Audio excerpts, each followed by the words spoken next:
Solovyov and Tsarist Russia in 1796. This video is purely for entertainment and does not infringe on copyrights or laws. The rights to the novel and image belong to the original author. We do not claim ownership. Don't like waiting and want to listen to this fanfic in full now? Subscribe to our Patreon, where you'll find the best fanfics. Chapter 351 Austerlitz, 2nd. After the battle began, the entire battlefield was initially shrouded in thick fog, which was normal in winter. After the fog dissipated, it was time for both sides to shoot at each other. In the past, the Russian army rarely suffered losses in the battle with the French army. Even last month, it successfully lured the enemy in the rearguard battle of Dranstein, annihilated the French army, captured the military flag, and captured a French marshal and several generals. Under such circumstances, it is inevitable that many Russian officers and soldiers will have illusions that the French are just that.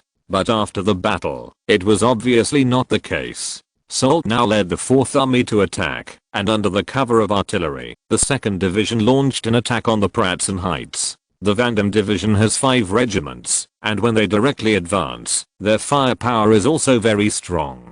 On the Russian side, although it has begun to increase shooting training among light infantry and line infantry since the beginning of the year, and even in the previous few years, the effect is very poor. At this time, the British were undoubtedly the ones who had the most ammunition for shooting training, but the French Grand Army had been fully trained in all aspects of combat skills when they were in Boulogne-sur-Mer. Therefore, their shooting was relatively good in the first few rounds, causing considerable losses to the Russian army. At this time, Kutuzov could only order the 4th column in front of him to continue fighting around the Pratzen Heights. Retreat was unlikely. The 2 columns had already advanced to the left wing according to Weris's plan. The front was short of troops, and they had to persist. In this case, the Tsar himself was still the nominal commander-in-chief, and Kutuzov's dispatch was more or less constrained, and it seemed more like he was doing it according to Weris's set. This was an old problem of the Austrians.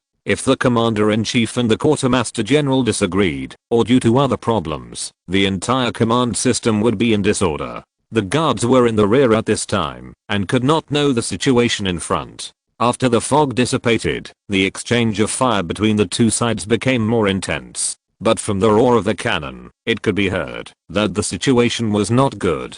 Although the Russian artillery was more powerful and the artillery group was not small in size, the French had more concentrated firepower and a slight advantage in the front line. I just don't know what's going on over there. The guards were ready to join the battle. Although Grand Duke Constantine had not received any orders, the current situation was that the exchange of fire was different from what Weris had expected, and it started directly in front of the Pratzen Heights, so the guards had to go in this direction.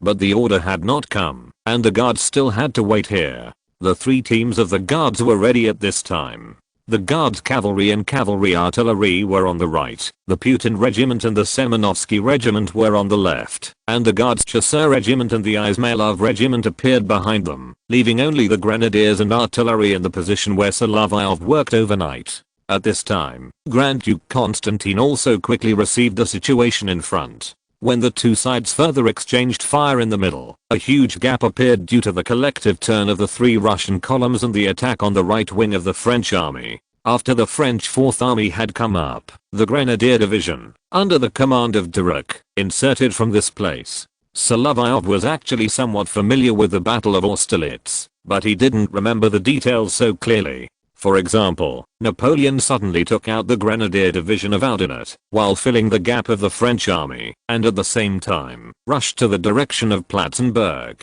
so he piled up. This deployment, even if a time traveler familiar with history came, would never expect that there would be changes. The French army's formation can only show one thing. Napoleon made up his mind that he must kick the Tsar's pants today, so he made a maneuver in front of the guards on land side, just passing behind the 4th Army, and the fierce battle on the high ground. The French army was launching an attack at this time, and on the other hand, it was going to advance towards Platzenberg, one of the 2 commanding heights on the entire high ground. Seizing this place can also cut off the connection between the 3 columns of the main attack of the coalition forces and the rest of the coalition forces. Napoleon himself rode a white horse in front of his headquarters, to observe the battlefield situation. He was very satisfied with the current situation. It's going well, Berthier. Use our artillery to bombard the Russian positions. He is now also paying attention to the situation in 3 directions. The central Pratzen Heights is naturally the top priority, so he has to strengthen firepower and put the main infantry here. It's just the guards. Now there are 4 battalions, plus an Italian Guards battalion, all in the back. He can't change this problem, but he still has to make a big move when dispatching other troops. But he saw the thick smoke billowing over Pratzenburg through the telescope. The artillery and infantry of both sides fought fiercely here. Obviously, the Russian army here seemed to be on guard. What's going on over there? Your Majesty, it seems that a Russian army has come around from there. These Russians are very proactive. Napoleon knew that it was obviously not that simple to deal with the Russian army. From officers to soldiers, they were very tenacious. This is the Great Kaminsky Brigade of Langeron's 2nd column. After discovering the French movement, they turned around and marched towards the commanding heights of Platzenburg. But this was only half of Langeron's force, and the artillery and cavalry in the rear were also transferred over. He was facing the St. Alais division. The French discovered that the Russian army was coming from this side, and the two sides started a firefight on the hillside. After discovering the exchange of fire on the Platzenburg side, Napoleon quickly responded and asked the Grenadier Division, which was changing positions, to turn around and go to the Platzenburg side. The Grenadier Division itself has nearly 6,000 people, which are elite grenadiers from various units, and has strong combat effectiveness. When they were about to be transferred here, Napoleon also issued another order, directly manipulating the artillery behind the 4th Army and the Grenadier Division, and asking the artillery commander of the Grand Corps, de Colbin, to directly cover the front-line operations. At this moment, the mobilization of troops made the center of the entire battlefield fall on the Platzenburg side.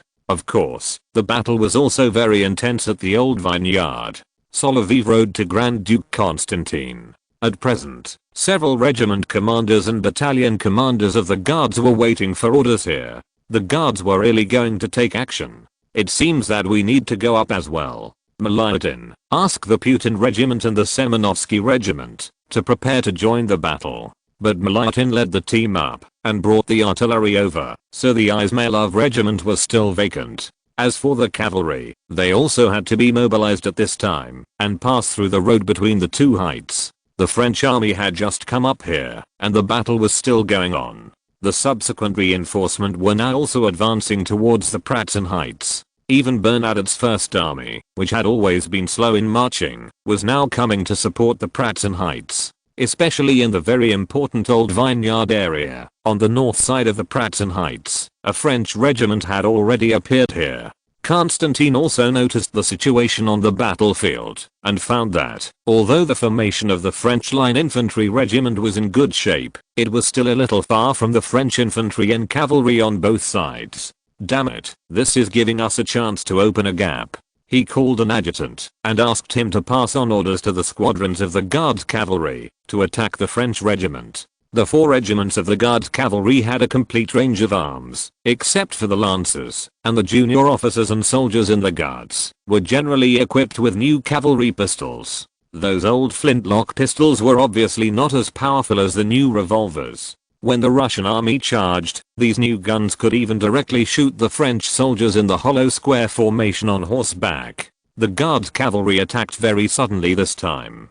When the soldiers of the 4th Line Infantry Regiment of the French army discovered the Russian army, they had already rushed in front of them. Without time to form a formation, one battalion was quickly overwhelmed by the Guards cavalry. The Guards Hussars and Guards Cossacks chased after the scattered French army to harvest heads and capture prisoners. The other 2 French battalions formed a hollow square at this time, ready to resist the attack of the Russian cavalry. However, these Russian Guards cavalry regiments all took out their pistols to shoot, instead of the impact they thought was possible. In this case, the French infantry square was first hit by the bullets of the Russian cavalry, and then by the Russian cavalry artillery's shotgun shells. The infantry of the French 4th Line Infantry Regiment were quickly defeated, and the flag was captured by the Guards cavalry. Napoleon also saw these defeated soldiers. Even when they ran to the vicinity of the camp and saw the emperor, they still shouted "Long live the emperor" and continued to run away.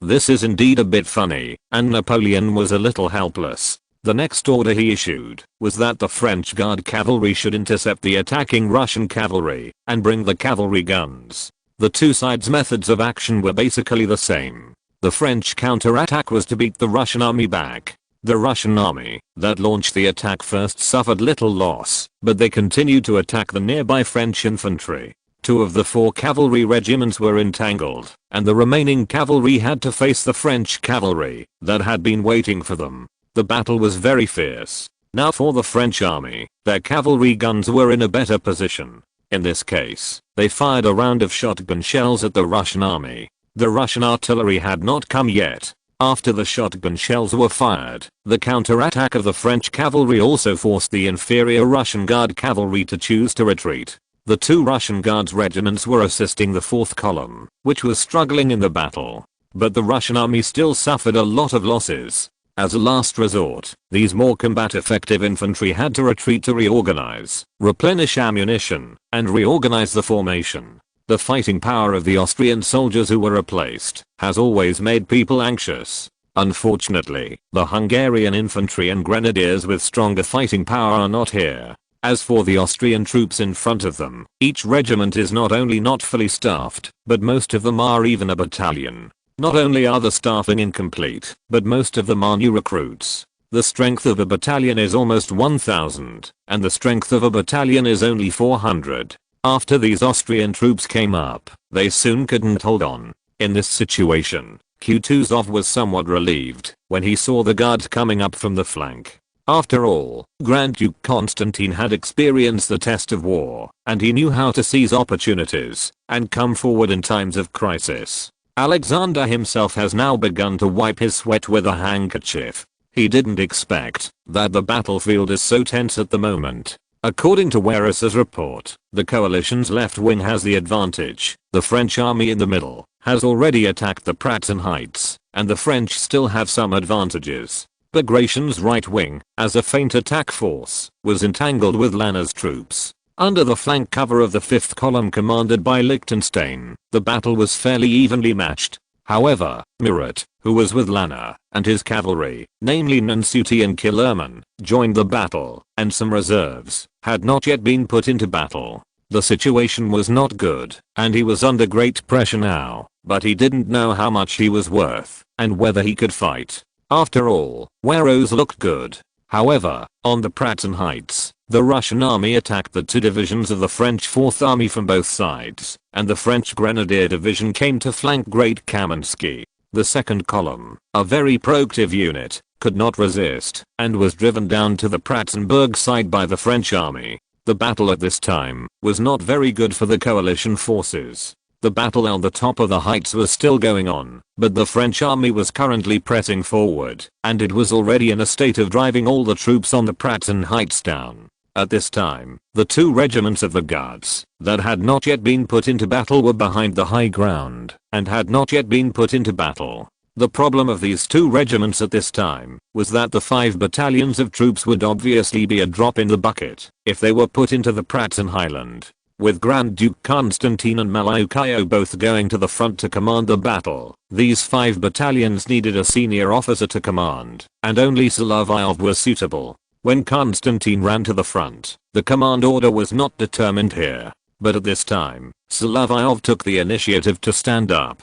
For the battalion commanders, although he was young, his qualifications and experience were very suitable. It's just that Solovyov didn't plan to fill the pit on the high ground. It was obviously unwise to go up now, but he should keep a conservative retreat. Now, he thought of sending an adjutant to Constantine. The distance was still very close, and Constantine quickly replied, asking him to block the main road. In addition to blocking the road, there were also retreating cavalry artillery, and it was obvious that the Guards cavalry could not hold on. Seeing this situation, Solovyov also knew what he should do. Although they did not retreat to the camp set up by the Guards yesterday, they built the first line of defense on the main roads and between the villages. Chapter 352 Austerlitz, Part 3.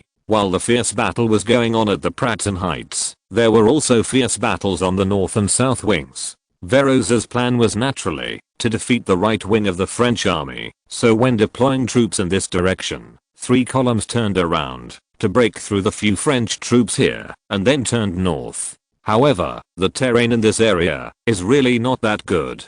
To be honest, as the commander of an army or the chief of staff, you must pay attention to astronomy and geography. Even if you can't predict the weather, you must use the weather on the battlefield. As for the terrain, it is indeed necessary to conduct sufficient reconnaissance before the war and consider the entire battlefield environment. In the direction of the attack of the 3 columns of the coalition forces, there are rivers, mountains, swamps, lakes, and terrain that can hinder the march on the battlefield. In addition, there is a castle in Skolnitz, north of the village of Turnitz, and there are positions built by the French army around it. It's just that the Russian army is more fierce and broke through the first line positions of the French army. The subsequent French army is still defending in the second line positions. But seeing the situation on the battlefield, the coalition forces attacked this area with tens of thousands of people, and they had advantages in manpower and firepower, and they could also mobilize 12-pound cannons to attack the French positions at a longer range.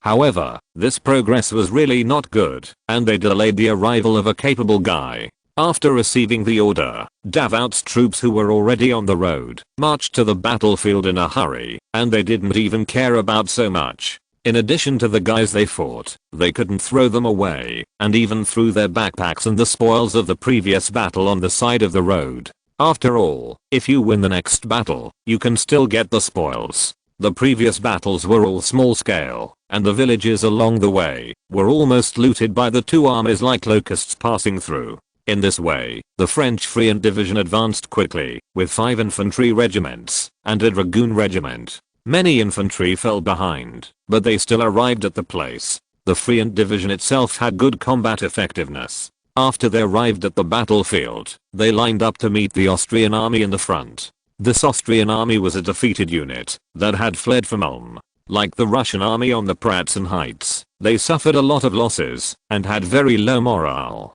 They were unlike the Russian soldiers who would fight frequently, as long as they had a breath left. When the fight started, the Austrian army quickly began to retreat. Unlike on the heights, Buckholden sent out a brigade of Dokhtyrov to engage the French army. Now it was a stalemate. For the 3 columns of the Russian army, the situation was not good. After all, they were now piled up in front of these villages. When Napoleon received the report on the top of the mountain, a sly smile had already flashed across his lips. Caulaincourt, who was beside him, was puzzled. "Your Majesty, what are you laughing at? The 3 columns of the Russians are all concentrated on our right wing. As long as we get rid of the Russians on the Pratzen Heights, we can put the Grenadier Division here and cut off the Russians' retreat." Speaking of this kind of cutting off the middle, Napoleon's appetite is actually very big, just like Hannibal at Cannae. He must at least kill the Russian army on this side, which is about 30,000. A brigade led by the great Kamenski is entangled with the French army here. If they only encounter the French army in front of them, they can continue to entangle, but they will not be able to resist the attack launched by the Grenadier Division. Although the 2 sons of Marshal Kamenski are both fierce men, the great Kamenski is relatively brutal, while the younger Kamenski is determined to fight, which is still different. If the younger brother is here, he may suppress the troops and fight to the death stubbornly in the same place. After all, he has a bad temper and whips the soldiers, but he shares the joys and sorrows with his brothers, so everyone will follow him to fight for their lives. As for Kamenski, his fighting skills were not as good as his brother. He might be a bit more fierce, but the soldiers were afraid of him, just like they were afraid of his father. In this case, if he was commanding the British army, he might be able to hold on. But if the Russian army wanted to fight with whips, it would be better to have a hot-tempered commander to fight with them. Therefore, the Russian army was still very aggressive, but they could not hold on with so many French troops. The entire front of the coalition forces was now torn open. From the perspective of the entire battlefield, Kutuzov's delay in letting the Russian troops in the 4th column go down the mountain did work. If this unit had already attacked and was flanked by Salt in the fog, there would be a risk of the entire army collapsing. In that case, the Pratzen Heights would be easily occupied by the French, and Grand Duke Constantine would not have to take 2 Guards regiments to the old vineyard to hold on. The coalition forces would be torn in half by the French army, and they would not have to be so anxious in the battle. But these troops were about to collapse, and even Kutuzov himself was shot and wounded. As for his injury, it was because the troops could not resist, and were retreating from the heights. In this situation, he had no choice but to issue an order for the adjutants of the headquarters to go to each regiment, to stop the retreat of each regiment, and then launch a counterattack. If we look from the southeast of the heights, not only Kutuzov's own adjutants, but also some officers from the Tsar's entourage, went to each regiment to stop the troops from retreating. After all, the Tsar was here, and if he was caught by the enemy, it would be a big deal. He was not the king of France, and he had a history of being caught. So far, the Russian emperor had never been caught like this. However, the adjutants who were sent out were able to organize the soldiers to return, and many of them held military flags, and led the soldiers to launch a counterattack. However, the formation was too scattered, and the Russian soldiers were able to charge for a while with their bloody courage, re-attacked the Pratzen Heights, and temporarily forced the French army to retreat. Some Russian soldiers on the side, without forming a battle formation, could directly kill some of the French cavalry who attacked with bayonets in 2s and 3s. But the French were also very motivated. When the first line troops retreated and reorganized, the follow-up troops attacked the high ground after reorganizing. The Russian army finally couldn't hold on and retreated. The generals and adjutants led by the general on duty, Peter Volkonsky, were injured one after another. The wounded Kutuzov did not see Andrei and his son-in-law Tikhonhausen come back. He just saw them being knocked down on the high ground, and he didn't know the specific situation. Now, the French army pushed the Russian army down the Pratzen Heights. The Russian army was still struggling to support, but failure was inevitable. Alexander, who was already a little nervous because of the deterioration of the war situation, now issued an order for the guards to continue the counterattack. Constantine saw the current situation and the guards could be mobilized, but it was just to cover the retreat of the troops. The 2 guards regiments launched a counterattack, but the losses were not small. They soon turned to a defensive state and retreated slowly while fighting. This made Alexander panic, and he had to retreat under the protection of the guards. Since the Tsar himself had retreated, the French army would also move to the next stage and attack the 3 columns of the Western coalition. Solovyov was still in the position he had just built. He was more concerned about the troops retreating from the high ground. He didn't care if the infantry and cavalry ran away because they couldn't affect his frontal firing range. But when the artillery ran down, he blocked the artillery carts, ammunition carts, and pack horses here. Some artillery officers were dissatisfied when they saw him like this. "What are you doing? You shouldn't just retreat like this and leave the cannons here. We have to cover the large army." Solovyov took out his pistol and waved it to intimidate these officers. Looking at the 2 regiments of the guards, some artillerymen were left here, and Solovyov was also waiting for Grand Duke Constantine and the troops in front of the guards to retreat. As for the fact that the Russian army would be severely punished for losing artillery, no one cared. After all, Solovyov, this guy, pulled out a pistol and pointed it at you. Anyone would be numb. In addition, there are already dozens of cannons thrown to the French. According to this situation, it is not a problem to lose hundreds of cannons. Therefore, this matter is not a big deal. Solovyov even thinks that it doesn't matter if all the cannons are thrown to the French. Although the Russians cannot unify the standard of muskets, the artillery is still okay, especially in the various artillery arsenals in the country. Excluding those factories in the Ural with poor quality, the production capacity is still sufficient.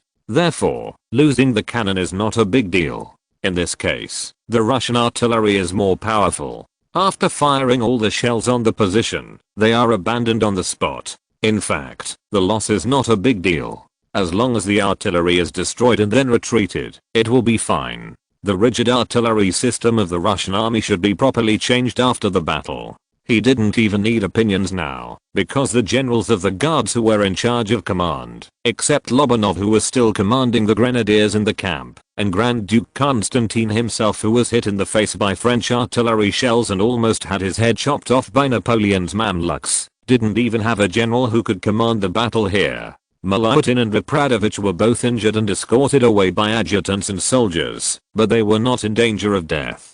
After their injuries were healed, they could still come back to fight. So, when Grand Duke Constantine and Olga Rukov came to him, Solovyov suddenly realized that he had become a high official again. To control the 4 major infantry regiments of the Guards, although the 2 absolute main forces, the Putin Regiment and the Semenovsky Regiment, each suffered some losses. Most of the troops of the 7 battalions of these 2 regiments have been assembled around the village of Kozenovets, and some of the Putin Regiment's reinforcement were brought here by Solovyov from the main camp. The most elite Russian Guards infantry units are now in his hands. Grand Duke Constantine gave the order without even asking for his permission. Mishap, you will command the Guards infantry and cover the troops' retreat. Your Highness, do you want to fight back? At this time, it is difficult for us to return to the Pratzen Heights. General Miloradovich will lead 3 infantry regiments on your flank. We must fight and retreat. If we can repel the French, we must return to the main camp.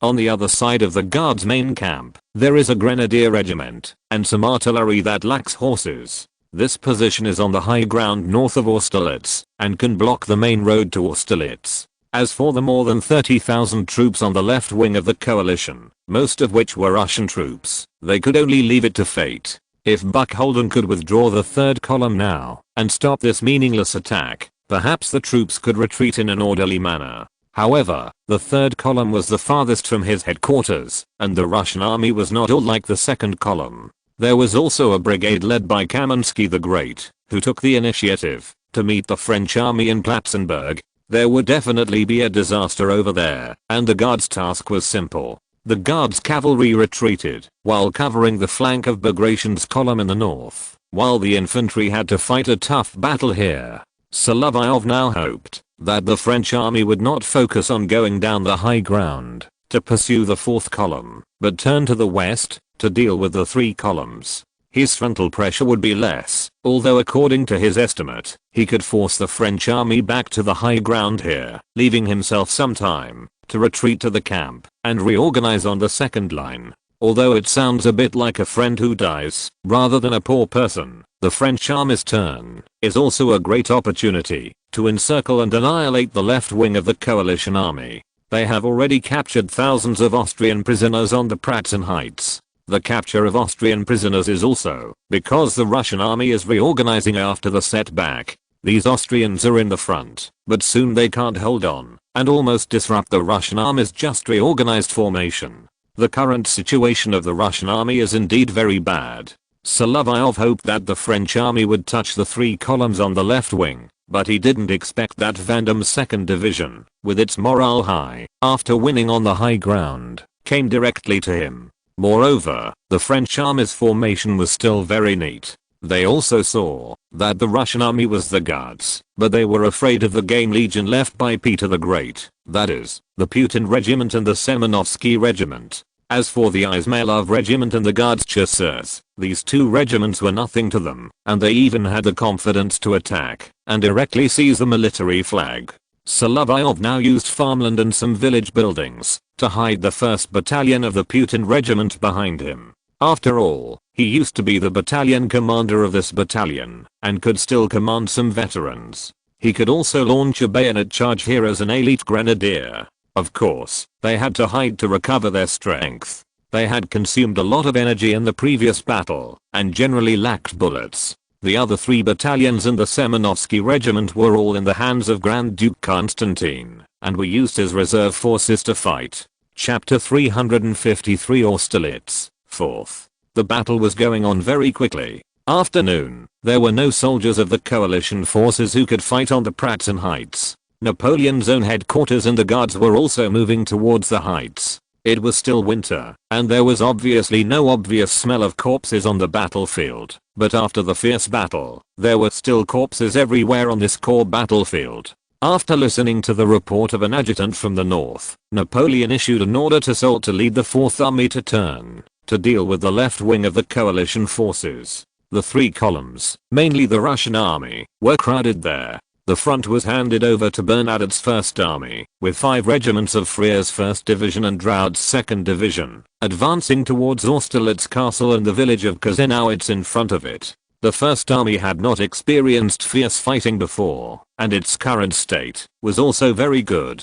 In addition, Bernadotte always moved slowly, and the soldiers were relatively energetic. What Napoleon himself was more concerned about was not the Russian guards who were forming a formation along the river at the foot of the mountain. Although the Russians failed on the battlefield, they were well organized and formed 2 lines of defense. I can even see that they even learned from the Romans to set up a large camp. Your Majesty, do you want to send the guards to join the battle? Bessiers was eager to try. After all, the guards were a sightseeing group today. In addition to the cavalry fighting with the Russian Guards cavalry, they suffered minor losses in the battle and repelled the opponent who had consumed a lot of physical strength. The infantry did not experience any battles, except for a few blind guards veterans who acted on their own and were taken back. No need. Who is the commander of the Russian Guards? As far as we know, it was Grand Duke Constantine who commanded it personally. No wonder, the infantry is very organized, but the positions of these artillery are really bad.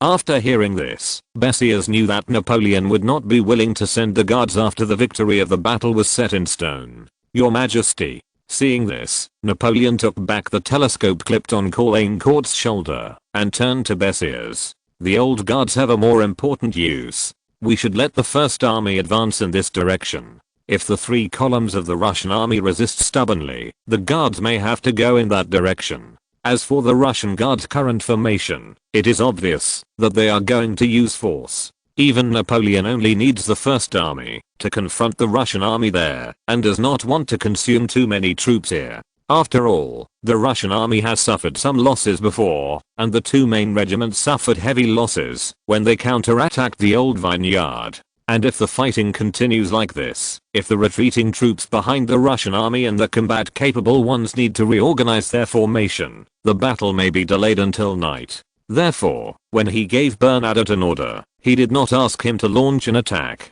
On the Russian side, Grand Duke Constantine did not want Solovyov to fight hard. He just hoped that the guards would retreat from this temporary defense line to the camp, after covering the retreat of the army, and then alternate with the Russian army of the 4th column led by Miloradovich to withdraw from the battlefield. As for Bagration, he had always fought well in rearguard battles. Although he suffered heavy losses on the battlefield on the north side, he had no problem with the cavalry of the 5th column alternating with him to cover him. But the entire main battlefield had become like this. From the vicinity of Austerlitz Castle, Constantine could see that the French army in the distance was turning around, which was obviously to deal with the 3 columns on the left wing. At this time, he sent his adjutant to ask Solovyov, "Colonel, His Highness asks if you can do anything now?" Looking at this hussar, Solovyov was also in trouble. The French army that was pushing over now was obviously not going to attack, but to confront him from a distance, and was preparing to set up artillery. He calculated that the artillery he had taken in had 17 cannons on the first line of defense, so he could still fight. Arranging the battle array here is not to passively take the beating, but to actively contain the enemy, which may relieve the pressure on the troops on the left wing. Since Kutuzov's headquarters was also retreating, and Alexander could not issue any effective orders, all the troops were retreating in an orderly or disorderly manner. Only the guards were still here, and there were also the 4th column troops taken in by Miloradovich on the flank.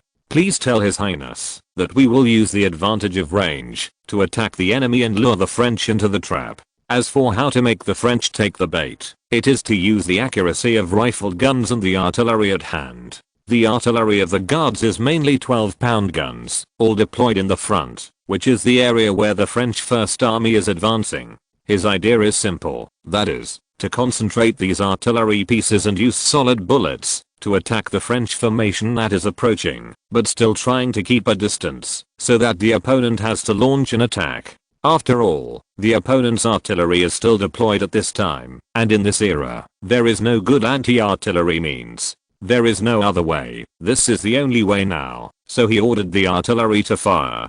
Constantine was behind him. If the 6 battalions in the front row got into a tough fight, he would lead the 6 battalions that were resting, and the troops that he had intercepted here to join the battle. The shells fell in the French formation, causing a lot of losses. The 2nd Division of the 1st Army, led by Brigadier General Drouot, knew that they could not continue to be bombarded here, so they launched an attack. On the French side, some of the artillery they had deployed also joined the battle, firing at the Russian Guard soldiers they could see. However, due to the soft soil in this area and various problems, the losses caused to the Russian army were not great.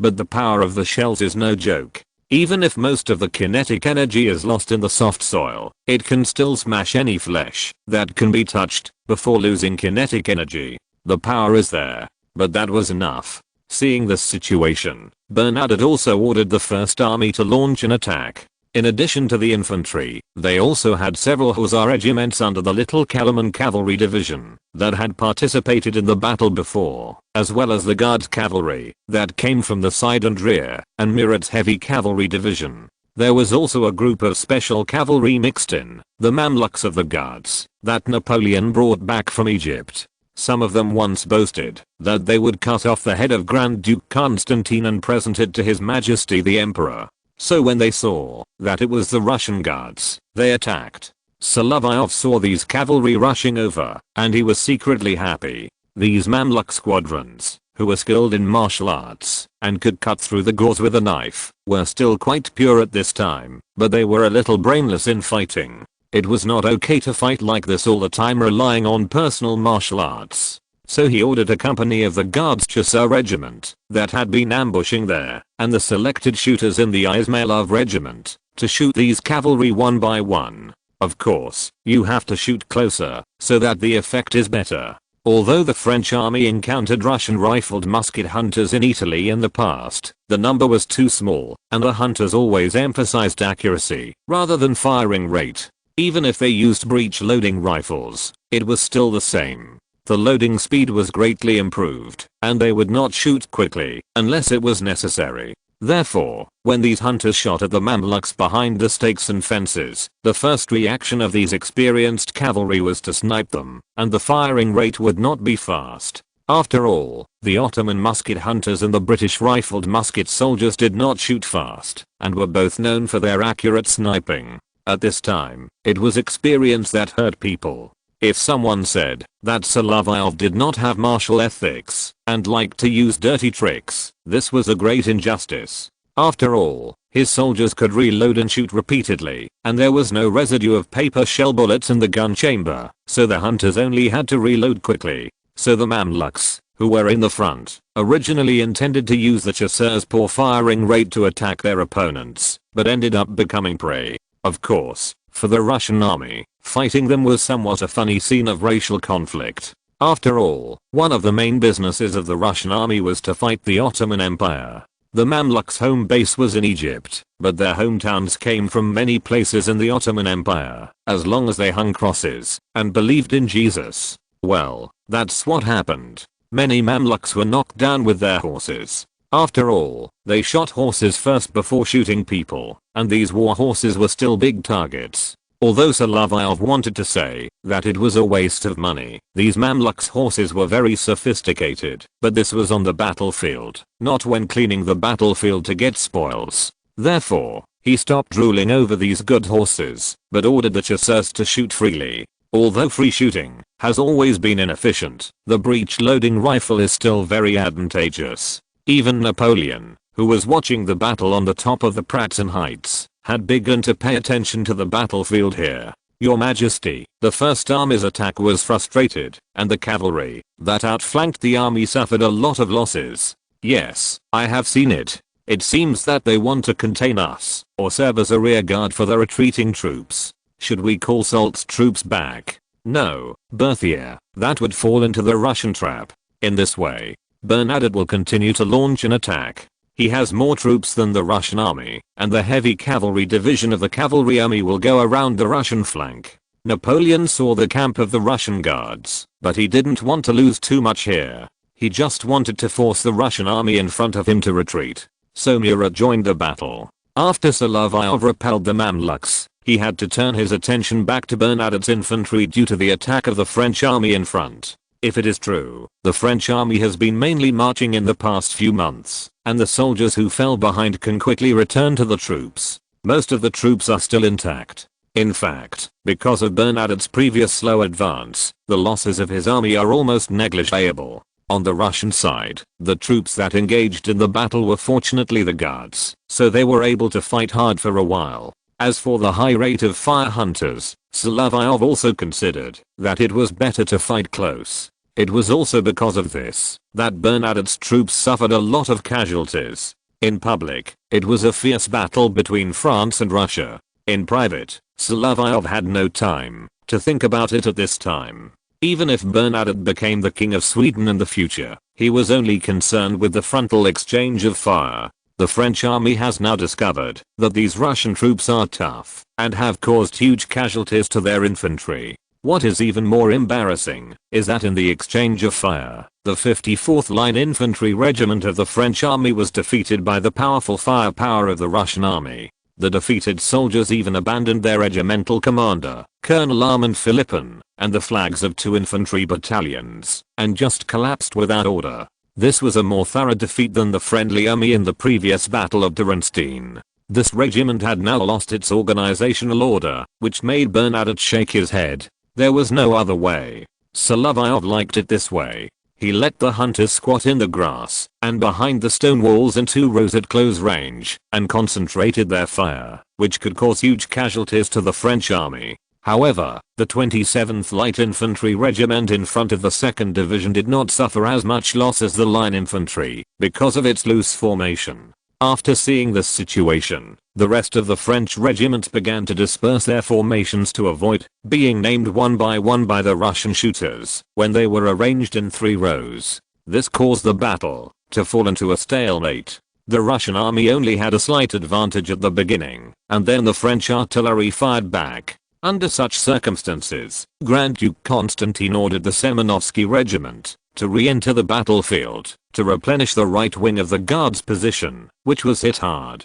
French cavalry had been coming over there in turn. In addition to the Mamluks' initial losses, the subsequent heavy cavalry and cavalry artillery cooperated to cause considerable losses to the Russian army. In this case, Constantine sent the Semenovsky Regiment back to stabilize the front line. At the same time, he was also considering letting the Guards retreat to the 2nd line of defense, where the Guards' camp was located and some ammunition was available, and then fighting and retreating. The problem now is that the 3 Russian columns on the left wing of the coalition are now in an unclear situation, so Constantine did not retreat rashly.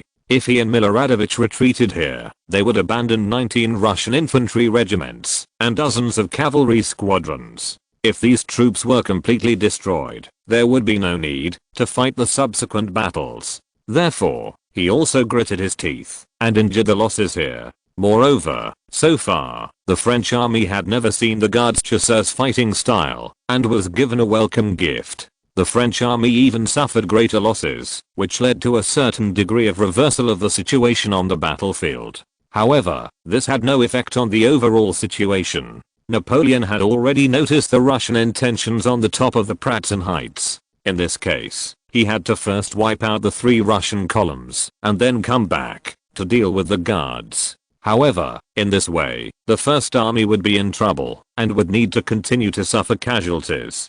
Chapter 354 Austerlitz v. Napoleon's plan was to annihilate the left-wing coalition first and then come back to outflank and deal with the Russian Guards who were in formation on the front. He saw that these Russian troops had formed a stupid formation just to make the French army break their teeth. Even in the intervals between the shooting of the chasseurs, when Bernadotte regrouped his troops and prepared to continue the attack, he would encounter the Russian army's curtain-lifting tactics. Solovyov really used the essence of the Tuvalu, but when he explained it to the veterans of the Guards before the war, he unexpectedly discovered that this tactic was used in the Russo-Turkish War. The Russian army often kept gunpowder and projectiles in the barrel before hand-to-hand combat, and was also an expert According to the narration of some veterans, the Turks also quickly learned this trick, but the Turkish army had a relatively small number of firearms, and most of the cavalry and infantry fought hand to hand, so the Russian army did not suffer many times in turn. But later, when the Russian army became a grey beast during the reign of Nicholas I, this tradition was completely lost. This time, we can see that the French army is lined up in a skirmish line and approaching the Russian position. Then, they are driven away by the Russian Guards grenadiers in hand-to-hand combat, and they have to enjoy the black guns of the Guards hunters. In this way, a stalemate on the battlefield is inevitable. However, Napoleon has already seen that the Russian army's combat is relatively rigid, mainly because there is no cavalry, and the purpose of the combat is to rely on its own firepower, range and hand-to-hand combat advantages to hold on, so that the French army will suffer heavy losses, and then turn back to concentrate artillery bombardment.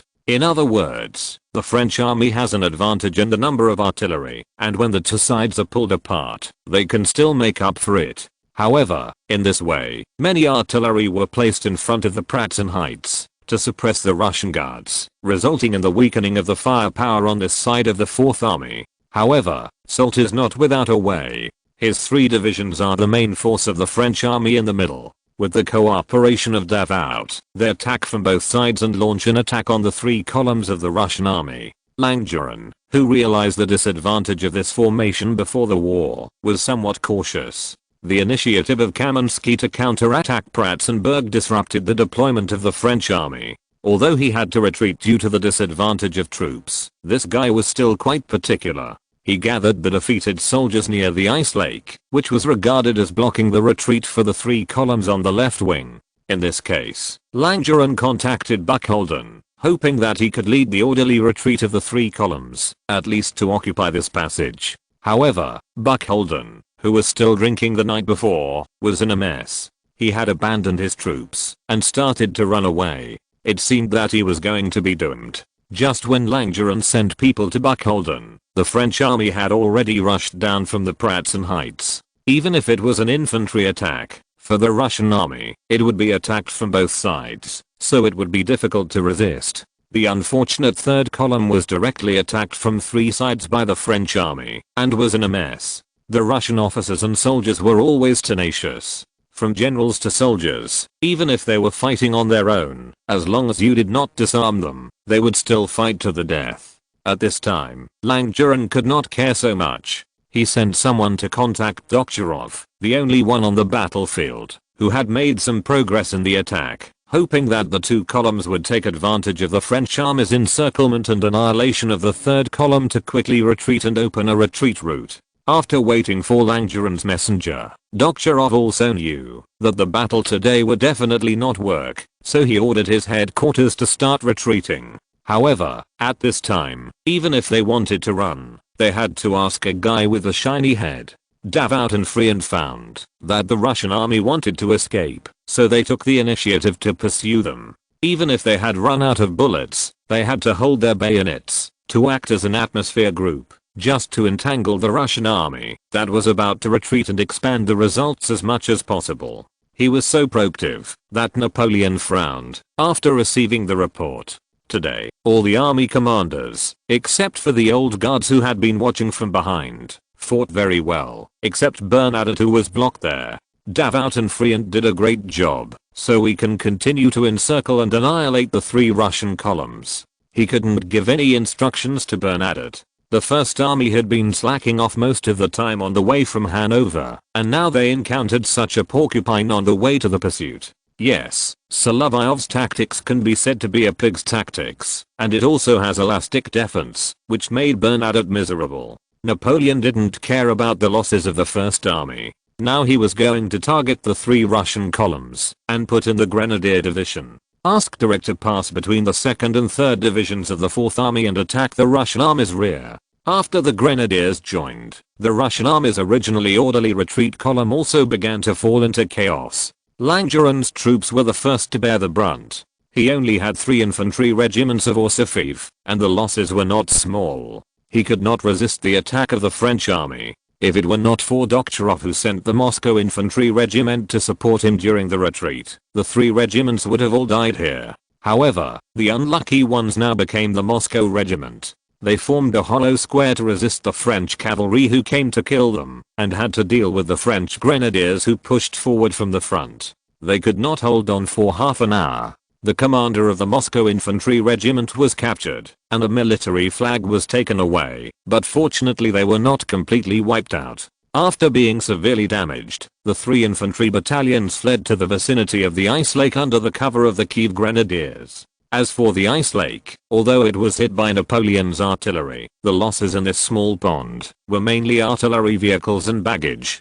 Most of the Russian soldiers who really fell into the water swam ashore in winter, which did not actually play a big role. Under such circumstances, Sultan Davut could only be satisfied with making dumplings for most of the Austrians, and there were also many captured Russian officers. Among the captured officers, there were even sons of Cossack hetman and many noble children, and these people had to be well fed and well fed. As for Andrei and Tikhonhausen on the Pratzen Heights, they did not die on the spot, but Tikhonhausen was seriously injured, and Andrei was in a better condition, and they were all sent to a nearby hotel. Now Napoleon was on the Pratzen Heights, and saw the situation of the entire battlefield clearly. Only the Russian guards were still fighting here for the honor and the retreat of friendly forces. The rest of the coalition forces, only the troops led by Bagration and the Grand Duke of Liechtenstein, retreated in an orderly manner. Miloradovich still had 3 regiments with serious losses, and the rest of the troops were in retreat.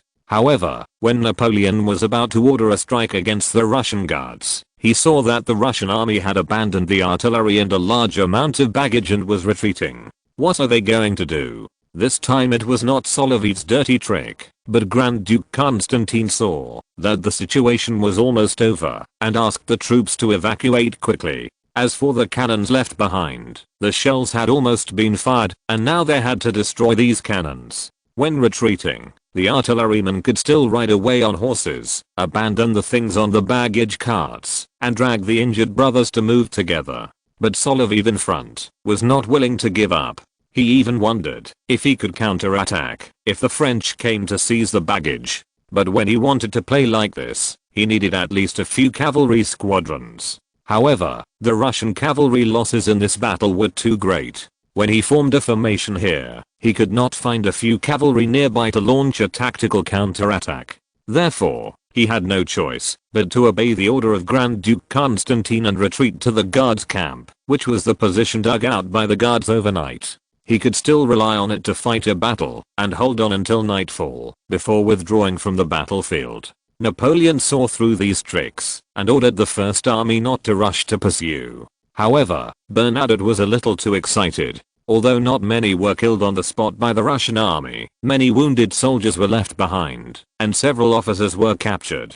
The eagle flags of the 54th Line Infantry Regiment and the 95th Line Infantry Regiment were lost. If it were not for the threat from Murat's heavy cavalry and the Guards cavalry from the flank, the Russian army would not have retreated so easily. After noticing that the Russian army retreated to the position on the high ground north of Austerlitz, he ordered his troops to pursue directly. Solovyov's plan to disrupt the formation by relying on the bandit characteristics of the French army did not succeed because of Bernadotte's order. However, he hoped that the First Army could cross the abandoned positions of the Russian army and attack directly on the high ground. Your Highness, it looks like we can still fight another battle from this position. Grand Duke Constantine nodded in agreement, and also ordered the deployment of the Guards Cossacks to ensure the retreat of the army and to keep in touch with Bagration in the north. As long as he could confirm that his brother had safely withdrawn from the battlefield, Grand Duke Constantine thought that he had completed his mission. In Russia, if the Tsar lost a battle, it was actually nothing. The saying that he would die after losing a battle really did not exist. It was a rumor. Moreover, when leaving St. Petersburg, domestic affairs had been arranged. With Sergei Kuzmich guarding St. Petersburg and Prince Saltykov as regent, nothing would happen. Bernadotte, who had been repelled once before, chased after the Russian army as soon as it returned to the camp, so that the two sides broke out in a fierce battle on the hillside, and there was even a bit of chaos. Hand-to-hand combat broke out in many areas. When the opponent launched a bayonet attack, the Russian army would not necessarily choose to retreat.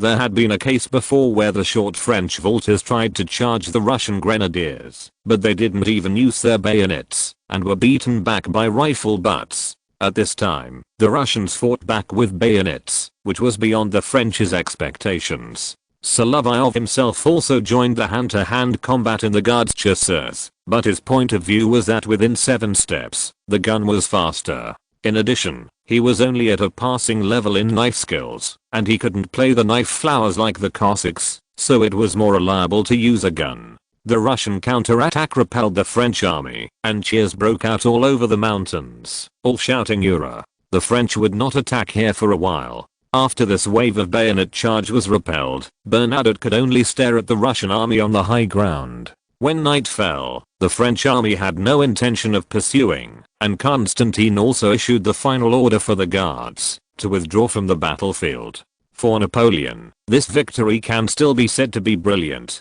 Although the First Army suffered consecutive defeats, which made the entire battle somewhat flawed, his victory on the battlefield could be well publicized in the Gazette of the Grand Army. Of course, the First Army, like Trafalgar, does not exist in France. The victors should enjoy their honor, and the losing side is in a very bad situation at present. The Tsar himself was able to safely withdraw from the battlefield after the Guards fought such a desperate battle. When Constantine led his entourage to catch up with the Tsar's entourage, he saw his eldest brother's current embarrassment and hid under an old oak tree to wipe his tears. The losses were indeed huge. The 90,000 troops deployed by the coalition forces suffered battlefield losses of as many as 40,000, so that the 2 emperors of the coalition forces lost their determination to fight on. But there are also places where funerals can be celebrated. Although 50 flags and 200 cannons were lost, Bagration's continuous regard battles never let the French army take advantage, and the Guards successively captured 7 flags and retreated roughly intact.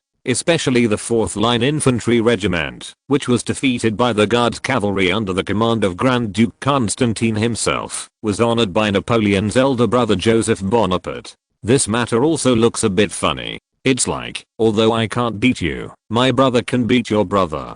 But Constantine's praise for Solovyov was suppressed by Alexander. The reason is simple. After all, Solovyov expressed his opinions on behalf of Kutuzov before the war, and Langeron and Bagration also opposed such fighting, so they were all recorded. The only difference is that Bagration is still a Georgian prince, and because he married Alexander's cousin, he is considered a family member. He fought very well along the way, so he would not be missed by Alexander. But Kutuzov and Langeron would definitely fall out of favor after the war. As for Solovyov, it was purely because his output was off the charts, and both Dillenstein and Austerlitz performed well, so he did not encounter any trouble. But there was really no chance for promotion. Constantine's plan to treat Solovyov as his own, promote him to general, and command the Semenovsky regiment did not succeed. Of course, the medal was still approved. Alexander's pettiness and scapegoating were not directed at a young colonel, and a 3rd-class Order of St. George could still be obtained. However, in this way, Solovyov should not have the opportunity to get a full set of the Order of St. George, because the Order of St. George for officers cannot be calculated for the next level if it is obtained by skipping levels. Chapter 355. Has Polish propaganda always been problematic? The French did not pursue on a large scale. The reason why Bagration's column was able to retreat was that Murat thought it was inappropriate to pursue. After all, he had suffered in Schengruben. The reason why the Guards column was able to retreat smoothly was that they fought fiercely in this rearguard battle and left the battlefield at night. During this period, the Russian army abandoned most of the artillery and baggage, hoping to leave this terrible battlefield quickly. The people in the marching column could still survive and avoid the fate of becoming prisoners. However, the morale of the Guards was okay. At least they performed very well on the battlefield and captured 7 flags, so as not to make such a battle too embarrassing. It was just that under the background of torches, the Cossacks of the Guards, they rode forward with their flags, and their lances were not in their hands, but hung vertically, and they were obviously not in combat. Where are you going, Colonel? We are taking the captured flags to the rear. The Frenchmen of the 4th Line Infantry Regiment sent their flags to us. Maybe so. However, the Cossack's outfit reminded Solovyov of the unruly Don Cossacks, but the hat and this strange gaze also attracted the attention of the Cossack officer. "Colonel, do you think my hat is strange?" "Yes, it is different from ordinary Cossacks." "Yes, although I'm a Don Cossack, my ancestors came from Zaporizhia." "Ah, Zaporizhia. I think the Ottoman Sultan will hate it." "Yes, the Cossacks of Zaporizhia. The vulgar language can be said to be unique in the Dnieper River. If they reply to people, the words on the letter can only be read, but it is really hard to read. Moreover, the hat is indeed different. This is a 17th century style that was popular for a while among the upper class of Hungarian Hussars and Polish Cossacks." "So, what's your name? You're from Zaporizhia, so you always say sky, ski, etc. You're not like the people on the Don River, you look more like a Pole. After all, the Zaporizhia Cossacks used to be on the Polish side, while the Don Cossacks and other Cossacks were on our side." Ivan Bahan: "Colonel, how come someone uses fishing net drying pole as a surname?" Solovyov was a little confused, as this surname sounded more like a pseudonym. "That's not the case. My ancestor was a registered Cossack in Poland, and he was also a colonel. So, it looks a bit like that." "Did someone steal your ancestor's fiancé?" "I heard that, when the Poles ruled the Dnieper River, they often did that." Solovyov took a torch and got closer to look, and found that this mustached Cossack lieutenant looked a little familiar. "That's right, Colonel. Then, this story is very interesting. It's different from what I know. I'm interested in knowing your story." This Ivan Ivanovich, his ancestor Ivan Fedorovich Beohong, was one of the 4 corps colonels in the Khmelnytsky uprising. As for his fame, it is probably because of Sienkiewicz's novel Fire and Sword. However, in it is obvious that Beohong's image is quite different from historical facts. Even many characters in the book have to be viewed in reverse from the actual situation. It is probably because the Poles, as the righteous side, have few good people. If you use history as a mirror, it is indeed the case. If the heroine Helena lost all her favorability because Beohong killed someone in front of her, there is still some impression in it, then the others are more or less a bit of an eye-catching. Colonel Ivan Beohong and Polish Colonel Nikolai Skrzytuski can be said to be enemies on a narrow road. There have been many battles between the two sides, which is completely different from the content in the book. Moreover, Beohong was killed by the Poles and those who opposed him among the Zaporizhia Cossacks in the end. He fought against the Polish masters until the last moment. The cause was the oppression of the registered Cossacks and ordinary Cossacks by the Polish masters, which eventually triggered the uprising and the Great Flood that affected the fate of Poland.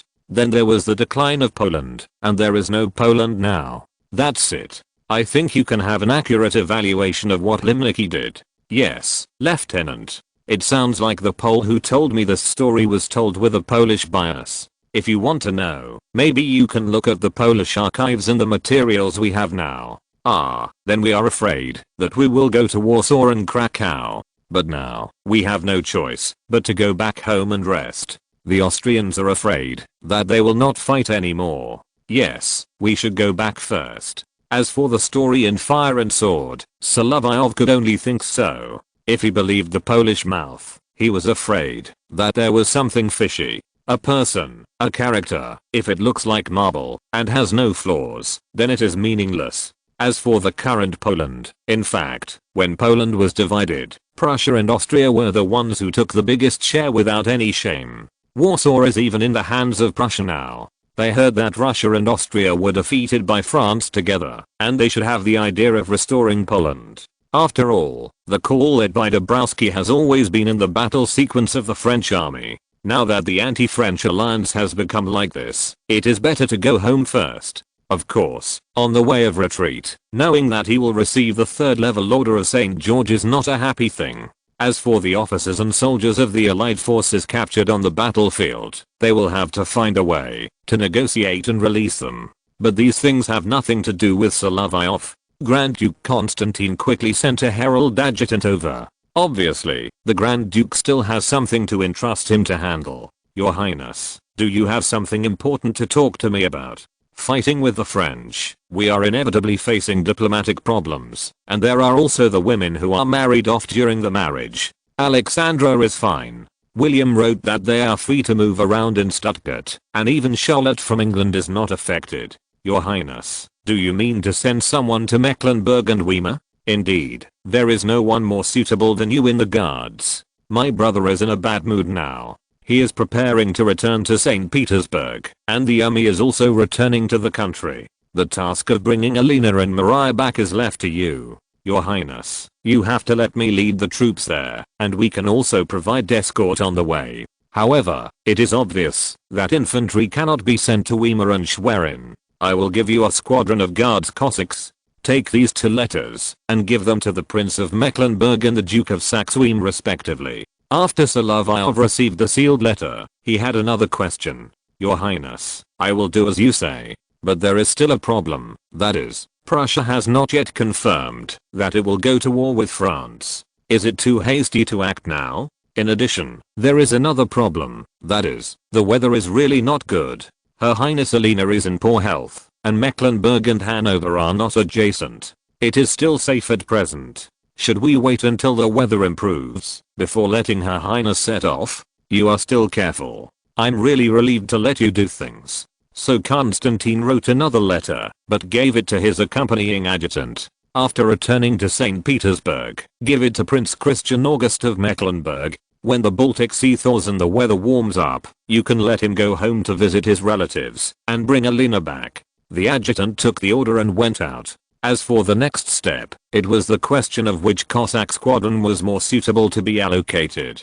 The Guards Cossack regiment, the main source of soldiers, came from the Don Cossacks and was generally divided into the Don Squadron and the Black Sea Squadron. Beohong, who Solovyov met, belonged to the Black Sea Squadron. Therefore, when he recruited soldiers, he always selected people he was familiar with. In the past, Solovyov had many acquaintances in the Guards cavalry, but these people were promoted and transferred one after another, or like Davidov, they were transferred horizontally because of getting into trouble. The only one left in the cavalry was probably Colonel Vasily Orlov, the son of the late Don Cossack leader, who was relatively familiar. But he couldn't order this gentleman around, so it was Beohong, a descendant of the Zaporizhia Cossacks. Unlike the general impression of Brother Zuan, Ivan Ivanovich Beohong was obviously well educated and different from his ancestors. You have to know that among the 4 Cossack colonels under Khmelnytsky, there are 2 Zuan brothers, and one of them even directly wrote a reply letter to the Ottoman Sultan. Colonel, I think you should change into clean clothes. If you go to Weimar like this, I don't think Her Highness Maria will like it. You have a point. If Her Highness Vanka sees me like this, she will definitely dislike it. Solovyov thought about it. The girl who loved cleanliness was afraid of mice and made him work illegally, but didn't pay him. She is already a mother. These young ladies have married one after another. It has been 8 years since I met them. That's good. Let's all change into clean clothes. Besides, we came back from the battlefield with the military flag, so it can't be considered a defeat. There is no way. At this time, we can only adhere to the principle of celebrating funerals. Anyway, it is impossible to comment on how the Austerlitz was fought.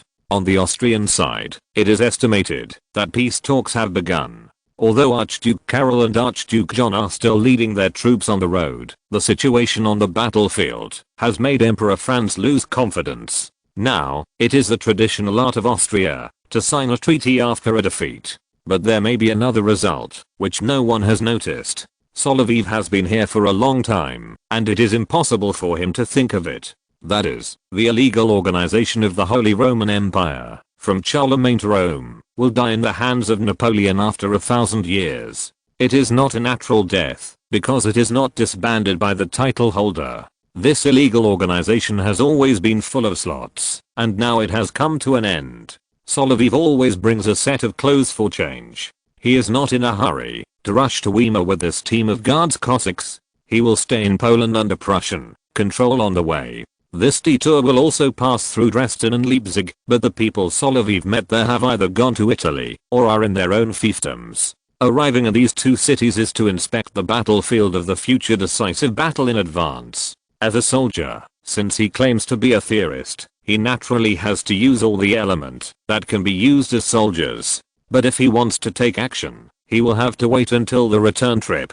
Weimar itself is not far from the French army, and the group's actions were also accelerated. When they arrived in Weimar, the news of the coalition's defeat in Austerlitz had just arrived here. At this moment, the British were still analyzing in the newspapers, saying that Napoleon would soon be defeated by the coalition's attack. It's a pity that no Sun newspaper is published in Europe, otherwise there would be some fun to find.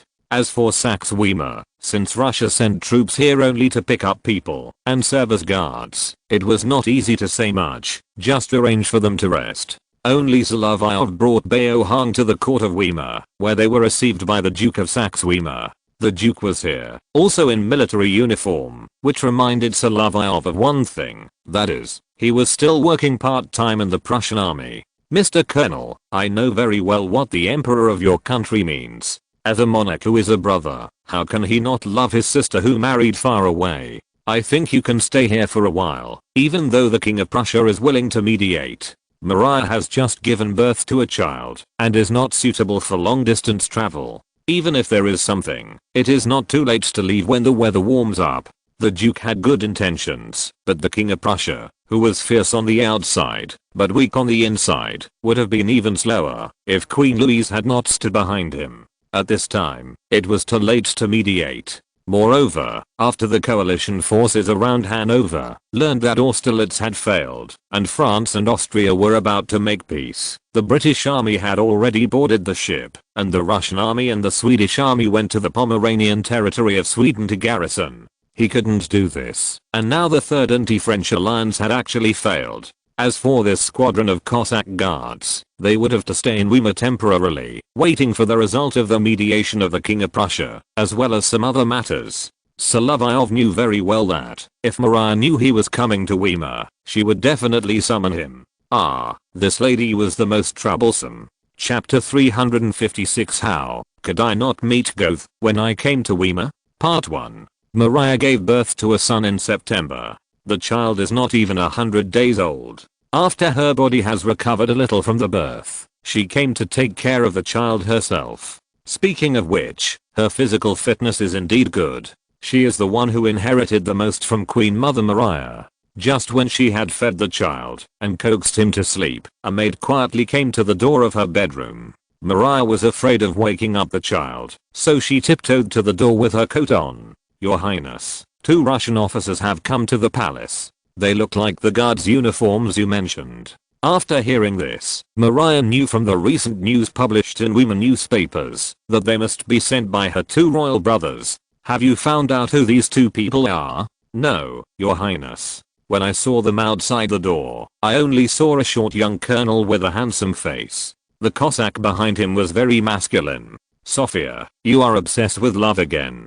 For Maria, when she came to Weimar, the maids arranged by the court here were reliable and hardworking, and they didn't look like a group of noble ladies, but there was a problem. They were too easy to be obsessed with love. Sorry, Your Highness, but it seems that the young colonel is here to take you back to Petersburg. This is not good. Maria heard this and knew that her brother must have lost the battle, otherwise he would not have sent anyone over. Sophia, go and call the nanny over. I will dress up, and I will summon them later. Maria went back to dress up, because she was not suitable to meet guests in this state, and she also had to meet the people from her mother's family. After all, Russia is a big country, and these small countries that have married are still counting on this big backer to cover them. In addition, Maria's husband's personality is not strong, which also gives Maria a lot of say in the court. Now that she has given birth to a legitimate son, her parents-in-law and husband take good care of her. If it weren't for the limited size of the Weimar court, they would still prepare a big show for her. Of course, the local cultural undertakings are extremely prosperous, with 2 outstanding poets, Goethe and Schiller. It's a pity that Schiller died a few months ago, and only Goethe is here now. But with Wolfgang Goethe here, he can already overwhelm everyone in the German literary world. Maria has come to the right place. She and her second sister Alina are both enthusiastic sponsors of cultural undertakings. Goethe admires her in literature, music, painting and sculpture, and Maria herself has long maintained contact with the famous Russian poet Vasily Zhukovsky. When she summoned the 2 officers, she also found that Solovyov was walking in front. mishap. I can think of the emperor sending you here. However, Solovyov knew the temper of this little girl. Although she was easy to coax, she always had to squeeze his brain cells. Seeing his somewhat embarrassed expression, Bao hung beside him found it quite funny. A guard officer who was not afraid of even Napoleon, behaved properly even in front of the Emperor and Grand Duke Constantine, but was somewhat embarrassed in front of this prince. Although Bao Hong was also a guard Cossack, Solovyov had already gone abroad when he came to St. Petersburg, so he was unlikely to know that Solovyov was restrained by Maria in the palace. Your Highness, I'm relieved to see that you look so good. In this way, I can also return to St. Petersburg and report to the Emperor. If you want to take me back, there is no need to be so anxious. Perhaps peace will come soon. Queen Mother Maria is keen on politics and has a strong addiction to people. The several daughters she raised are not the same. It was obvious that the 3 married daughters were not interested in politics, but they all liked art. As for leading troops to fight, they only played the king game on the map when playing in the palace, and they had no in-depth understanding. Only Catherine, who had not yet married, and always wanted to find a big country to be the queen, was more enthusiastic about this aspect. But her level was like her mother, and she would not have the opportunity to accumulate experience in the palace. Therefore, she did not have this sense of crisis. Yes, His Royal Highness the Duke also said so, and we should wait for mediation. But since you are here, you can come to my literary salon. After all, Maria was not yet 20 years old, and was actually just a half-grown girl, and naturally she was still a passionate and lively little lady. Speaking of which, she was really a stitched-together monster when naming her child, filling in the father, father-in-law, husband and 2 brothers. According to the experience of working illegally for this little girl before, if you refuse her, you should be careful of her tears and temper, so Solovyov could not refuse. As for how Solovyov found out, it was because he had seen her acting like a spoiled child to Tsar Paul when he was on duty in the past. Paul favored his 3rd daughter the most, and he doted on her even more after she was almost disfigured by smallpox. Speaking of which, if the old emperor knew about the humiliating defeat of the Russian army, he would probably roll around in his coffin in anger. Since Maria dressed up carefully, she did invite a lot of guests. In addition to her husband, Duke Carol Frederick, the Crown Prince of Saxe-Weimar, there were also Maria's sister-in-law Caroline Louise and brother-in-law Carol Bernhard. The former was willing to play with her sister-in-law of similar age, but the latter preferred mathematics, especially geometry, and was not keen on these things in the literary salon. However, he had to come at the invitation of his sister-in-law. However, he was not without companions. A young scholar who passed by Weimar from Brunswick also came here. As for when he introduced himself, Solovyov's jaw was not dislocated, thank God. It is said that no matter what he does, he ends up in the back, and this time is no exception. To build a steamship, there are experts in this field among the exiles of the Royalist Party. To build a factory, many experts have been recruited. To build water conservancy in his hometown, he met Belzoni in Rome. This time in the court of Weimar, the host is Maria, the central figure is Goethe, and Solovyov can play a supporting role because of his experience in translating poetry and novels and his identity as an Oriental scholar. However, because Carol Bernhard has some friendship between Saxe-Weimar and Brunswick, the Duke of Brunswick sent Gauss to Weimar to teach and tutor the young duke. Speaking of which, Gauss was originally at the University of Göttingen, and later transferred back to the University of Helmstedt in Brunswick's hometown. The old Duke of Brunswick took good care of him, not only sponsoring his studies and research, but also arranging a tutor for him at the university in his hometown. And one of the issues Solovyov has been considering recently is that, in order to improve shipping, the Russian canal system needs to be improved, which also involves his own business. This guy from a profiteer family, because of the patent for the steamship, obtained the franchise, and now also needs to cooperate with the water network transportation. At the same time, water network transportation was also very important in the first industrial revolution. If the water network transportation is to be improved, new canals need to be dug, and the canal water network that has been built in the past needs surveying and mapping, and of course, mathematicians are needed. Moreover, the Russian Academy of Sciences really needs an outstanding mathematician to preside over the calculation of astronomical observations and the construction of the Department of Mathematics of the St. Petersburg Imperial University.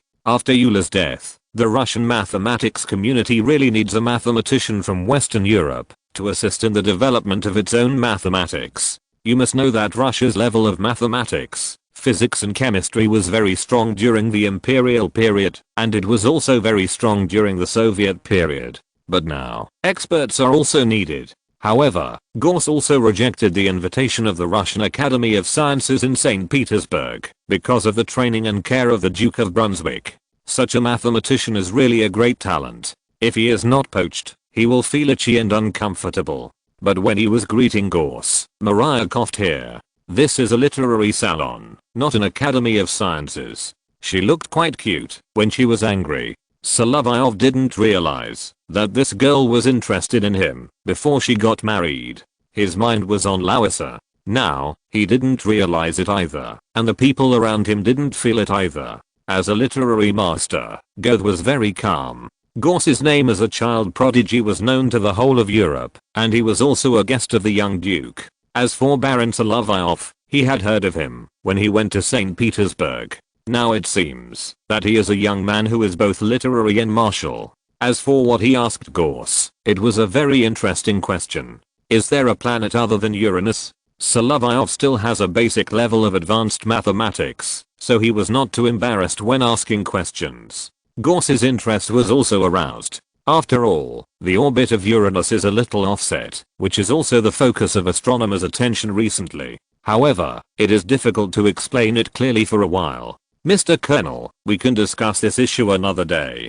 Perhaps you can consider going to St. Petersburg for a search. Russia is so large that observations can be made in several places at the same time. The calculated data should be more reliable. He was always able to accurately grasp the pain points, but Gauss still politely declined the invitation.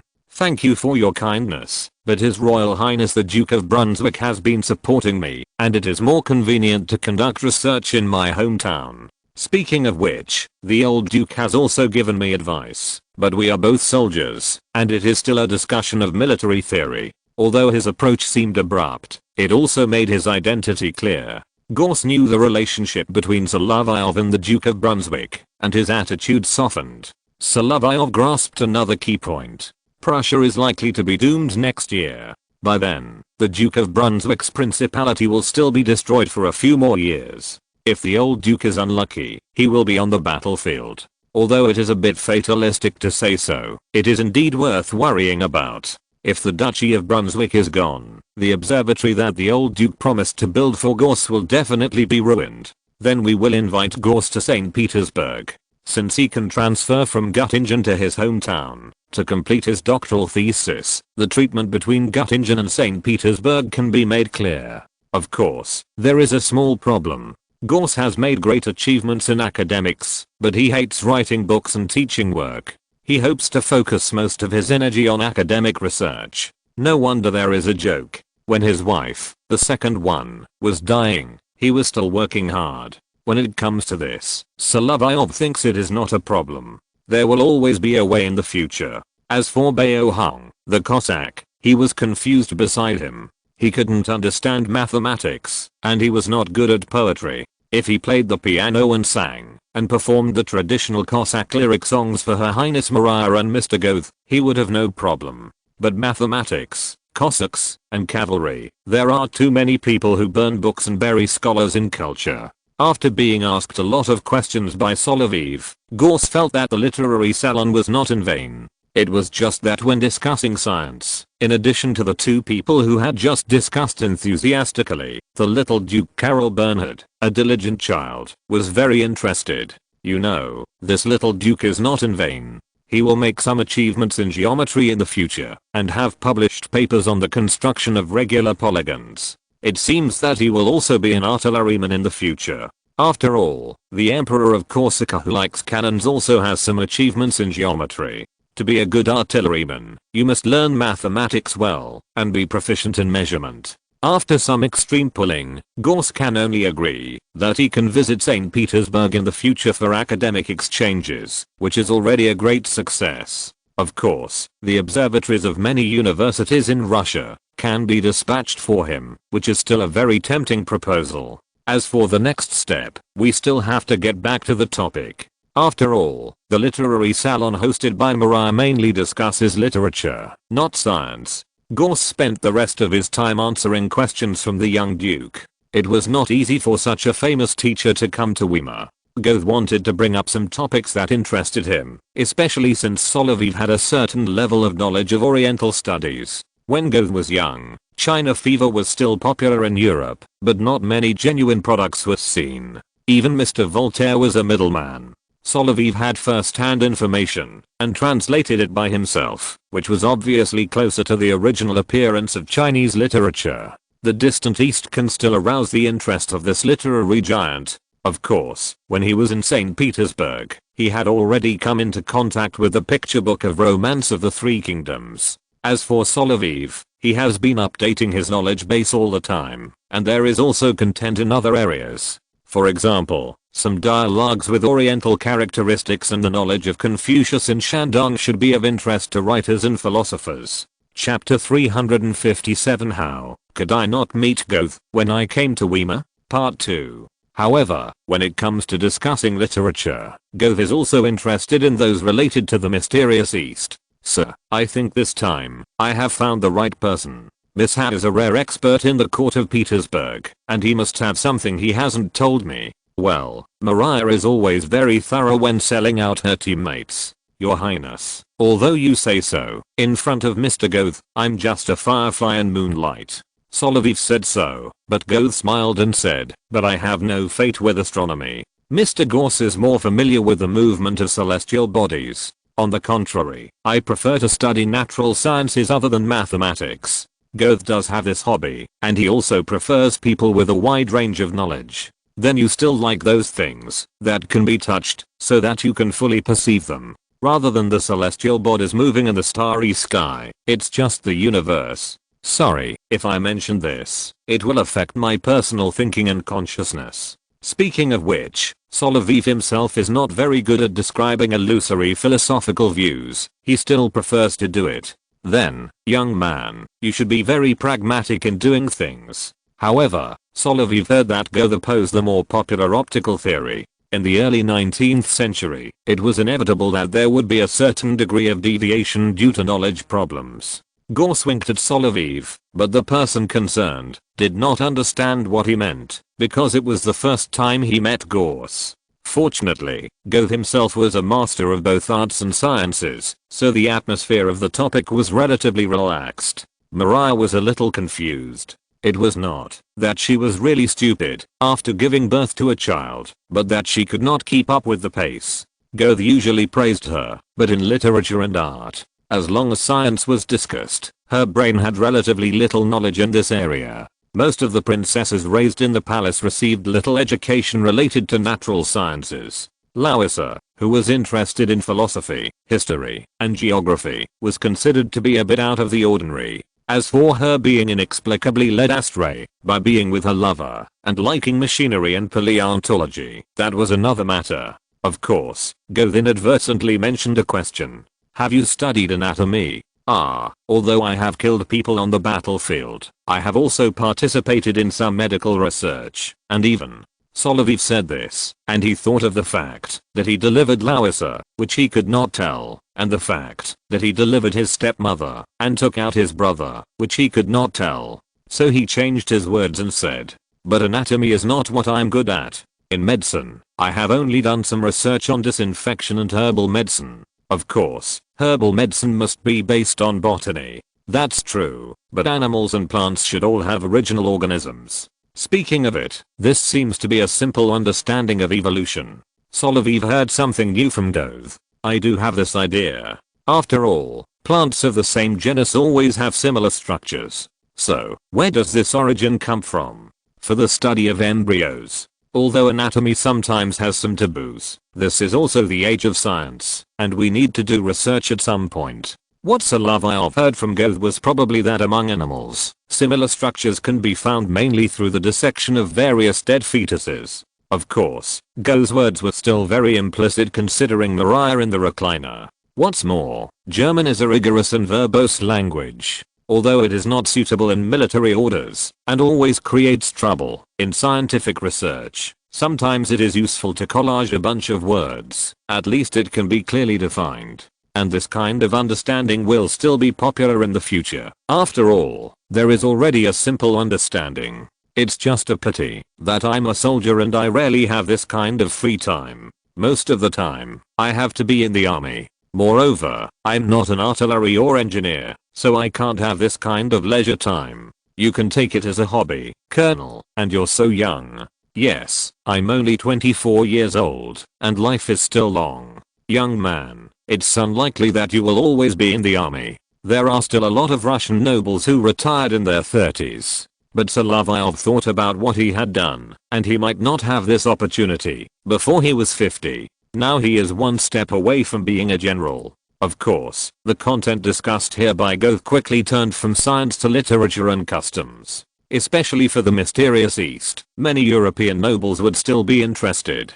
Solovyov also took out some relatively new results, but Shandong-Confucius dialogue was always very brief, unlike the Greek philosophers, who often had long speeches. After listening to a few Confucius said, Goethe also discovered this problem. It is obvious that Chinese philosophers are always so brief when speaking. Why is that? This may be related to the carrier of text, sir. If I remember correctly, papermaking was introduced from China, and the same is true for printing, according to what I know. Before the emergence of paper, China's text carriers included bronze and bamboo slips. When writing on them, it was obvious that the words had to be concise and not take up too much content. The chronological history books handed down also have this problem. The early texts were concise, and later notes needed to be added. This is also a kind of knowledge. Then there should also be inscriptions, such as the carvings that the Austrian envoys saw when they visited Persia, and the unrecognizable Egyptian texts.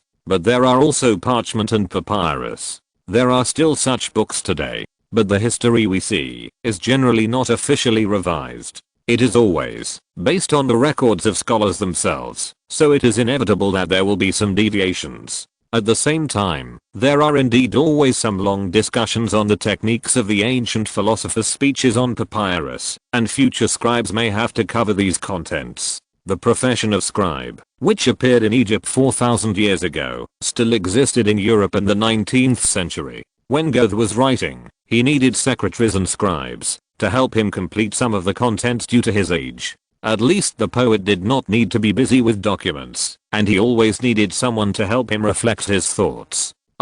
It seems that you have some research. Yes, after all, there are always people who do this. This practice will even be displayed under scientific instruments in the future. Some original content will be overwritten, and important documents will be covered by useless account books. This kind of thing has happened before. When Goethe heard this, he roughly understood why Confucius dialogues is so brief and fables are usually short. This is really interesting. If you were not still carrying out a mission, I think I should let you stay in Weimar for a while longer. Goethe was interested in learning something about the East. He was a poet, a lover and a third-rate researcher in the field of science. He was thirsty for knowledge. He even read the Quran and respected the popular beliefs in the Middle East. He actually knew the Hadith. What's more, this is a language that is relatively rare in Europe. Although there were Chinese believers who arrived in France, such people are extremely rare. Solovyov was more worried that after Goethe learned Chinese, if he could recognize the characters, would he make a fool of himself? Confucius from Shandong really liked to use force. For example, when Qi and Lu met, he really tore the people of Lei into pieces. Even that time, King Jing of Qi brought Yanzi with him. If he did this, the Analects would really become a slang. However, Goethe was more interested in the content translated by Solovyov, and he thought that what Confucius said made sense. As for Mencius, the only book in the 4 books that contains a lot of fables, Goethe nodded after listening to the several chapters translated by Solovyov. especially the one about the Chu people learning key language. It is obvious that Solovyov had a purpose when he spoke, and there was a scribe beside Maria who recorded what Solovyov said in French. This chapter is interesting. Now Europeans are communicating in French, but they can't forget the language of their own country. After hearing Go's evaluation, Maria remembered that, when she was in St. Petersburg, some Russian nobles, even authentic Russians, might not speak Russian very well, not as good as her grandmother and sister-in-law, who married to Russia, and learned by themselves. Even her mother, after living in Russia for a long time, still has the accent of her hometown in Württemberg. However, she has come to Weimar, so she obviously can't say anything about this matter, but after someone records it, it will be convenient to bind it into a book later.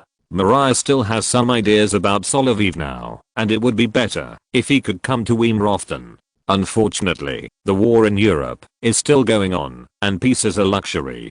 Goethe did not make any comments on the current situation. Although he was a patriot, he had to take into account the actual situation of the German princes. Saxe-Weimar was a small country dependent on the big princes. Although the title was not low, many things had to be dependent on Prussia. Of course, Goethe also had a fan. Although Napoleon himself had never met Goethe himself, he always admired him, and even wanted to find a suitable time to meet this literary giant. But Napoleon was really, if he discussed it, although Goethe was very interested in natural sciences, Napoleon's best mathematics was not within his scope. At the same time, Napoleon himself paid more attention to Goethe's works mainly in weather, and in addition to that, there were dramas transformed from stories in the classical era. And when Solovyov was sitting here, he was able to discuss some philosophical issues. This is an advantage. Goethe once visited St. Petersburg, but unfortunately caught up with the time when Paul was assassinated, and he soon returned to Weimar. If he were to visit Russia again, he would be warmly welcomed by Alexander, and make many young friends. I think I can go to St. Petersburg again, when the time is right. After all, your main work is done there. If you are willing to visit my humble home, I will also take out some of the contents of the manuscript to communicate with you, and it will also facilitate cultural exchange and dissemination. Now the East does not seem to be as mysterious as it was in the time of Marco Polo. We should know more about it, such as the visit of Macartney's mission. But although the British are allies, I have to say that in diplomatic occasions, we must respect the diplomatic etiquette of the country we visit. Macartney must have knelt there, but his publications did not say so. In order to avoid this problem, our mission has always been at the government level, not at the monarch level, so that conflicts in diplomatic etiquette can be avoided, and negotiations between the two sides can be carried out on an equal footing. However, Golovkin's visit this time had already caused trouble in Ulyasty, but because the journey to Siberia was too far, the news had not yet been reported back. That can only be said to be a kind of arrogance of the British in diplomatic occasions. This is not good. We must respect customs, especially the great emperor of China, who also rules a vast country, not these European countries. Yes, the great emperor of China rules a territory that exceeds the area of the European continent, and is indeed a great country. I can't continue to talk about it. After all, the British always do things that destroy the rules of diplomatic occasions. This is a kind of arrogance of maritime colonial country. It seems that there is nothing wrong with calling them British barbarians. Obviously, this is not a British salon, and the topic quickly changed. It was just mentioned that Macartney's mission would fail because of unrealistic requirements. The same reason should be applied to Golovkin. The Poles Czarist obviously did not understand the mentality of the King Emperor. Even if Golovkin understood the rules and did it according to the requirements of the king officials, he still could not complete the task. King was not Kai Lang. In some places, he could relax the etiquette requirements of foreign missions that did not understand the rules a little bit beyond the core issues. Otherwise, there would not be little Si Dangdong kneeling on one knee to recite in front of Emperor Kai Lang. Well, it can be said that Emperor Kai Lang was more tolerant of children, but the envoys still had to kneel. Therefore, if European countries sent a delegation, they would always learn from the Dutch and Portuguese. When meeting the King Emperor, they could not avoid etiquette. As for the previous dynasty, using the sword of the previous dynasty to behead the officials of the current dynasty. This is indeed unheard of. However, the Russian delegation encountered this once and almost caused a diplomatic incident. If you're listening to this novel on a channel other than Fanfic World, it means they downloaded and uploaded it without effort. We cordially invite you to visit our channel, Mundo Fanfic Novelos. There you'll find the original version of this story and you can explore many other novels of various genres. We're waiting for you to immerse yourself in a world of incredible novels. Chapter 358. The Austrians did not escape, they surrendered. Maria would feel sleepy if she stayed in this salon for a long time. But then, there was still a simple reception. The officers of the Guards Cossacks were invited to dine together, while the soldiers were entertained in the barracks. After all, Russia is a big country, and the marriage with Saxweima can also provide certain protection for this small country, so it is right to entertain them well. However, these officers, if they are given some wine, will easily enter another state. For example, the emperor is not at home today. These people started to dance the Cossack dance again, and as for Beohong, he even played with knife flowers with both hands. It seems that everyone is having fun, and everyone seems to have put the defeat behind their minds. Now that the fun has passed, they will go back to rest. In fact, everyone knows what the Austrians are going to do, so the Duke of Saxweima has been waiting for news. You must know that the mediation failed. In fact, it is Prussia's toughest approach, and in the end it will definitely suffer. If the Prussian King Frederick William III hadn't had a queen to back him up, he would have been even more cowardly, and even the old Junkers in the Prussian army would have taken him lightly. Even the re-emergence of the Duke of Brunswick was handled by the Queen. Although the Queen didn't know much about military affairs, she at least knew how to find an old general to stabilize the morale of the army. However, the terrible situation of the Prussian army was indeed hard to convince people. For this reason, the current Duke of Saxe-Weimar also wanted to call Solovyov to listen to him talk about the situation of the French. Your Highness, if you ask me about the situation of the French, I can only say that their marching speed is very fast. Such strategic mobility is very rare in a corps dominated by infantry. If the Prussian army is unfortunate enough to encounter the French army on the battlefield one day in the future, it still has to find a way to stretch the opponent's front line and wait for friendly forces to approach, rather than rushing into a decisive battle. Of course, telling this Duke these things is better than nothing, which is equivalent to being useless. Even if the Duke said, I have planned to send my youngest son to Hohenlohe, where he can also learn advanced experience in the headquarters. Solovyov heard this and knew that there was nothing to say. It was completely a waste of time. Although he sent a diplomatic courier to report the situation in Weimar to Grand Duke Constantine, he did not receive any specific instructions. During this period, he had to stay in Weimar with this squadron of Cossacks of the Guards. Maria did not avoid suspicion and always called Solovyov to the palace. She was quite strong here and had a good relationship with her gentle husband, but she just wanted outsiders to see her son. Maybe in her opinion, although Solovyov was an officer of the Guards, he played with her a lot when he was in the Winter Palace. In addition, he did not grow a beard. In this case, he was still the good girlfriend before. Well, she didn't care what the person involved thought. The baby she was holding now was her eldest son. The baby whose full name was sewn with his father, father-in-law, husband and 2 brothers, didn't know if it would reduce the child's blessing. Mishap, come and see, is this child cute? Compared with Larissa and her 2 sisters, she was obviously a stupid mother. Although her posture of holding the child was quite standard, she didn't pay much attention to the child's needs. Very cute, Your Highness, but you should recall how the nanas held the child in the palace. You can't always keep this posture. Among the officers of the Guards, Solovyov was obviously the one who was best at taking care of children. Even when he didn't have an illegitimate child, he often helped his stepmother at home and held the child in various postures. As long as the child was not old enough to crawl or walk, he must be good at it. Of course, he was also checking the child's health. After all, European medicine was not well developed. Although Maria cared about the child, she had no experience. Usually, like her sister Ekaterina, she was sometimes rough and obviously not as careful as Larissa and Elena. That's true, Mishap, you really have a way. In addition, the child's body is very delicate, which is determined by the individual's physical fitness. If you feel that you have a cold or have some symptoms, don't let him get close to the child, even if it is His Royal Highness the Duke. Mariah thought it made sense, and she also knew that when her sister-in-law gave birth, even her brother had to wear a mask when he went in to see the child. Solovyov came today and did wear a mask, which was quite careful. Of course, he also hit the mark by accident. Mariah's first son died in 1806. History. However, such a big fat boy is bigger than other 3-month-old children.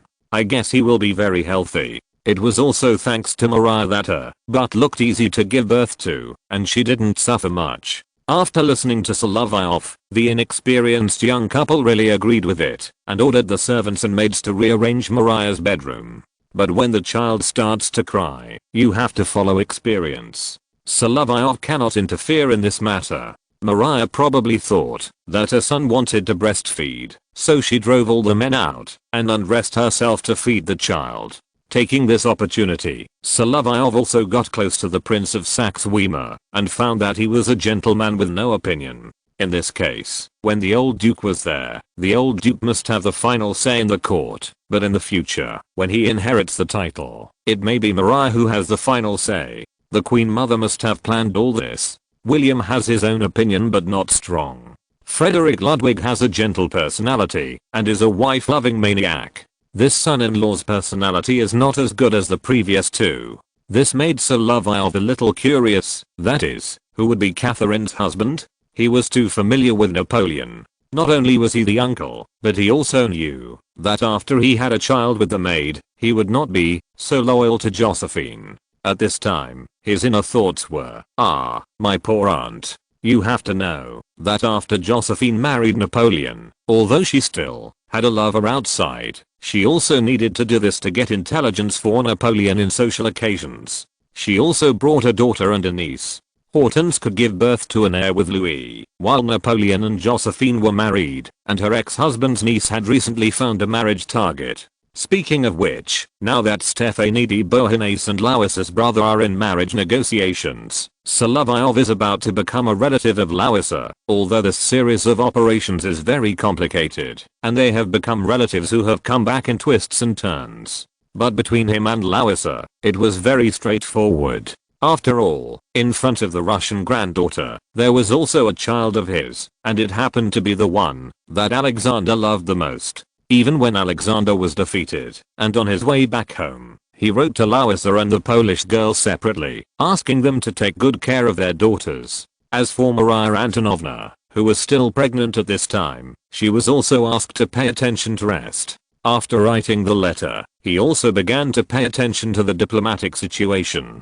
As expected, the Austrians negotiated with the French, and then the armistice was signed. This was a great failure for Austria. They did not run away this time, but surrendered directly. But Russia had not yet announced a ceasefire. In addition to writing letters to his women, Alexander also wrote letters to his mother, the regent, the ministers and the governor of St. Petersburg, asking them to perform their duties.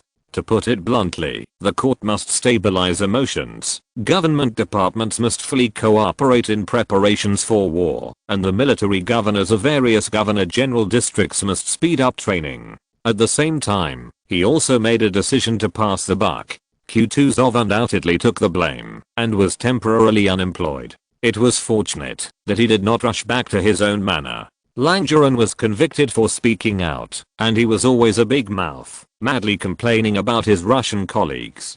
At the same time, he was a foreigner. Alexander sent him to the Duke of Richelieu in Odessa, so that everyone would be quiet. There were many French people in Odessa, so it didn't matter what circle they formed. At the same time, this can also prepare for war in the south, to guard against possible diversionary attacks by the Turks or trouble along the Dniester River. Many of the generals who gave advice at the time were blamed. The deployment of this battle was arranged by Varosa, and he fell ill because of it. Bagration and Solovyov did not receive any punishment. Bagration himself was very brave in the battle, and he will be rewarded when he returns. As for Solovyov, although he was promoted to general because of Alexander's pettiness, Alexander also rewarded meritorious personnel. In addition to the third level Order of St. George, he also gave a piece of land near Gatchina, which can be used to build a manor. As for the fourth level Order of St. George awarded by Alexander to himself, it reflects the courage shown in the Battle of Austerlitz, which is somewhat black humor and irony. Of course, if you see the fourth level Order of St. George awarded by Nicholas II 110 years later for the emperor was exposed to the range of German artillery fire, this is really nothing. After all, the Tsar performed well on the battlefield. He had defeatist sentiments and cried secretly there, which was barely justifiable after he left the battlefield. As for the situation of the second and third sisters in the palace reported by Constantine, and Alina and Maria had recently given birth to children, it was indeed not appropriate to go out with the children in winter. Therefore, Alexander also replied to Constantine and asked Solovyov to return with a team of guards Cossacks. As long as the King of Prussia did not commit suicide and did not go to war, the two sisters would be safe. Even Napoleon saw that his eldest sister Alexandra in Württemberg was willing to arrange a baby marriage with her daughter through his young nephew and tie Württemberg to the chariot of France. At the same time, the marriage with Baden and the marriage with Württemberg were more or less showing goodwill to the European royal families including Petersburg. As an emperor, he was no longer dealing with the European royal families in the name of the Republic, and it was obvious that he had to do it according to the royal family's set. In this case, the nature is gradually changing. It is no longer the Revolutionary Army during the French Revolution. The change from republic to empire has destroyed half of it, but the other half, the military strength, is still ridiculously strong. Therefore, Napoleon's power is still very strong. He is following his own plan, whether it is to put pressure on various countries on the European continent or to form alliances, he must follow his own methods. Until one day, this force is no longer so strong. However, the parties involved are not clear now. No matter which force it is, they all think that the overall situation has been decided. Solovyov is now preparing to return to St. Petersburg. He still has to pass through Dresden on the way. It is said that Prince Vasily Dolgorukov has taken his family there again.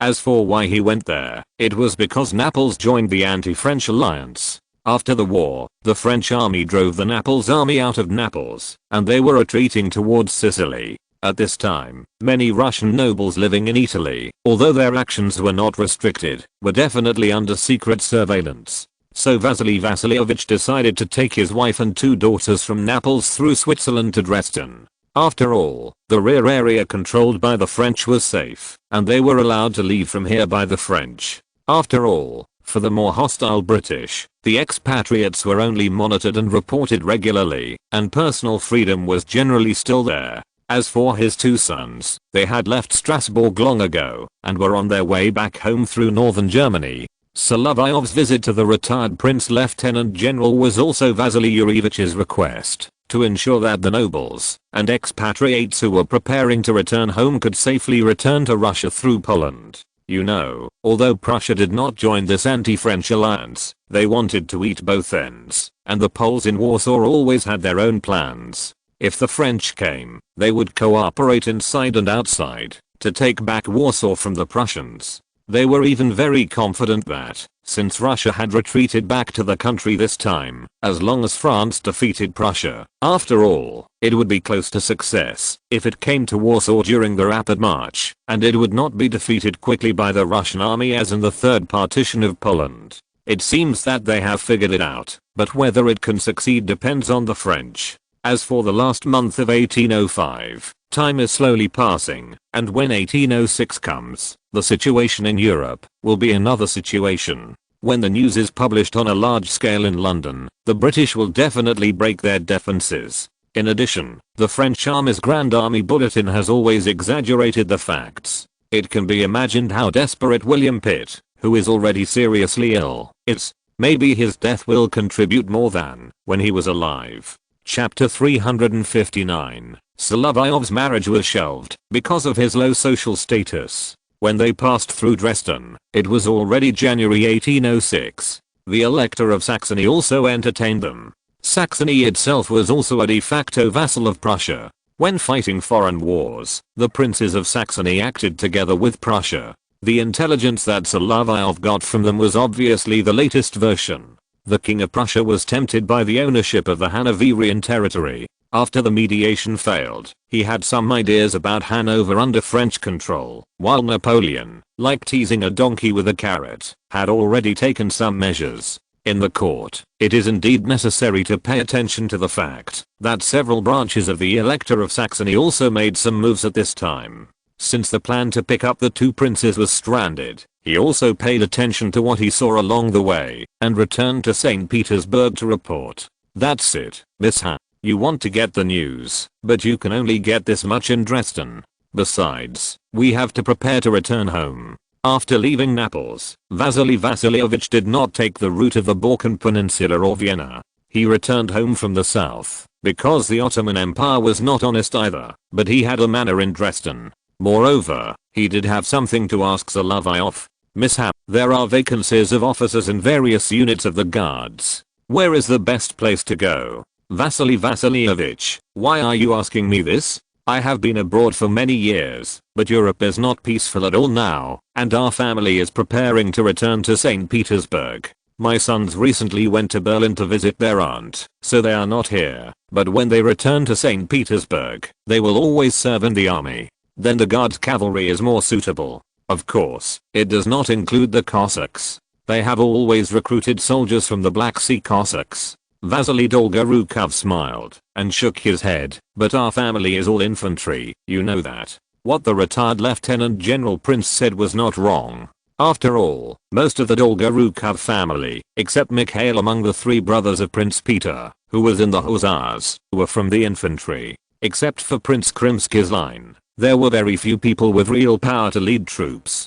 Prince Vasily's father was the commander-in-chief of the army. If he had not offended Paul, because of his faith, and his father-in-law was suspected of murdering Peter III, he would not have been expelled from the country. Even if he wanted to return to China now, he would need to be reintroduced to the upper class. Of course, he was not familiar with the domestic situation. After all, telling him about the domestic military garrison in the letter would easily anger Paul and Alexander, and it would also be easy to leak secrets. But verbally speaking, this is not a problem, and it involves finding a job. Then the Putuan is better. There are many positions for officers in the 4 battalions. Apart from those of us who are transferred from outside, not many people are 3 years old. He likes to hide half of his words, but everyone can understand when they hear this. Who let the Russian nobles register boys in the army to brush up their qualifications when their children are sucking on pacifiers? Solovyov's slow promotion was probably because he was already 13 years old when he was registered.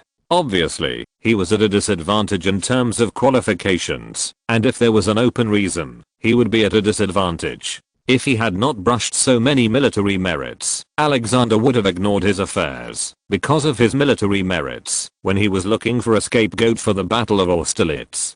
There will still be bloody things involving qualifications in the Russian army in the future. Vasily Vasilyevich planned to arrange his eldest son to the Guards, and his second son Nicholas would become a diplomat. After all, his sons, unlike their brothers and old father, were accustomed to military life when they were young. At that time, Dolgorukov, a descendant of Rurik, was attacked by Empress Anna because his military merits were reduced and his life was hard. In the next 2 generations, not many people were willing to join the army. Those who filled the officer positions were always the more destitute among the great nobles, as well as those small and medium nobles. In addition, there were foreigners. After this defeat, the officers of various factions in the Russian army actually performed very badly. Regardless of whether they were local noble officers or German officers, these 2 big guys were not very good. The only reliable officers were the guards of Grand Duke Constantine, the young and middle-aged officers brought by Suvorov and Kutuzov. This amount of manpower was not enough. There were hundreds of regimental units in the Russian army, and there were many officers to be added, from the regiment commander to the company commander, and the flag officer. Alexander's idea was to recruit officers from the sons of nobles, but he did not lift the restriction on hereditary nobles for officers. In the civil service system, one had to wait until the 8th class civil servant to obtain the status of hereditary nobles. But for officers, as long as they reached the 14th class second lieutenant, they were hereditary nobles. Those soldiers who fought hard had to make great contributions to have a chance. For example, the Lokov restored his status by preserving cannons and military flags, or capturing enemy officers. But the young people who added the sons of nobles were often incompetent.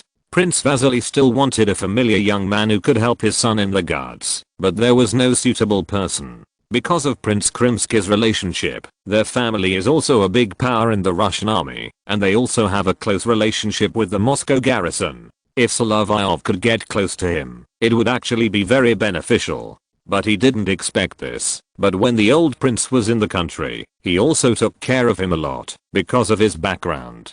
If Vasile goes to the army in the future, he will need your help. You are very young, and can help him for a long time. It's just that the noble ladies nowadays don't like officers very much. I met them some time ago. When they were getting married, they deliberately didn't want officers, especially officers from the guards. That's because they look like daredevils, but you are not. At this point, Solovyov also knew that his faces in front of people were more or less impressive. Those troublemakers in the guards were all causing trouble while he just secretly met with his lover. He was very capable at work and never delayed his own business. This also made people feel praised. But Vasily Vasilyevich has not considered that he will have a marriage in the future. If he returns to his country, he must have a good relationship with Prince Saltykov's family. After all, this man is considered a tutor and has always had a high status in St. Petersburg, and his wife is the princess of the Dolgorukov family.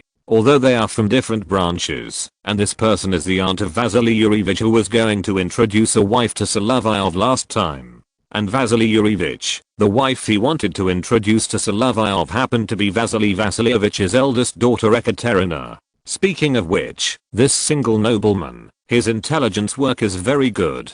Although the intelligence on the enemy is not very good, but the intelligence on the upper class aristocrats, it is accurate. It's just that, when he returned to St. Petersburg, he also lived in his aunt's house, and mentioned these things. Vasile, you seldom come to me. Aunt, you know. In a few days, when spring comes, we will have to return to the garrison. This expedition is not pleasant. Oh, I know that. What are you doing recently? I plan to introduce wives to some talented noble sons, especially those who have made contributions on the battlefield. Oh, who do you have your eyes on? Vasily Yurievich mentioned a few first, and his aunt also found them interesting. The girls you found for the Volkonsky boys are all good, but they still have to go to Moscow to meet them. I think the girls from the Pushkin family are also okay. Also, I thought of Prince Krimsky's granddaughter, who will be 15 years old soon, and it's time for her to find a husband.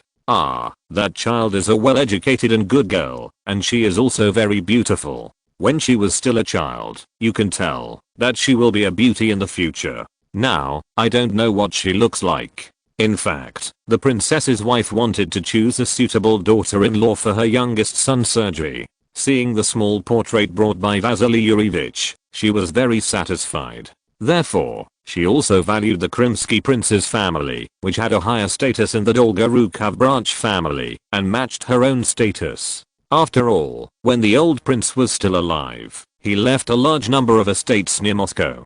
Because his son Prince Mikhail had no sons, all the property was left to Prince Vasily. There is a lot of inheritance in property, but there are also a lot of debts. However, a prince of this status can bring a lot of dowry. In Russia, it is difficult for girls to get married, mainly because of insufficient property. A typical example of this is Sonia from the Rostov family. She has been in the house of Count Rostov, but she never got married. This is obviously different from the customs in the East, but in China, betrothal gifts and dowries exist, and there is nothing to say about this. Thinking of this, the princess's wife was indeed quite curious. How can her nephew introduce this girl? Vasile, how did you arrange it? If the granddaughter of Prince Krimsky wants to get married, she must be arranged to be a young man with military merit. I have my eyes on two people. One is Colonel Solovyov, the little follower of Prince Bagration. Although he is young, he is very courageous, and has made many military achievements at the age of 24. He is the best among young officers. The other is Count Kamensky the younger.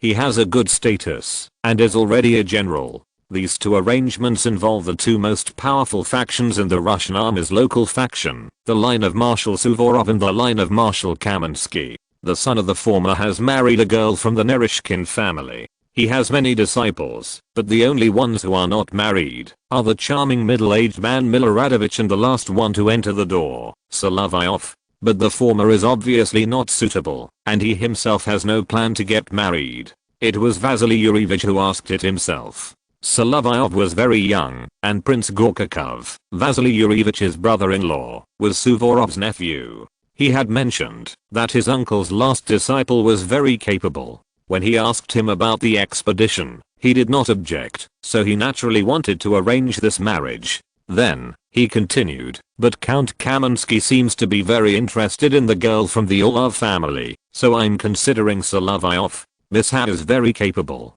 He served as a guard in the guards and captured the military flag.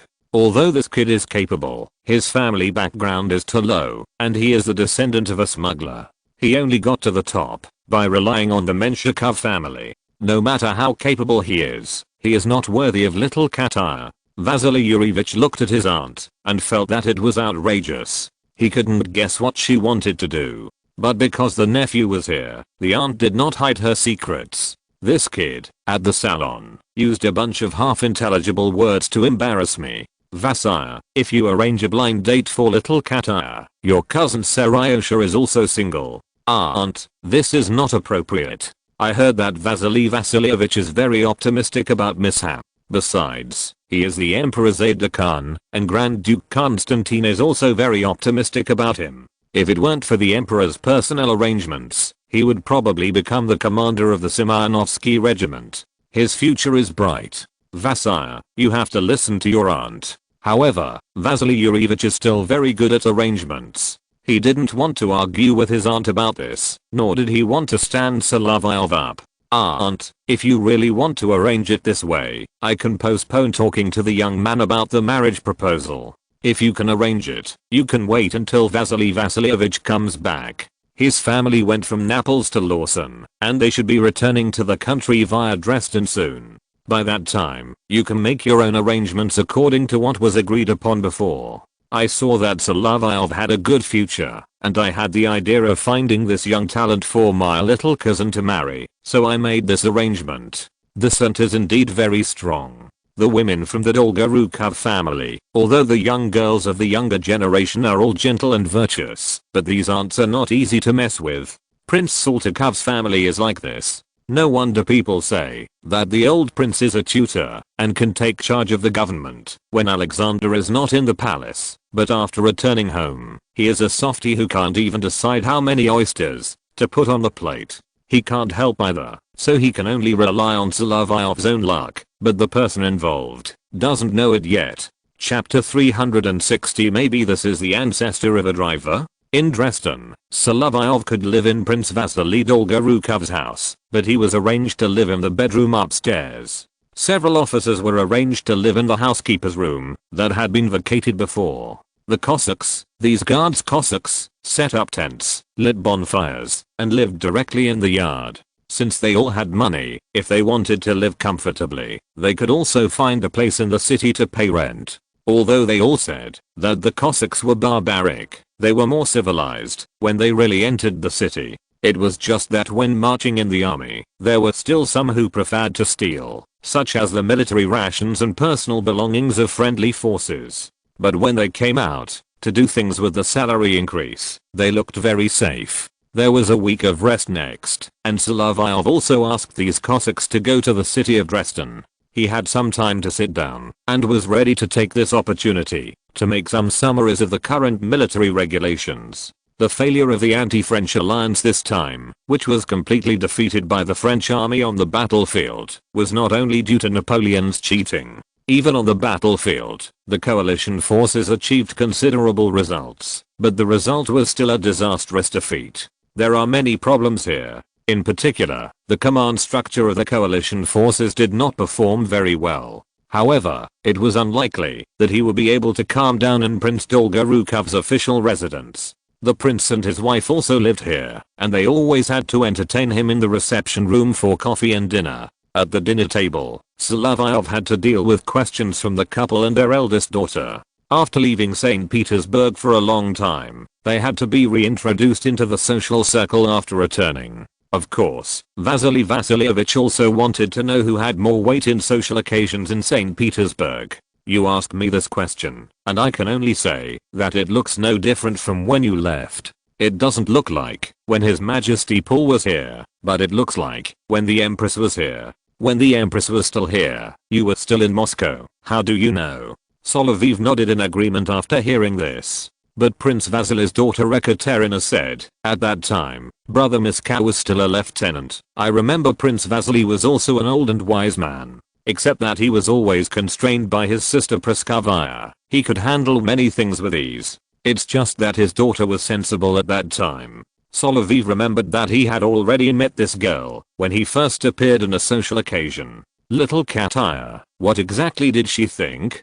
Solovyov could probably guess that she just had a good impression of her. When she was in the palace, she often brought big and small children with her. She was completely a nanny wearing the uniform of a guards officer. Of course, there are some emotional factors involved. But I must be careful when I go to Lois's place in the future. After all, she is the queen. Moreover, Solovyov personally prefers girls with blonde hair, and little Katya has dark hair. In terms of personal relationship, he treats her more like a sister. After all, she has a close relationship with her sister Yulia. Little Katya is also more concerned about how Yulia is now. Brother Miska, is Yulia okay now? Of course she is fine. In a few years, she will be able to graduate from the girls' school. If you go back to Petersburg, it will be very convenient to see her. That's great, but I don't know how her dance homework is. Solovyov also knows the homework that little Katya mentioned.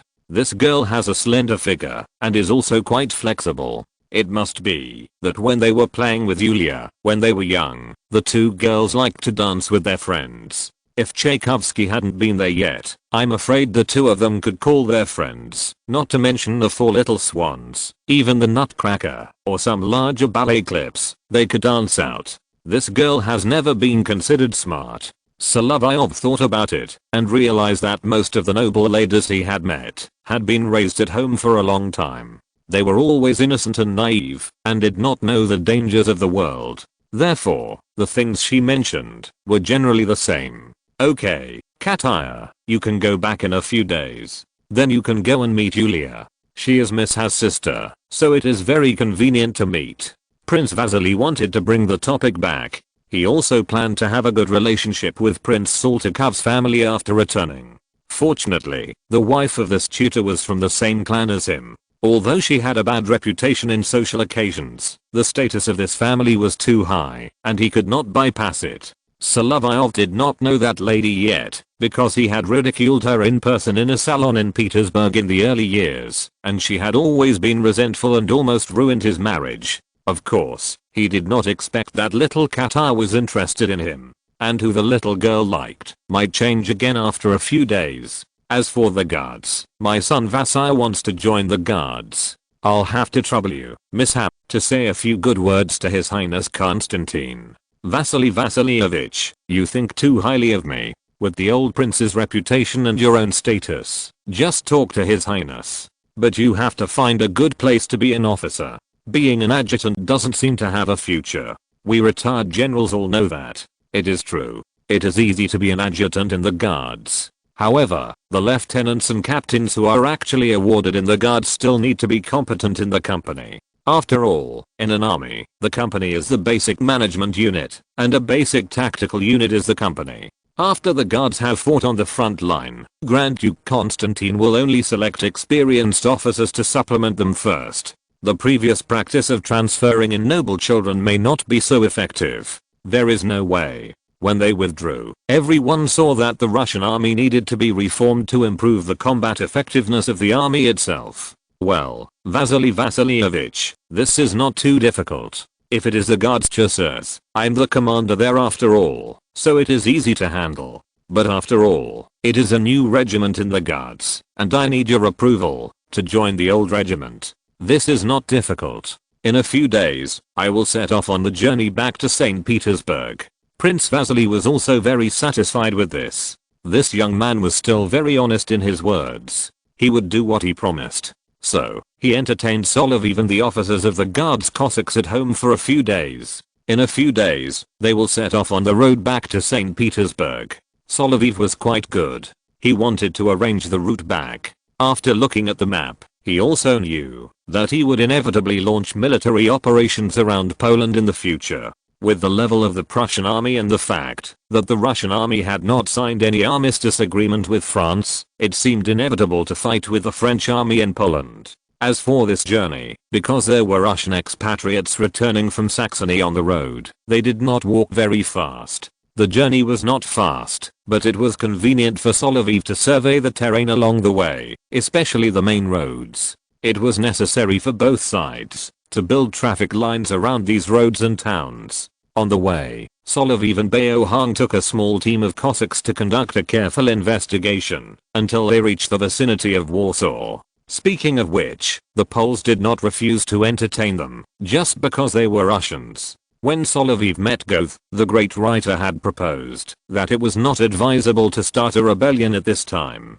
Although patriotic, it was not advisable to confront a huge force that one could not resist directly. What he said did make some sense. Unless they could not survive, most people were still living a simple life. If you did not force them, the Poles would not rebel. At least before Napoleon came here, the Poles were not so crazy. Solovyov also needed to find a place for the prince's family to settle down. It would be best to find a house of a small Polish noble, and it would be even better if there was a manor. However, along the way, Solovyov did not find any big houses, and finally settled in the house of a young local landowner of medium size. Vasily Vasilyevich, this is the best place nearby, and the host is very hospitable, so he let us stay here. Not bad, it's clean. As for this tall young Polish landowner, Solovyov felt familiar when he saw him, especially when he rode a horse to entertain him personally.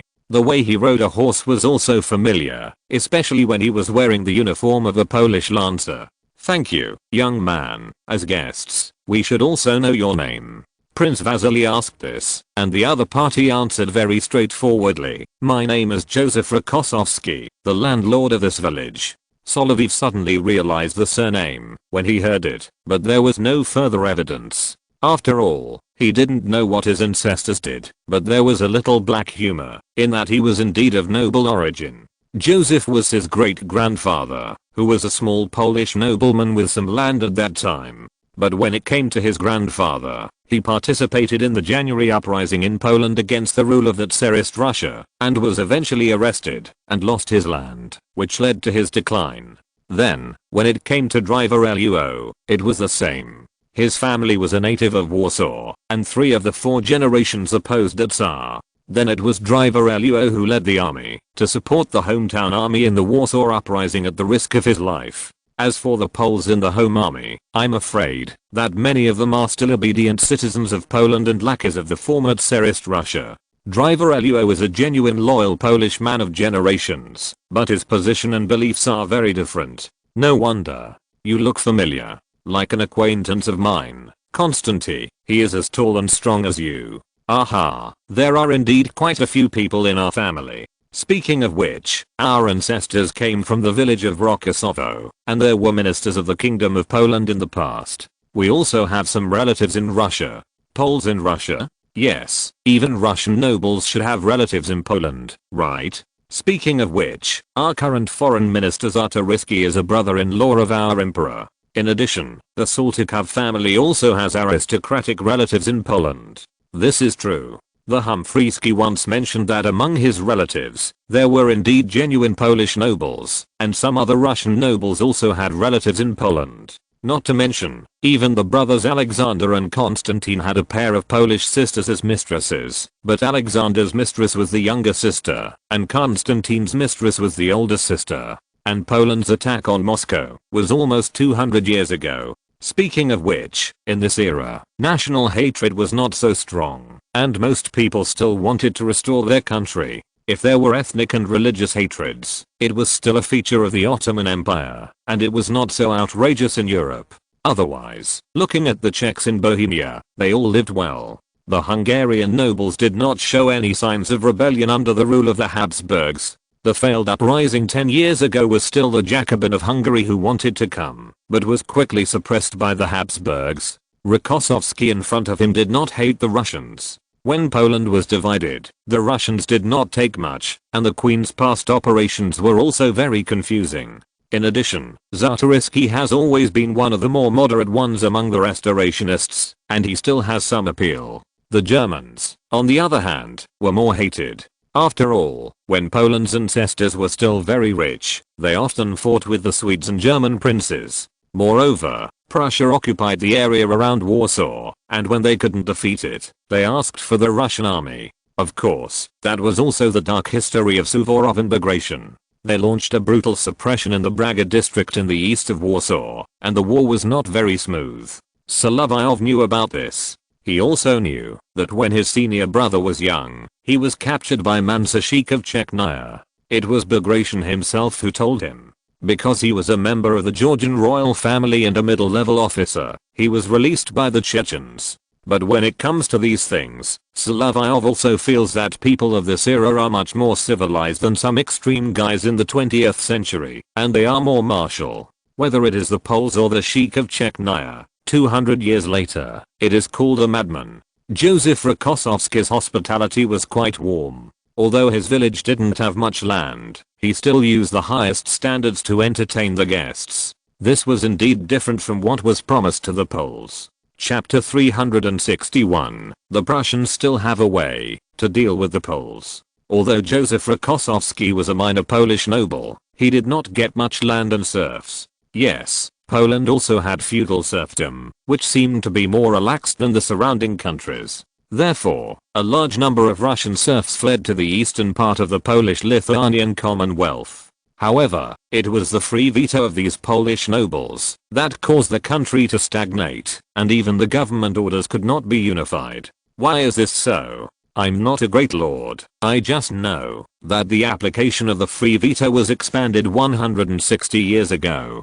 Who was the king of the Polish-Lithuanian Commonwealth at that time? Władysław IV. He also had claims to the throne of Moscow and Stockholm. After hearing what the driver said, Solovyov recalled that there was indeed such a thing when Poland invaded Moscow. But the more famous one is the guy called False Dmitry. There was no False Dmitry in the Great Interregnum, and the Romanov family was not pushed out to establish a new dynasty. Poland is indeed a bit strange. This free veto power has not declined completely after the subsequent Cossack uprising and the Great Flood. Until the 7 Years' War, the Polish-Lithuanian Commonwealth was also in a neutral state. Speaking of which, 50 years ago, Poland remained neutral. That's the problem. Prussia, Austria, and Russia. Colonel, you don't mind me saying that? When they said this, they all looked at Prince Dolgorukov, who had a higher status here, but he didn't care much. It seems that there is nothing wrong. Joseph, you can continue.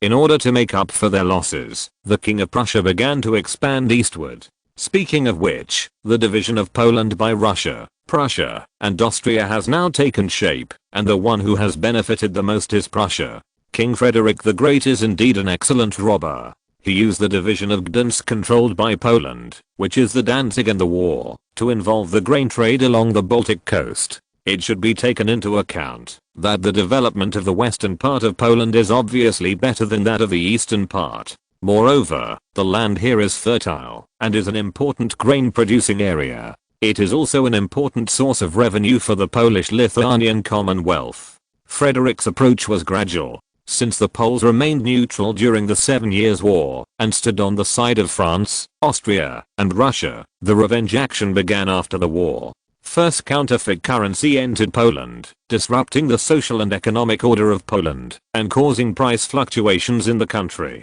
This was only the first step. At the same time, in eastern Lithuania, Empress Catherine also joined in, using the same method as she later took against the Ottoman Empire. Poland's constitutional reform in 1764 was soon declared a failure, and then the Polish and Lithuanian nobles formed an alliance to fight against the Russian army, which naturally failed. The coalition of small Polish nobles was obviously vulnerable, and failure was inevitable. However, From Joseph Rokossovsky's point of view, the Russians were nothing to him, but the exploitation of the Prussians was more obvious. As for Prussia, their king is really not as good as some kings in Polish history. The queen is a figure, but no matter which side Prussia stands on, they will definitely have problems. What will happen? How about we make a bet? 1 silver coin. Colonel, although I'm willing to make this bet with you, you are just a passing guest after all. It doesn't matter, I will have the opportunity to return to Poland in the future.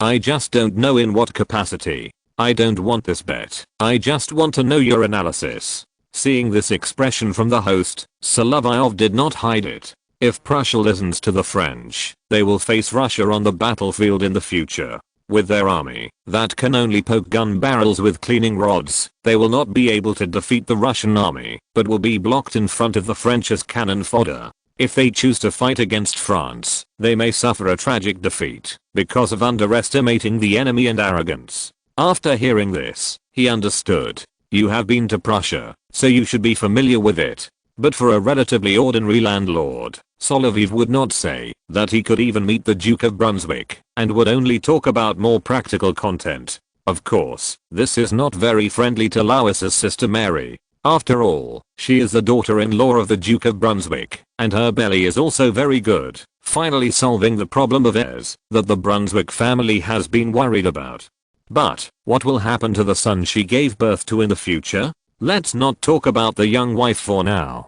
Solovyov was just telling his friend about the current situation facing Poland. At this time, I think the most important thing for the Poles is that you bet on the right treasure. It can't be like in the past. Solovyov only knew that this man's surname was Rokossovsky, but he didn't know that he had a great-grandson who could beat the Germans so hard that his grandmother didn't even recognize him, because all he knew was that driver Rokossovsky's father was a railway worker. But the other party was at least a young landlord, and he had some knowledge. Just like those stupid masters in Warsaw, right? It's almost like that. Oppressing the neighboring countries and the obedient registered Cossacks and peasants in the country will lead to today's outcome. Even if Vienna was saved, it sounds like Europe was saved, but the Austrians have never had credibility. You seem to have a lot of experience. Yes, they were defeated twice in the joint forces with the Austrian army. They were so vulnerable, and the logistics supply. At this point, although Solovyov didn't mention the Tsar at all, Alexander's performance was still quite bad, but the Poles couldn't know it. These Germans. Let's not talk about this. When I was in St. Petersburg, Prince Czartoryski had a plan, hoping to have an independent Poland in the future. It's just that this plan is indeed quite funny. That is, Alexander had some interest in it before, but he recently suffered such a defeat. When he goes back, he may be more interested in Polish girls than in restoring Poland. And another thing Solovyov didn't say is the French interest in Poland. This can't be talked about. It can only be associated, not spread. After saying this, the young man looked calm and composed, not eager to try, like those Poles. You are very stable. Yes, Colonel. I have thought about it, but there is no need to fight. I just love life here. I will join the army, only if there is a new Poland.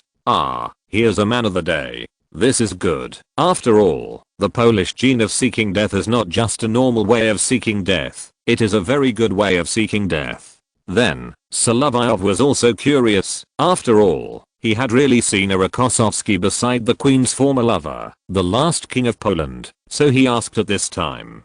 I once met a Cyprian Rokossovsky in the Marble Palace in St. Petersburg. What is your relationship with him? We should be considered relatives. We are both from the village of Rokossov near Poznan. We were there 400 years ago. When Jakub Rokossovsky was the Minister of Finance, our family owned vast lands in the village of Rokossov. But after that, the land there was gradually divided up, and our family members moved to many places. Cyprian was a servant of the former king, but he received money from Prussia and your queen. It's not surprising. After all, his boss and our queen are both very close, but it's hard to say. Prince Vasily had been listening nearby. He pretended not to hear, but he was also a little interested in Polish history and kept listening. It's quite interesting, young man. It seems that your family is also a large family of considerable size.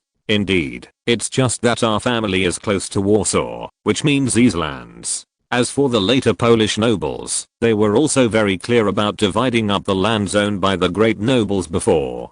Poles themselves, I'm afraid, always like to find someone to take the blame, and there are still a lot of scapegoats. That is, there is an independent Poland, and I'm afraid it can only continue to exist by relying on powerful foreign countries. If Alexander were still alive, if he promised an independent or semi-independent Poland, perhaps with his personal relationship, the country could still exist. But if Poland jumps out to commit suicide again in the future, and it is replaced by the Tsar after Nicholas, then this pretend Poland will not exist. As for the Polish talent for committing suicide, it is probably that they never catch up with the right time to launch an uprising, especially during the first and third partitions of Poland. They jumped out by themselves and were beaten in the end. The main thing that the Poles hate is Russia. Although Russia occupies rotten land, the territory is very large. But over there, it is either swamps or wasteland. Only the Polish territory near Kiev is considered to be developed, but under the rule of the Polish nobles, it is not very good.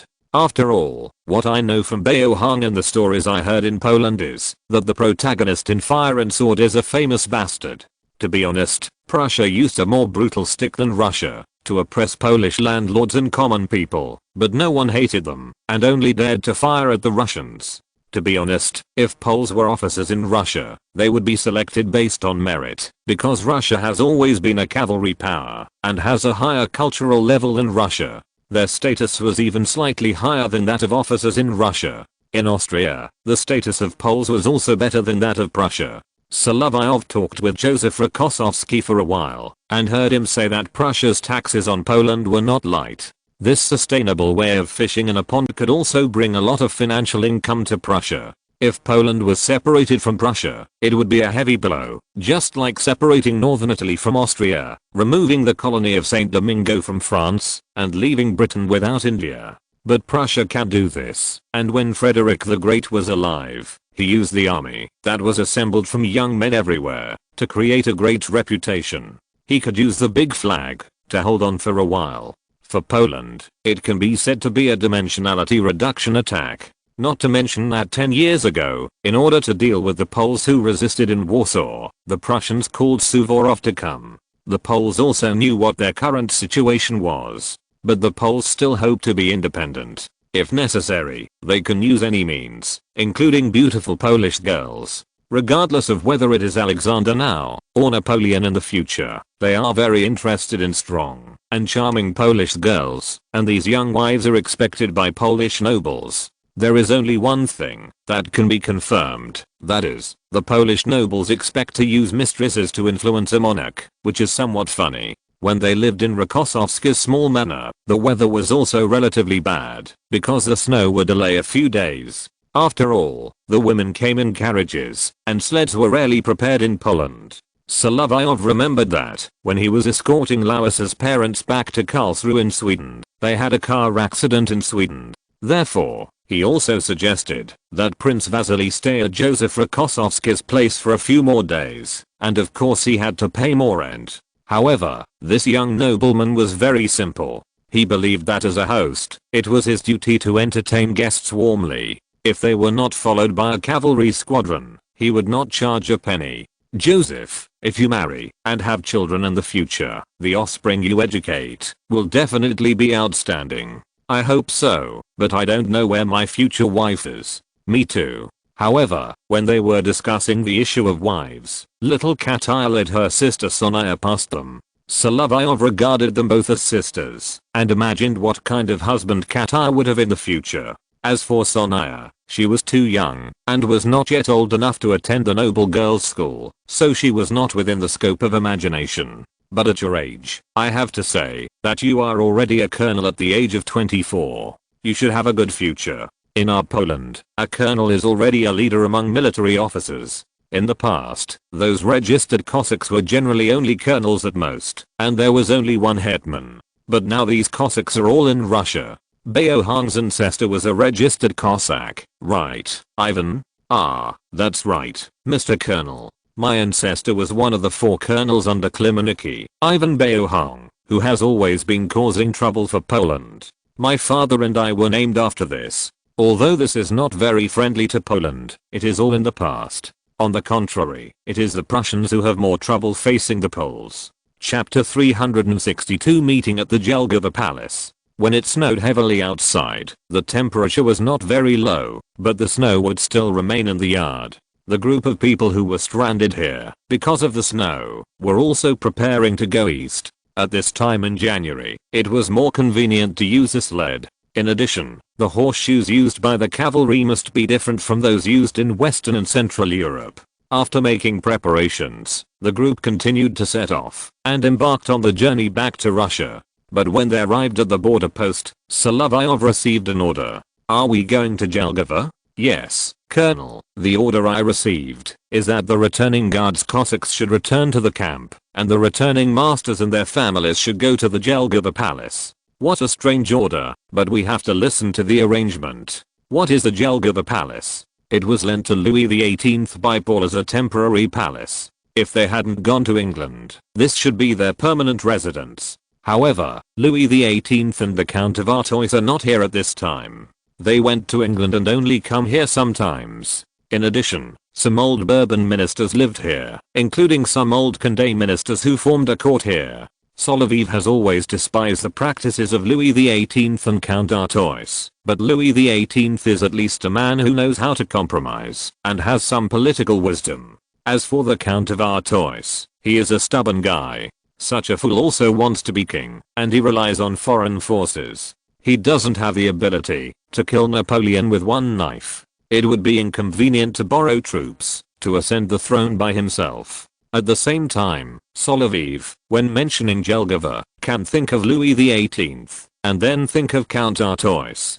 Compared with the poor little cake, it is really incomparable. After all, the princess had already seen it when she was imprisoned, unlike these people, who only wanted to be a cover for others. After she gave birth to a son, the Austrian emperor did not dare to offend Napoleon, so he sent the mother and son to Jelgava together. I don't know what this operation is. Archduke Karol also wanted to complain, but that was his brother, the emperor, and considering that his younger brother Archduke Joseph had been dawdling in Hungary before, causing France to be suspicious, he couldn't say anything, but because he loved his wife and children, he made preparations in advance and sent everyone to Jelgava. Anyway, there was an alliance between Russia and Austria, and no matter how long Napoleon's hands were, he couldn't let the Catholic foreign Archduke divorce and force Austria to restart the war, which was very stupid. Therefore, no one cared about this. As for coming again before parting, the thin and capable Archduke Karol was very good at this.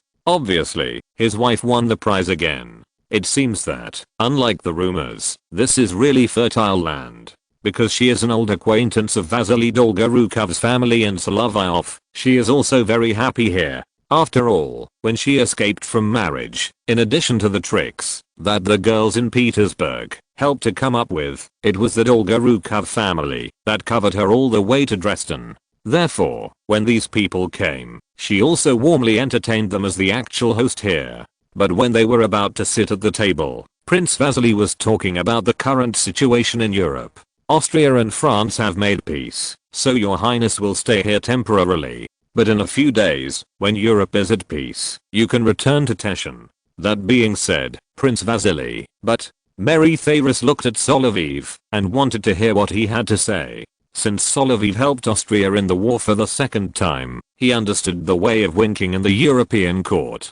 But we also have to consider whether peace can be achieved next time. Yes, the last peace came quickly and went quickly. Prince Vasily agreed, and Mary Tsarist just sighed. It seemed that she had no chance to return to France. As long as Napoleon remained as powerful as he is now, her husband, Archduke Karol, the father of her children, could not control it. After all, he was just the Archduke of Austria, not the monarch of the Habsburgs. Speaking of illegal organizations, the countdown has begun, and they are just waiting to be disbanded. Will peace be eternal? As long as this point is raised, everyone will have doubts. After all, Britain and France have never kept their word. Moreover, in Jelgava, there was also news that the Ottoman Empire in the south was indeed very restless, which was very unfavorable for Russia. After the banquet, Solovyov saw that there were no important political figures here, so he prepared to go back and rest.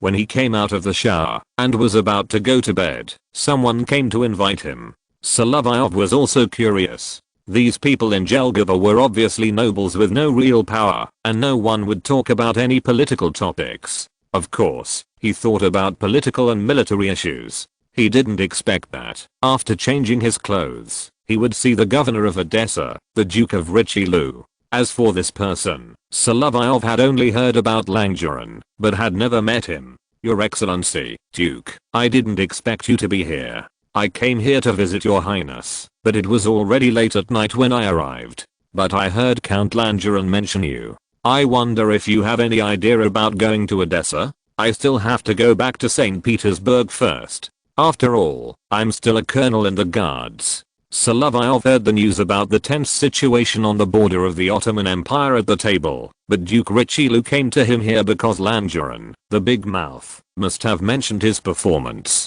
However, he didn't want to fight the Ottoman Empire. After all, if he really wanted to solve the problem, it would definitely not work without a good general to command the various Russian troops in the south. Especially along the Dniester River, several gates here are in the hands of the vassals of the Ottoman Empire, and the progress will definitely not be smooth.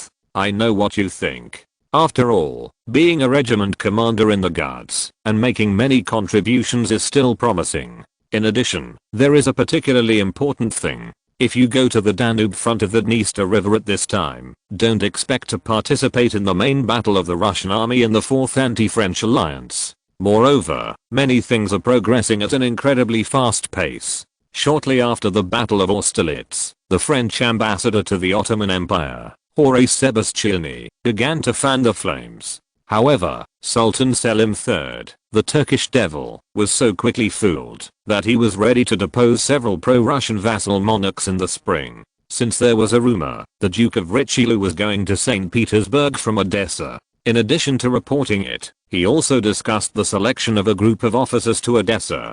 Besides, it's really boring to fight the Ottoman Empire. Your Excellency, although you are the governor of Odessa, your title was passed down from Cardinal Richelieu, so you are a French nobleman. If I stayed in Petersburg, I could still fight when I was fighting Napoleon. There are 2 points. It can be said that it is for the royalists to fight against our common enemy, and fighting the Ottoman Empire is not the same level as fighting Napoleon. As for the Dniester River, every time the Russian army went to war, it suffered heavy losses. Not only was it consumed by fighting, but the Russian army often had to face diseases. Solovyov systematically studied several battles on the southern front. It was okay in Crimea, but the Danube front has always been rampant with malaria, and other diseases also exist. In such a place, it is indeed not suitable to fight, especially for a long time. He couldn't tell Duke Richelieu that using troops in the Middle East would always bring all kinds of inexplicable infectious diseases, which eventually evolved into plagues of varying sizes. From this point of view, Duke Richelieu knew that the other party was unwilling to come. But there are people who are not interested in brushing military merits for the Ottoman Empire. He didn't know that Solovyov had considered the southern front before, and he also knew that Russia's planning in the south, since Peter the Great was ultimately aimed at Constantinople. But if he goes, he has to go with a reliable commander-in-chief. There is no such person in the Russian army now. Because of the defeat of Austerlitz, Kutuzov has been dismissed. As for the relatively reliable Bennigsen, because everyone knows that he participated in the regicide, people in the guards system will not go with him. Solovyov knows that this guy has some skills, and from a personal and factional perspective, he will not go with him. Miloradovich, he has always been fierce in battle, not like a commander, serving as a military governor in Kiev to manage local military affairs, so he can't come up.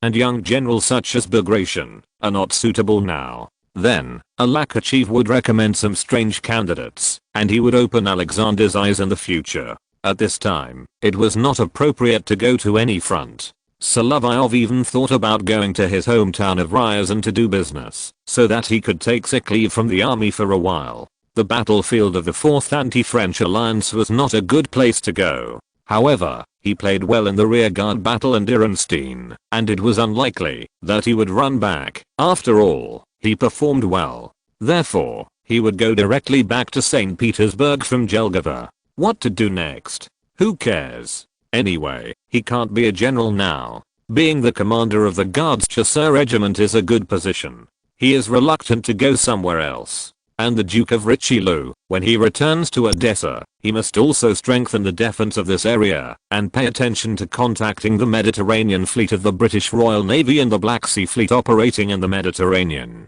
The war in the south is also inevitable, and Solovyov has to go back to St. Petersburg at this time, so he has to go home. He didn't know what happened in St. Petersburg some time ago, and what was related to him. Now, for him, it was more important to go back home. The atmosphere in St. Petersburg and Moscow was also very strange, making it feel like a funeral was a wedding. It was also a Russian characteristic, always trying to dilute the awkward atmosphere. He thought about what would happen recently, probably Andrei was going home, and Pierre. Therefore, he also inquired about the Berzukov family, and it was indeed like what was said in the social circle.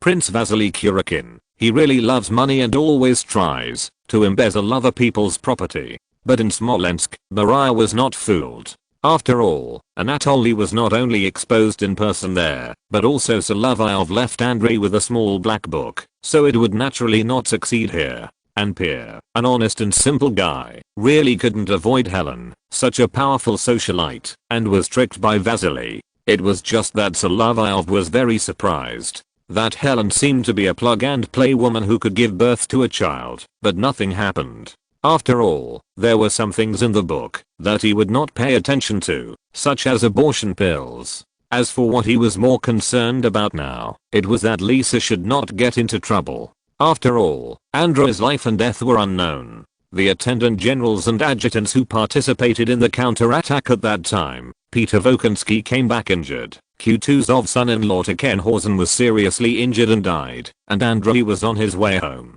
In Smolensk, the old duke invited a doctor in advance. In this regard, he was not worried about spending money. As a military noble and a noble descendant of Rurik, he certainly had plenty of money. There was no problem in inviting a doctor to come and take care of him in advance. According to the doctor's diagnosis, there should be no problem. This is not important. It's just a family matter. As for his father's letter, it had arrived during the days he lived in Jelgava. What is mentioned here is the family affairs, including the land awarded in Gatchina. The house building should be done now. We can't just leave the awarded land alone. Therefore, when he returns to St. Petersburg, he should build his own territory there. This is also a relatively leisurely period. After all, the Prussian King Frederick William III, who is courting death, will not start courting death until the second half of the year. Now, it is time to build his own territory well, and the things he has to do, according to the old father's letter, are probably his own affairs, and there are a lot of things to do. After all, the relatives are all in Moscow, and the old man has only one adult son like himself. If he wants to do things, he still has more troubles when he relies on himself. Of course, in addition to his own affairs, he must also consider that when he returns to St. Petersburg, the affairs of the court will inevitably involve him. Solovyov also knows that he has to be more cautious after returning to St. Petersburg. After all, the political trend in St. Petersburg has slowly changed with the humiliating defeat of the Russian army. Chapter 363. Is it wrong order to become a club member before getting married? The Duke of Richelieu will continue to stay in the Jelgava Palace. Although these forces of the royalists are obsessed with restoring the country, rational people still do not have too much hope, especially now that Russia has sent troops to Vienna and has also suffered a failure. If Russia wins, the conditions given by Alexander do not include the condition that Napoleon will step down. Obviously, it is only for the restoration of the original order in Europe, not to let a bedsheet be the national flag of France. For example, the Duke of Richelieu is currently satisfied with serving as the governor of Odessa in Russia, but Louis XVI's daughter brought her son to the Jelgava Palace for winter and refuge, so he has to stay here for a while. As for Langevin, except that his lifestyle is still French, he is not much different from the people around him. From their future decisions, it can be seen that Langevin will stay in Russia from now on, but he will only set foot on French soil when the war is about to end, and then return to Russia to continue his position. When the Duke of Richelieu served as the governor of Odessa, he often worked with the royalists in exile in Russia. Needless to say, he would go back to Petersburg in the next few days. Solovyov returned to Russia and first went to the Jelgava Palace. He was not comfortable living there, and he would not have much fun if he went back to Petersburg. After all, after Napoleon's victory, more and more people advocated peace in the public opinion environment in Petersburg. As for Alexander, it was difficult for others to guess what he would do. Solovyov did not have to go on duty in the Jelgava Palace. After all, this was the temporary residence of the Bourbon royal family overseas. In addition to some French attendants, only some local garrisons would patrol nearby. To be honest, the atmosphere here seemed to be much more relaxed. The exiled French princess, now sometimes, always asked Prince Vasily's wife and 2 daughters to go over. She was only in her 20s, and it was normal for the women to hold a small salon in the Jelgava Palace. Except for the hunchbacked wife of the Duke of Richelieu, it was rare to see women coming over recently. However, in the course of the conversation, both sides inevitably mentioned what they had been doing along the way. That is to say, you met those guards in Dresden. Yes, they came from Weimar, and were going to return home through there. After the princess said this, she put down the fan in her hand. That colonel is also an old acquaintance of ours. Although he is very young, he has been to St. Petersburg since he was in Moscow, and later to Dresden twice. He and my husband often corresponded, but we only talked about leading troops. It is still rare to find such a young man with such ambition nowadays. However, the princess, considering that she brought her 2 daughters here, did not talk about the things about Solovyov and Mrs. Rakania. The eldest daughter, Ekaterina, was already very sensible about such rumors, and she had been educated since she was a child, and was actually very familiar with social occasions, so it didn't matter if she heard it. After all, what little Kataya thought in her mind was that men were probably like this, but as the eldest daughter of the distinguished Dolgorukov family, her grandfather was a famous general who defeated the Turks in Crimea, and her father was also a retired general and a retired senior civil servant, so she still had to understand the rules and etiquette. She would always get married in the future. Considering the issue of faith, and Prince Vasily, who had taught his daughter well, she would probably be very popular in St. Petersburg. Vasily Yurievich from the same family wanted to introduce her to Solovyov, but the prince's aunt wanted her to marry her youngest son Sergei. From the perspective of social relations, it was obviously more appropriate for little Kataya to marry Prince Sergei Saltykov. Returning to the upper class of St. Petersburg, even such a noble family had to consider the status factor. Of course, there were also those who were not very particular about this aspect. Prince Vasily's branch was not so particular, but the other branch was not. Prince Krimsky's family was more or less a distant relative with a very suitable family background. The princess wife had already begun to teach her eldest daughter how to be a hostess, as well as etiquette and various arts that little Kataya was very interested in. If this child gets married, it would be fine if she gets a husband who loves her. But when Tolstoy's mother was still unmarried, when she visited this family, she was surprised that such a lovely and amiable sister could not marry a man who could make her happy. Even the always romantic Tsar Alexander could not stand this marriage, and took the initiative to ask little Kataya to divorce, but she refused, because devout believers could not divorce. As for the upper aristocratic circles in Petersburg, it is often the case that after having children, each plays with his own. Even the philanthropic Tsar himself is not immune to this. He often swings back and forth between Larissa and Maria Narishkina. Although the two have become close friends, Alexander still follows the old rules that the monarch's spouse and mistress must be separated. Although these two, if he sleeps with him, there is no psychological burden, but the Tsar is still lustful, but not ridiculous enough. But a pure girl like Kataya, the eldest daughter of a famous branch of the Dolgorukov family, is somewhat different in this era. She should be either a good girl before the French style came in the era of Peter the Great, or a court lady in the period of serious court life after Nicholas I. It is not normal for Alexander at this time, but she looks like a girl from a country noble family. But it is precisely such a girl who is now a scarce resource, and is of course very popular. Solovyov never thought that such a family was too high for him to marry, even though he is now a colonel, and has won the 3rd class Order of St. George. In terms of military merit, his level is quite impressive among his peers. Because of this, Prince Vasily admired him very much, although he did not consider marrying his daughter to let this young colonel be his son-in-law. He arranged a place for him. While the women were having a salon, Prince Vasily was cleaning his gun in his room and chatting with Solovyov. Mishap, let me ask you, what should those who have served as officers, or are still serving in the upper class of Moscow and St. Petersburg do next? Vasily Vasilyevich, as I remember, they have to get married and join a club after being promoted to a senior officer. Yes, at your age, although it is a bit young to join a gentleman's club, I can be your recommender. Prince Vasily has been optimistic about this young man's future since he met him. In addition, the prince himself is kind and generous and likes to support the younger generation.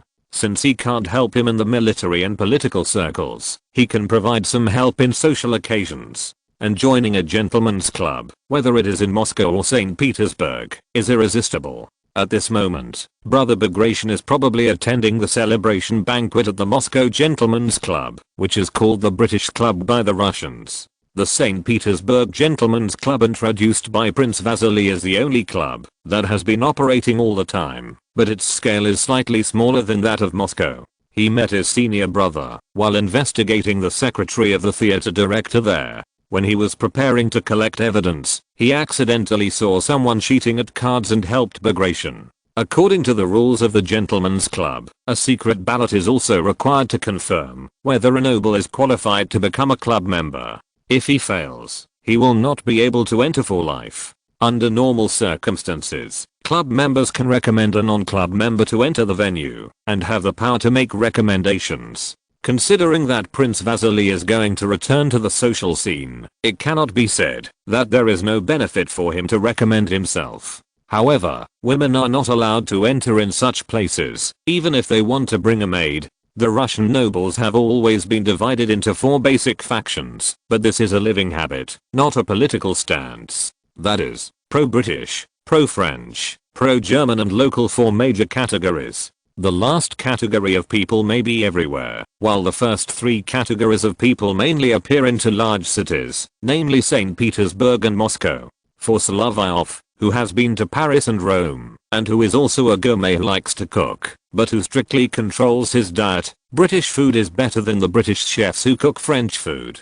This generous prince must have thought it over carefully. They are both Prince Vasily, but why are all the Kurokins bad guys, and the Dolgorukovs seem to be pretty good? As for the Dolgorukovs, most of their heads are named after Vasily. Since you have condescended to invite me, I'm flattered. Yes, it is the duty of us old nobles to pave the way for promising young people. Thank you, Vasily Vasilyevich. No need to say more. His Highness Constantine has already agreed to let my sons Vasily and Nikolai Vasily join the guards. But he will need your help at that time, although not in the Jager regiment, but in the Semenovsky regiment. His Highness also said that he originally intended to let you go there, but the training methods of the Jager regiment are the latest, and only you can use them skillfully. If that's the case, when the 4 guards regiments gather, the Jagers are always with the Semenovsky regiment, and I can still help. As for Nikolai, he asked to be a student in the Ministry of Foreign Affairs, and I have already arranged it.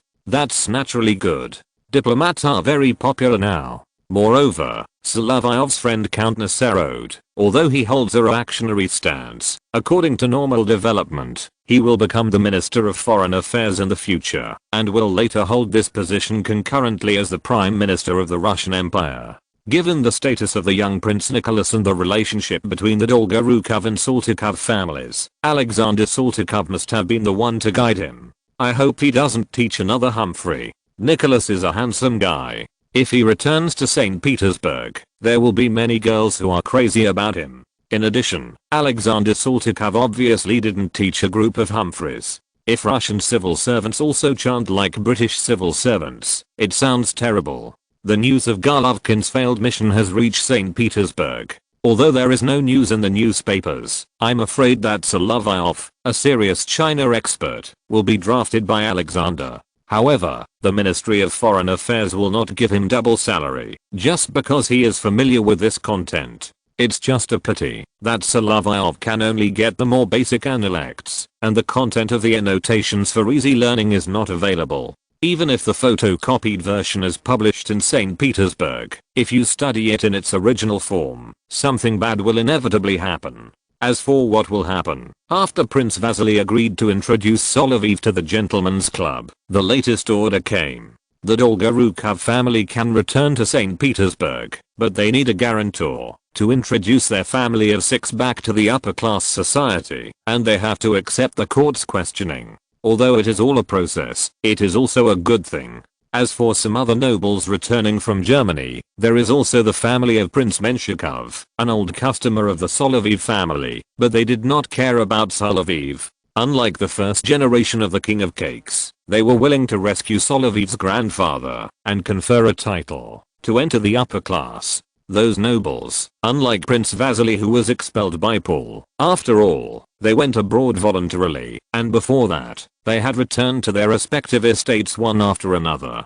And Prince Vasily's family will then embark on a journey to St. Petersburg, and it is also convenient to walk from the Baltic coast. Solovyov himself was also waiting for new orders. After all, the diplomatic letters were sent to Riga, and then to him, which would definitely be useful. However, he was unlikely to have thought that the order directly given by Alexander had nothing to do with the failed journey of the Golovkin mission, nor with this expedition to Austria. In the end, he received an order to serve as a military teacher for Grand Duke Nicholas after returning to St. Petersburg. Solovyov felt strange. How old was Nicholas? He had made a guest appearance before, but he was just enlightening the children and the court about animals and plants. As for military theory, Alexander was a little whimsical, but there was nothing wrong with it. After all, when he was this age, he had received strict family education with Grand Duke Constantine. This is a good thing. Solovyov can personally participate in the transformation of Nicholas, a guy with a dull mind, and prevent him from doing something crazy. Chapter 364, Guiding the Little Nicholas with a Slight Brain. After receiving the task, Solovyov returned to St. Petersburg with Prince Vasily's family. This time, they finally return home. Prince Vasily's family would live in the official residence arranged by the Saltykov family, and Solovyov would first return to his home by the Moika Canal. The brothers and sisters had obviously grown stronger, but this time the stepmother did not have any movement in her belly like before, and just let Anton out. This brother was taken out of the stepmother's belly by Solovyov, and he rushed over when he saw his brother. Anton, don't be like this. The age gap between the younger brother and himself was too big, and there was really nothing he could do. In their family, the gap was not that big. The child likes you, that's why he is like this. Solovyov himself lived in the old house separately. If Yulia was close to him, she was his sister, and these brothers and sisters were good to him, and they were still their family, and they really supported each other. However, the stepmother was actually his big lottery ticket, but he had to wait to cash it in, and she was French, but he was not French. You won't go out for a while, after you come back this time, right? As long as there is no war, I will live in the old house, and won't go out for a while. That's good. The old baron was very satisfied, and limped back to the bedroom. Well, he is not young anymore. In addition to running the business outside, he also works hard at home, and his health is still good. In addition, his stepmother is not yet 30 years old. Their family is prosperous, probably because of this. Solovyov thought about it, and blushed a little. Although he was not married, he also had several children. Moreover, after returning, since the people of the Dolgorukov family had asked him to be a matchmaker, he really had to be prepared. I just don't know who the daughter-in-law he will introduce in the future will be. As for returning home, Adela was not there. This girl must have gone to the previous Prince Yusupov's house. She was quick in doing things. Although she was just a maid, she was very popular with the prince's wife. In this way, the other servants also went to their father's place, which means that Adela and Belzoni's family are permanent residents. Belzoni married a wife and placed his family in his boss's house. The old baron agreed to this. However, Belzoni's wife, the taste of this Italian strongman, let alone this, he was repairing the local water conservancy facilities at his home in Rouen. If he had achievements, the local governor and noble leaders would still reward him. If he was lucky, he could even be promoted to the rank of 8th class civil servant, which would make him a hereditary noble. As for Count Rostov, he admired Belzoni very much. He also knew that Solovyov had someone above him, so he could make friends with him. Moreover, he was indeed a kind-hearted person who always liked to help young people. In this regard, Solovyov was indeed a worthy investment. Although his military rank was always stuck with bugs, medals and other rewards were always added along with his military merits. Now, he has taken on a strange new job. After Solovyov came back, he rested for a few days, took a bath at home, and relaxed, and then went back to the Winter Palace for duty. As for Madame Rukania, she has been keen on holding literary salons recently, and has also attracted attention. Although Solovyov is the only one who can enter her boudoir, he cannot make himself conspicuous. This lady is indeed too conspicuous. When they returned to the palace, the Guards Chasseur regiment was not on duty now, because they had made meritorious service in the rearguard battle, and had the opportunity to take a vacation. Now the guard work of the palace is also done by a special garrison battalion. There is no need for several main regiments to be here all the time, but they have to go to training. As for Grand Duke Constantine, as soon as he saw him, he took him inside. Bringing Nicholas is indeed a headache, and it is no wonder that the Queen Mother came from Gatchina. Mother, I brought Solovyov here. In fact, Solovyov also knew that the Queen Mother's attitude towards him was okay at the beginning, but it became worse and worse after Paul was killed in 1801. It was very strange that she was using him now. The Queen Mother looked at Solovyov and found that the only change from the past was that he looked a little stronger and had more medals. These medals were the Order of the Knights of Malta, the Order of St. Anna, and the Order of St. George, which were awarded by Paul. They were not bad for a very young officer. After all, some high-level medals could only be obtained after becoming a general, and Solovyov was not eligible for the Order of St. George, which was awarded for merit. Solovyov, I called you here for only one thing, that is, to be a teacher for Nicholas. Solovyov heard that, although Grand Duke Nicholas was only 10 years old, he was particularly interested in military affairs. This could guarantee that he was Paul's son, and 3 generations of grandparents and grandchildren had the same hobby. If Paul saw his growth, he might be very happy. However, the Queen Mother did not like it, thinking about her dead husband's hobby. She just hoped that Nicholas' interest would leave the military. Therefore, after talking to the 2 older sons and the unmarried Catherine, the attitude of the 3 brothers and sisters was to find a young man who understood military affairs, but had some other skills for his younger brother to dilute Nicholas's hobby. Then, Queen Mother Maria thought that Solovyov was very suitable. I'm willing to serve your highness, but I don't know how to guide your highness Nicholas. Solovyov asked this, and Constantine coughed. Then Queen Mother Maria said, you have to find a way to make Nicholas no longer so enthusiastic about military affairs. Well, this job is indeed unique. It seems that the Queen Mother is also troubled by her 10-year-old son, who was actually guided like this. Originally, Nicholas and Mikhail had Count Matvey Langstov to guide them, and the task was the same as the Queen Mother's request. But Nicholas just likes fighting. Finding a lieutenant general can't solve the problem. Finding a baron colonel is to find another way. After all, he knows a lot. But this is not an easy job. You have to know that there is more to education than this. In other words, there is a leader above him. Langstov is the Grand Master, and he is the Junior Master. If Alexander and Larissa cannot give birth to a son, it will be fine. Constantine has repeatedly expressed his unwillingness to be the first heir. After all, the 2 older ones feel that the throne is stained with blood, while Nicholas and Mikhail do not have such a serious sense of guilt in this regard. But Nicholas has some impression of his father's death. He has no psychological burden. If Alexander and Constantine have made up their minds, or if Alexander has a son and chooses to designate the successor by edict because the child is young, then Nicholas is a more promising heir. This job is highly rewarding, but it also requires a lot of effort and more thinking. Obviously, Count Langsdorff did not complete his previous tasks well. If this matter cannot be moved over, although there will be no loss, there will be some problems in the future. And this count is also here. Although Solovyov is not familiar with him, he also notes that he has always been a patriarch. Nicholas and Mikhail respect him very much, and I'm afraid they will also have a bit of rebellious psychology.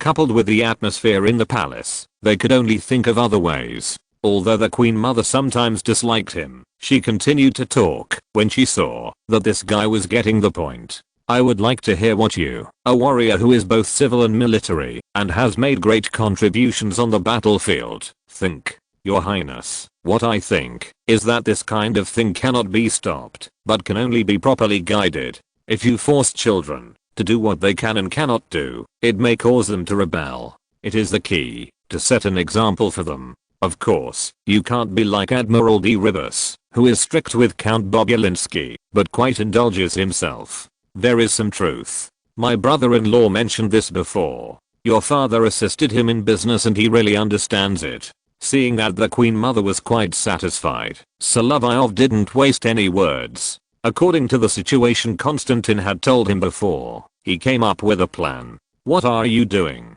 If your Highness Nicholas wants to like military affairs, there is nothing we can do about it. Russia has its own national conditions. But I want to let your two highnesses know that, if you really want to make progress in the military, you still need to learn all kinds of basic knowledge. It's not just about the things in the queue. Infantry is fine. Artillerymen need to learn mathematics to fire cannons, and cavalrymen need to take care of horses, and understand relevant knowledge when riding horses. I'm just expanding the content of learning, and then find ways to guide them. The Queen Mother was very satisfied after hearing this, so she said, sure enough, you have some tricks. No wonder Constantine wants to take you from Bagration. Thank you for the Queen Mother's praise. It is my honor to be able to tutor your two highnesses. What he didn't know was that if Anna was not a girl, she would probably have to be sent to him to receive education. Because Anna was jealous of her fourth sister Catherine, she has been a little rebellious recently, which has also caused Queen Mother Maria a headache.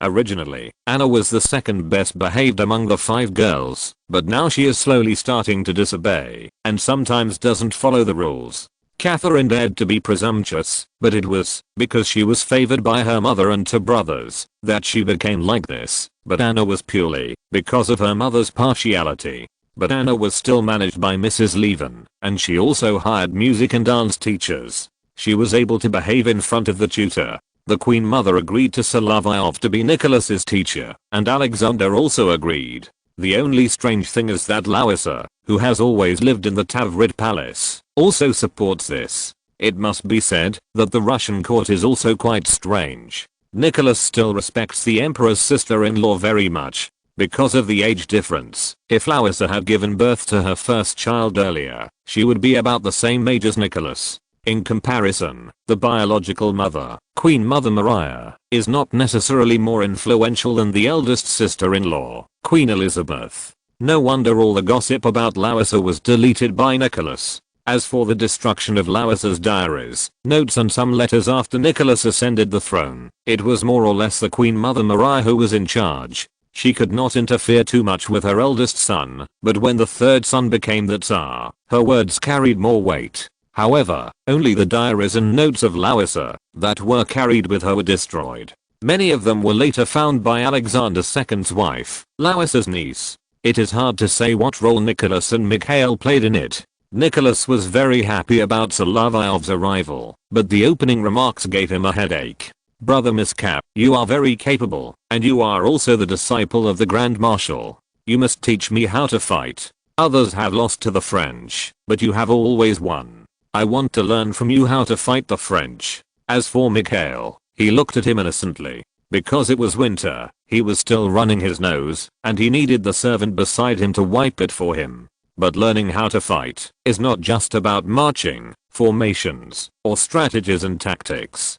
There are many things you need to know, Your Highness. You can't fight well just by leading troops. Artillery soldiers need to know mathematics, as do engineers, and they also need to know engineering.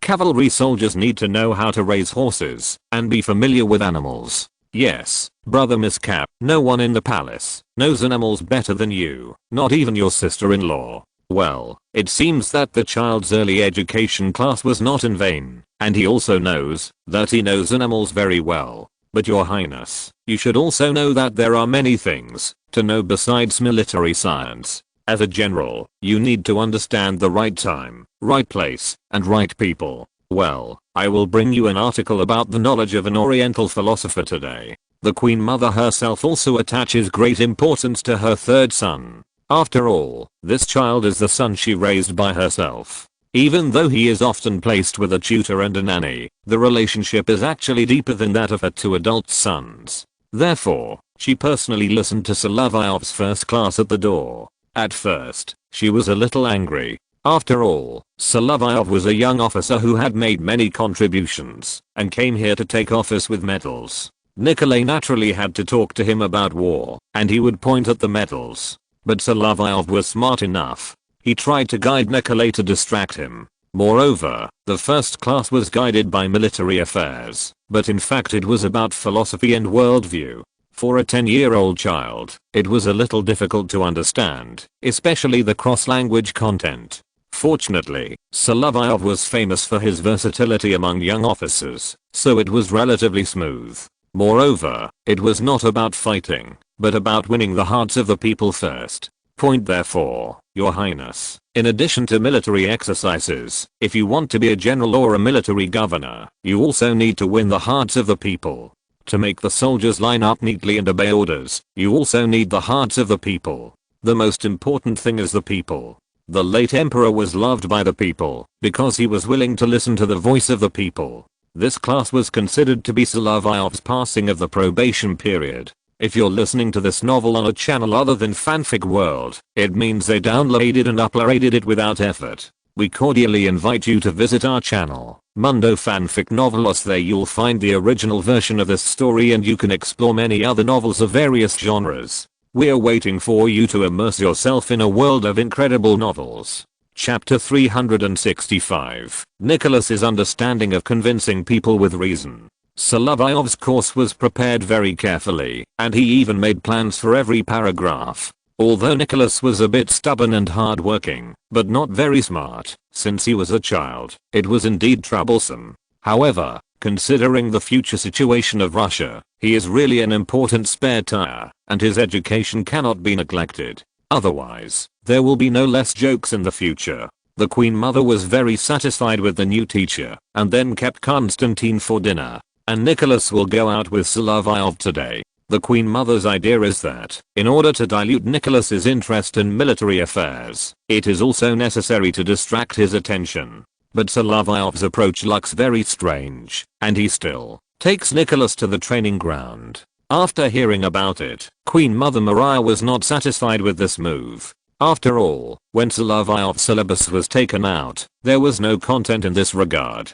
Therefore, General Langsdorff, who was usually in charge of education, also went to the training ground. The former teacher has become the current inspector. This is what Langsdorff thinks now. However, he also wants to see what kind of lesson this young man, who is famous for his bravery and wit on the battlefield, can teach His Highness Nicholas. You promised me that you would teach me the most powerful military tactics. Although Nicholas is only 10 years old, riding is also a compulsory course. All Russian nobles have to serve in the military. As a prince, he will not be an exception in the future. However, like his father Paul, he is too enthusiastic about this aspect. It must be said that Alexander did not interfere with the education of his two younger brothers because of his respect for his mother and in order to show an open-minded attitude or from the liberal views in his education. He did not interfere with the education of his two younger brothers and would not give any guidance.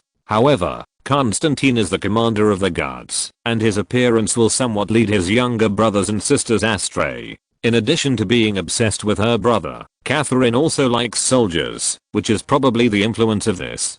Nicholas and Mikhail will also face this problem. That is, Anna, who has suddenly become a rebellious girl recently, has not yet shown this kind of situation. In this environment, Solovyov's choice is to bring Nicholas to the training ground, to teach him the truth. Your Highness, on the way here, I told you the story of Overlord.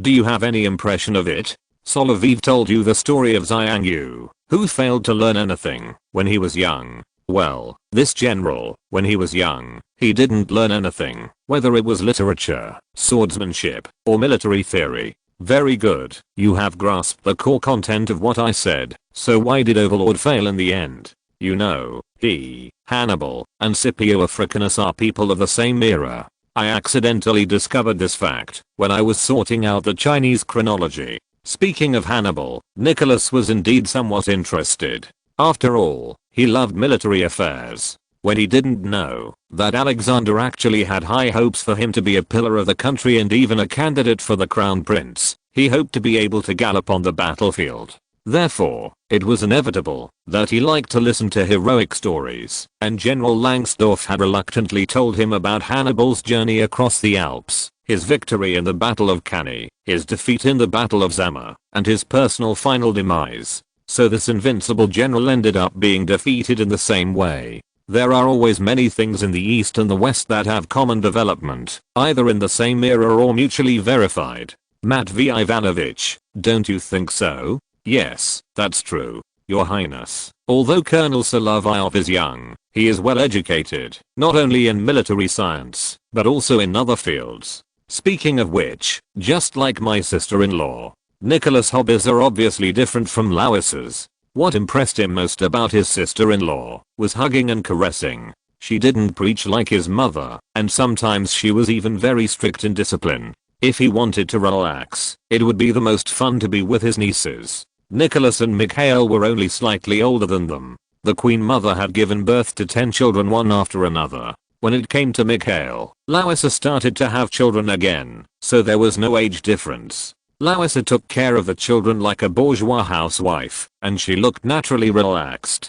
Her Majesty the Queen is indeed well educated, and even understands some philosophical content. You are not like that. After the first class, Nicholas was still taught a lesson by General Lansdorff, but this was Solovyov's routine. After all, he was a student of Marshal Suvorov, and although he always suffered in battles with the Russian army since his debut, he rarely suffered at the tactical level, and he was also worthy of the evaluation of knowing soldiers. Under this halo, the 9-year-old, handsome little boy, Grand Duke Nicholas, thought he could learn some profound military tactics from the youngest disciple of the Marshal. It was also to blame Bagration and Miloradovich. They were obviously not as good at rhetoric as Solovyov, and they also liked to write. In Nicholas's view, this was just a young theorist, and his sisters had a good relationship with Solovyov, so they trusted him very much. He respected General Lansdorff, but the teacher did not let him learn military affairs, which made him unhappy. As for Solovyov, if Langsdorff hadn't known that this was a trick to coax a child, he would have protested. Then you have to study hard with me. If you want to learn military affairs, you have to understand the origin of things. I have told you this before. You need to convince people with reason and influence them with outstanding morality, rather than just using force. Sometimes you also need strategy. Solovyov's idea is to proceed step by step, and he can't teach Nicholas to waste. As a spare tire of the royal family, Nicholas' education, when he became the Tsar, was extremely biased under the influence of his second brother, which is indeed embarrassing. The change now is that Constantine sent the head of the guards he trusted, and he has been talking about convincing people with virtue, and convincing people with reason. Although it's a bit strange, Nicholas' enthusiasm is still very high. As for Solovyov's teaching method, it is indeed strange. But I think we can still use force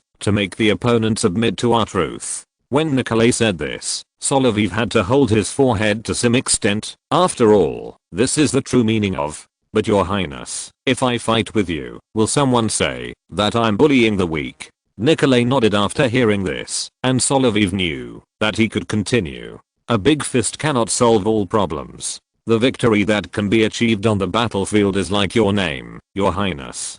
My name should be related to Saint Nicholas, not victory. This needs to be broken down. When Her Majesty was still alive, there were rules to follow when naming the princes. However, generally speaking, it was the princes and grandchildren. Elena's case was an exception. That was the name given by the grandmother to her granddaughter, and she was particularly concerned. But when it came to naming, Nikolai's face changed. He was the one who was most afraid of Greek and Latin teachers at home. When those old pedants came to teach, he was not interested in listening. Finally, he got a lecture that he was willing to listen to, but the lectures that he was afraid of were inserted like advertisements. No, Your Highness, I'm just talking, and my Greek level is not very good. I only learned it because I need letters in mathematics. Hearing this, Nicholas relaxed. Besides, if Your Highness needs a mathematics teacher, I can find a very good one in Germany. Of course, it's not Gauss. If such a great man can be invited, he will be the pillar of the Academy of Sciences. Ah, mathematics, what's the use of that? Bonaparte is just an artilleryman, and his mathematics skills are still good, just don't learn the spelling mistakes of the French emperor. Anyway, if you say bad things about your uncle, the other party won't care too much. After all, after that incident, Napoleon was also concentrating on dealing with Prussia, and had no time to take care of the trivial matters at home. It's hard to say whether the other party will take this matter to heart. Therefore, saying bad things in Petersburg is more or less no big deal, and there is no need to care too much. Besides, his purpose is to make Nicholas, a child who is a little stubborn, make some progress in his studies. In terms of knowledge, Alexander and Constantine were not very good, but they were not like Nicholas, who was obsessed with military affairs. Their toys at home were wooden horses and tin soldiers. Moreover, for a 9-year-old child, this head gave people the feeling of a stupid son of a landlord. If he grows up to 12 years old, he might be able to ride a military horse like an adult. As for adulthood, speaking of it, the frame is good, but the brain needs to be filled with things, and it can't be empty. Solovyov wanted to arrange a new course for him, so he had to be patient and persuasive. As for Hannibal's inability to learn to use his victory, Your Highness, what I can teach you, in addition to military theory, is how to make good use of victory, and stop losses in time when you fail. As for these contents, they are not simple military studies that can be learned. Nicholas really listened to him, so he grabbed his arm, regardless of his identity, and said in a normal way, "Brother Miskap, you must teach me all your skills." Seeing that the kid had fallen into the trap, Solovyov nodded and agreed. "Your Highness, as long as you are willing to study hard, follow the courses arranged by General Langsdorff, and listen to the teachings of us teachers, I can guarantee that you will become an outstanding general in the future, and help the emperor." Solovyov didn't dare to think of one thing, that is, Alexander died without a son, and then Nicholas became the Tsar, which would be too much of a historical restoration. But Alexander was a little depressed because of the defeat recently, and he didn't go to Lausa to work hard, but often went to the Polish girl. After all, she gave him a daughter. This is strange.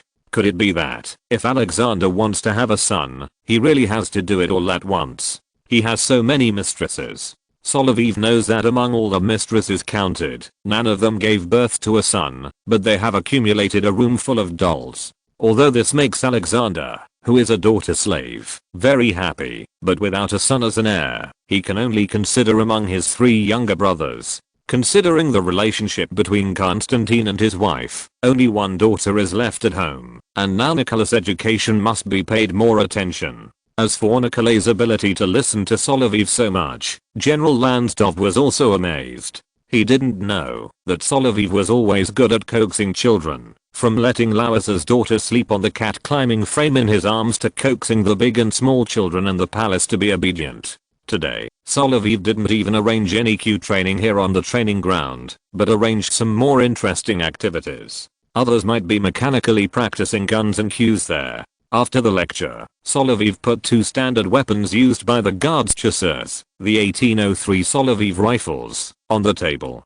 Because the structure of this rifle is relatively sophisticated, and it is a breech loading thing, it also needs careful maintenance and care on weekdays. Among the Russian army, only the Guards Chasseurs are equipped with this, and they served as the rear guard in the Battle of Austerlitz, using intensive and accurate free shooting to prevent the French army from advancing easily. As an entertainment program, Solovyov performed the disassembly of guns and reassembly on the spot. Langsdorff watched from the side and did not object. It is better for the prince to learn to disassemble guns than to indulge in the queue all day long. Even if he transfers his hobbies to hunting and other aspects, it is also good. As for this rifle with a simple structure and complicated processing, Nicholas can disassemble it quickly, but when assembling it, Your Highness, there is still a screw missing, and it has not been installed. As a teacher, Solovyov is still quite strict. He discussed this issue with Lowissa before. Alexander and Lowissa want to establish a school in the Imperial Village to recruit noble children. Speaking of it, it is the Imperial Village Middle School, Pushkin's alma mater, which seems to appear in advance. This idea is actually not bad. If possible, it can also be formed into a system. Basic education must also be worked hard in the future. And Solovyov has some ideas, that is, many young noble officers, especially infantry, although they have courage, but this skill is not worth their military service. There is no way, because their service time is counted from childhood. Precisely because of this, we must pay attention to education, at least to identify and fill the gaps. Chapter 366 Problems brought by the Golovkin mission. Teaching Nicholas has become a more important task for Solovyov, since he returned to St. Petersburg. In this case, as a teacher, he still needs to be self-disciplined. Since he has pointed out those problems, he must not go to Madame Rukania at least in the near future. However, coming to the palace, and being Nicholas's teacher, it is difficult to avoid contact with Lowissa. Recently, she returned to the Winter Palace with her daughters, and raised 5 daughters in the Queen's bedroom. Nicholas and Mikhail's teaching place happened to be in Constantine's Marble Palace, which is not far away. The 2 brothers-in-law like their sister-in-law very much, and are willing to play with their nieces, so in addition to the strict courses, they also have to arrange free time for them. Just be kind enough to ask Miss Hap and I to go to the palace. Okay, but you 2 have to pass a test. You must not fall behind in the lessons I taught you in the past week. Nikolai and Mikhail were very obedient. They also knew that with Solovyov as their teacher, the courses were more relaxed. Although there was a lot of content, there were more fables, so it was easier. However, the test question required Nikolai to write a short essay, and Mikhail was relatively relaxed because of his young age. Although Nikolai was stubborn, he still wrote it down seriously. This involved a story, which was 2 people learning key language, but when Solovyov asked the question, he added Paul's instructions in German. Solch sklangel wie die Deutschen Prinzen, don't let my son become a German prince. Solovyov had been on duty in the palace for a long time, and was impressed by the 9 children that Paul raised in the palace. The smartest one was undoubtedly the second princess. Elena, who married to Mecklenburg, was also roughly the same in terms of knowledge. As for Alexander, he was very impatient. Even if he was asked to learn a foreign language, he might still be very good in socializing, which also proved his diplomatic ability. But when it comes to knowledge, it is obviously not. As for Nikolai's essay, Solovyov still put a lot of effort. Well, it's interesting. Your Highness, I don't object to your idea. People are born with brains, which are also used for thinking and guiding their bodies on how to work. This idea is very interesting. The essay that Nikolai wrote down is his understanding of this story. Of course, the content this time can basically achieve the purpose. After all, the original text is relatively short, and it is a bit difficult for children of this age to write more extended meanings. But a child like Nicholas who is more stubborn can still complete the writing smoothly, and it doesn't take long. In fact, it is still teachable. As for Mikhail's task, it is much easier. After all, the 2 children are 2 years apart. In fact, when Tsar Paul was still alive, the production plan of the couple seemed to be completed in a 2-year cycle. That's good. You have completed the homework and tests are assigned.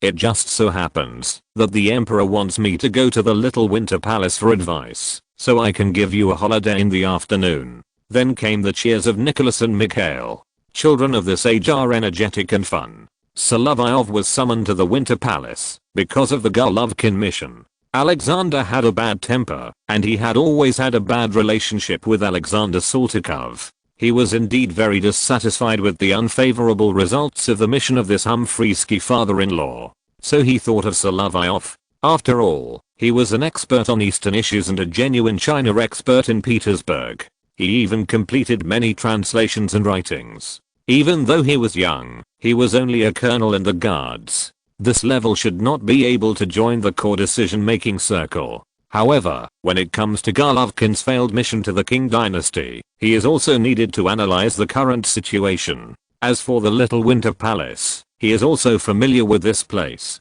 It's just that, because he has been away from home, or in the guards for a long time, he no longer bears the task of guarding the Winter Palace, so he is also far away from the core circle of the Tsar. This is a good thing. In recent years, the disputes between various factions in the court have become more and more intense. The conservative nobles are indeed exerting pressure by being defeated by France in the Battle of Austerlitz. For Alexander himself, he also had to abandon some liberal ideas, make concessions on the issue of liberating serfs, and prepare to replace a group of people in the Ministry of Foreign Affairs. Czarist's Polish plan seems to be blown. The next people to take office in the Ministry of Foreign Affairs are still relatively conservative aristocratic bureaucrats. In Russia's foreign policy, although the attitude towards Europe remains unchanged, the voice of the peace faction has strengthened. Your Majesty, Colonel Solovyov has been ordered to come. Let him come in and get Count Golovkin's report. Alexander was discussing with Speransky about the change of powers and responsibilities of the court system. Should they adopt the Bourbon French-style court rulings, or maintain the status quo and govern the vast Russian territory separately according to the usual administrative governor and military governor? He did not expect that this issue would take so long to discuss that it exceeded the schedule. This was still with the cooperation of Speransky, an excellent administrative secretary. It can be imagined how many administrative and judicial issues were involved. Speransky temporarily withdrew, just to find Count Golovkin's report, and Solovyov was now facing questions from the Tsar himself. Your Majesty, sit down and talk, Solovyov. I think you should know something about Count Golovkin's mission. Your Majesty, do you mean the process of this mission or the final result? I think it's both. Before departure, you seemed to be pessimistic about this mission to China. Indeed, although our country and my country have had many exchanges in history due to territorial borders and bilateral trade, when sending envoys, we must also take into account that when European countries visited the capital of China in the past, diplomatic etiquette has always been the focus of both sides. The current Emperor Jiaqing is the son of the former Emperor Qianlong. He should have witnessed the diplomatic disputes of the Macartney mission. So what do you think? I have read Count Golovkin's report. He claimed that he encountered obstruction from the local military governor in Uliasday because of the kowtow issue. Alexander said so. Solovyov thought for a moment and gave his own answer. We need to see what is stated in the report. Speransky came back soon, holding the report of Count Golovkin's mission in his hand. Since the Count has completed his mission, Your Majesty, I think there is something strange. Why did he stay in Irkutsk and not come back? Colonel, in this regard, Count Golovkin did not give his reason. Speransky said so, and Solovyov also frowned. It was obvious that the failure of this mission should not be entirely the responsibility of the Qing dynasty. Golovkin, who had been in Europe for a long time and was accustomed to the European diplomatic rules, although he had received instructions from Alexander and Czarist to meet the Chinese emperor and perform the ceremony of 3 kneelings and 9 kowtows, the problem came. Golovkin's understanding was obviously wrong. The statement in the report was similar to the mission record that Macartney had made public at the time, trying to shirk his responsibility. However, Solovyov also saw the problem in it. Golovkin was in the residence of General Uliasity, and he obviously did not kowtow to the portrait of Emperor Jiaqing as General Uliasity requested.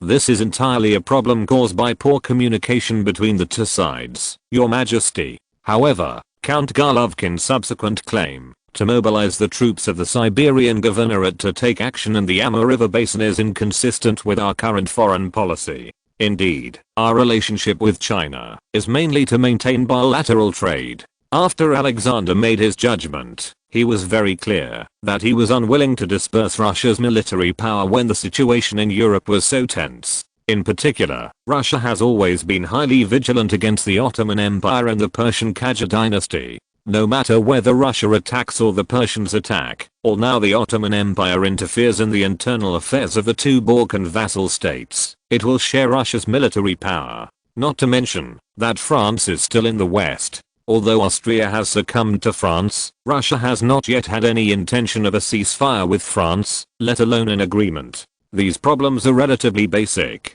What's more important is that China is too far away, and the cost is not ordinary. In addition, during the Qianlong period, the Qing dynasty still gave people a strong feeling, which led to the fact that European countries were generally cautious about the Qing dynasty's policies. The main issue was trade. In other words, the British did not understand the rules and wanted land. In fact, in terms of free trade, except for the British who were restricted to Guangzhou, other countries could also trade outside Guangzhou. In addition to the Kayakta port, Russian merchants also had a trade route in Kazakhstan, and also had warehouses near Beijing.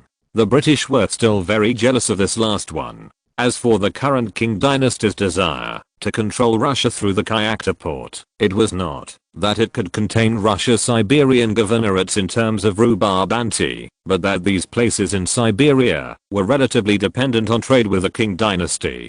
But Count Golovkin's report was not the case in his hand. Solovyov also saw the territorial demands for the Amur River basin in the report, which was even more ridiculous than using troops. When Tsarist was the Minister of Foreign Affairs, he always made such unrealistic demands. Your Majesty, if we really have to cede territory, the Chinese emperor will not accept it. Our foreign minister, with all due respect, knows nothing about the situation in China and does not understand what attitude we should adopt towards the Chinese emperor in current diplomatic occasions. It can even be said that, if the Kayakta port had not been open for trade, it would have had disastrous consequences for us. The Jia King emperor mentioned in the report, well, it should be said that he is not as wise as the late old emperor. Moreover, if the Governor General of Uliastai presents a report that is unfavorable to us to the emperor, then Kayakta's trade will also be affected. After all, tribute and mutual trade are a form of high-level diplomacy with oriental characteristics.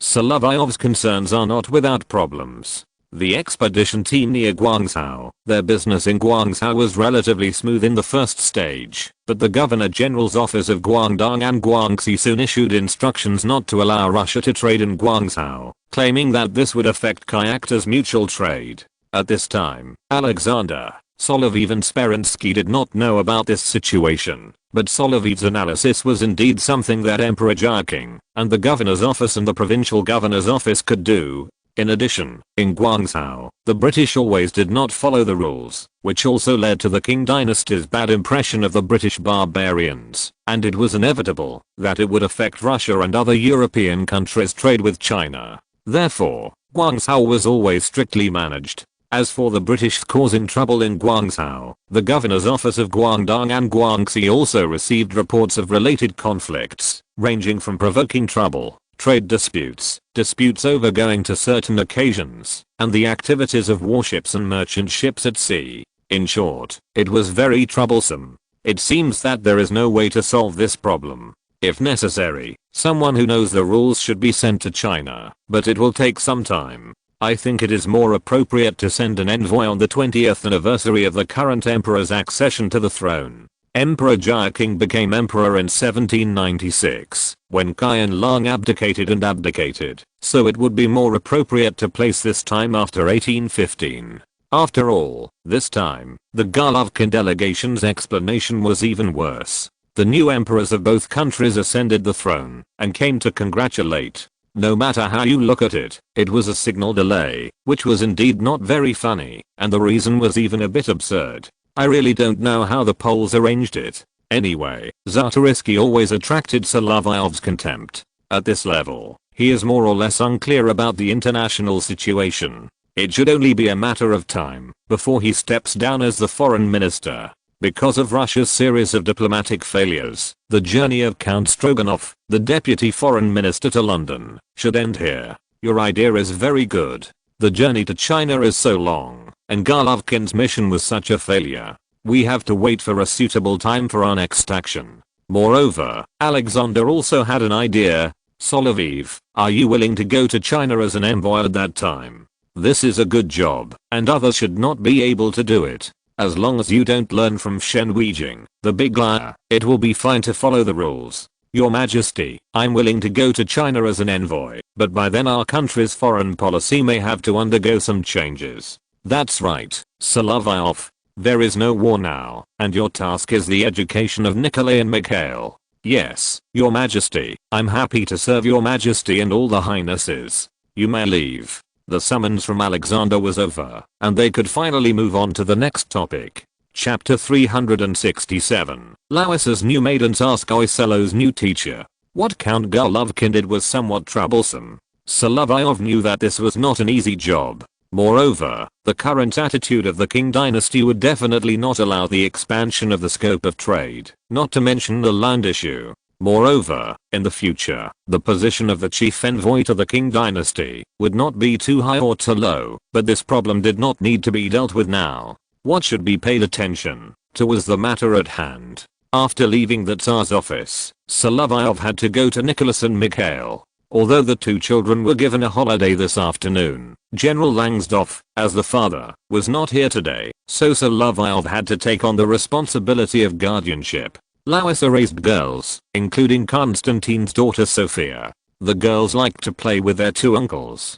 After all, the age difference was not much, and Solovyov, in his current status, was also more cautious. Although he still liked Lawissa, it would be very risky to go to the Tavrid Palace or the Winter Palace. As for today, the children playing here is actually a small concert. Although the girls' courses are very tight, they also have to take into account that after Paul revised the inheritance law, they don't have to bear those political tasks. Unless all the male members of the Russian royal family have died or cannot fulfill their obligations, they will have the possibility of inheritance. Therefore, in the palace, they are more learning the knowledge that aristocratic girls should know. In the future, they will get married, marry a noble in the country, or marry a foreign country, so the cultural and etiquette courses cannot be relaxed. When Solovyov opened the door of the queen's bedroom, he saw Anna and little Katar stretching their legs there. The two girls were tightly together, and little Katar, who was hugged by Anna from behind, was a little blushing.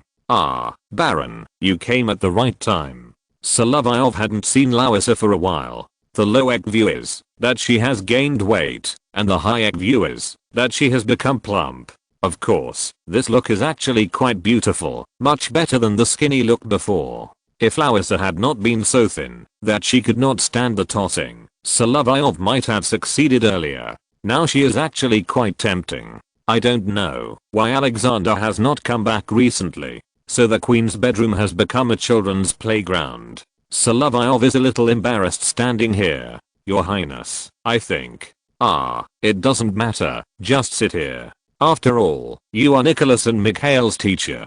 I'm just a new teacher. I'm just cattish. It is a bit strange for little Katar to appear here. After all, although Alexander pardoned her father's disrespect and allowed their family of 6 to officially return to the upper class of Petersburg, the progress is not what he thought. I choose Katar as my court maid. Isn't this good?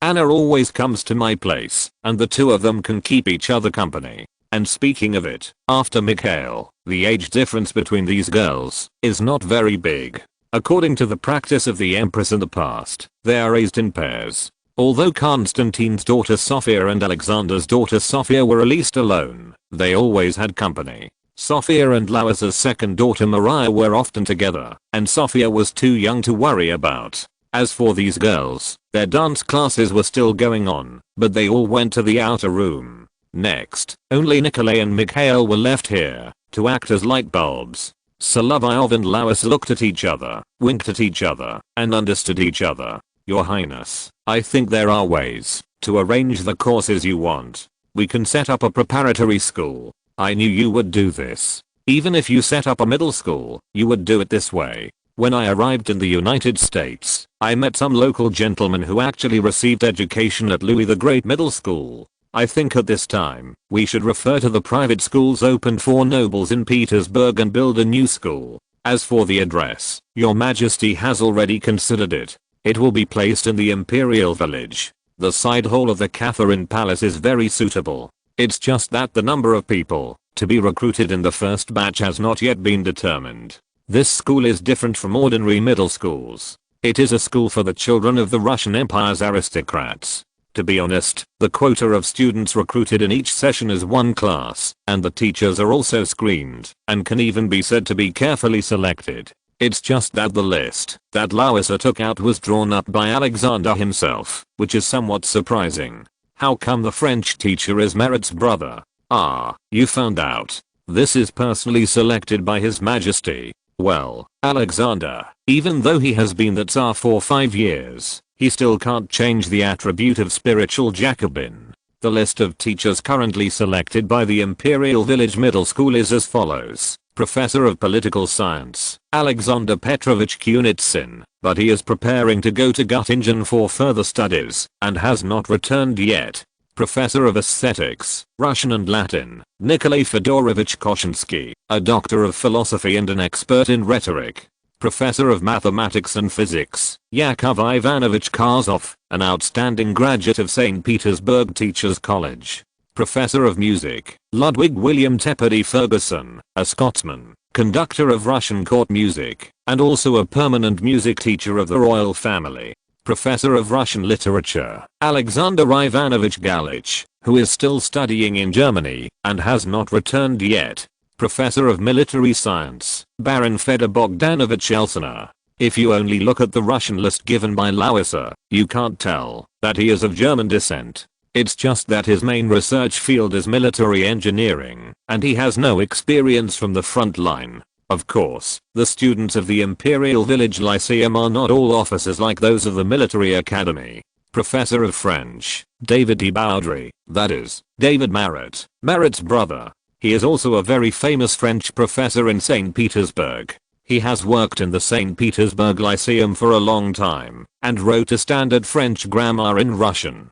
Dean and Professor of Fine Arts, Sergei Gavrilovich Chirikov, a famous artist in St. Petersburg and an outstanding graduate of the Imperial Academy of Arts. He is more famous for painting a portrait of Pushkin in his youth. After reading this list, Solovyov also saw his own name below. Your Highness, do you want me to teach military science, philosophy and Oriental studies? I think you are very suitable for this job.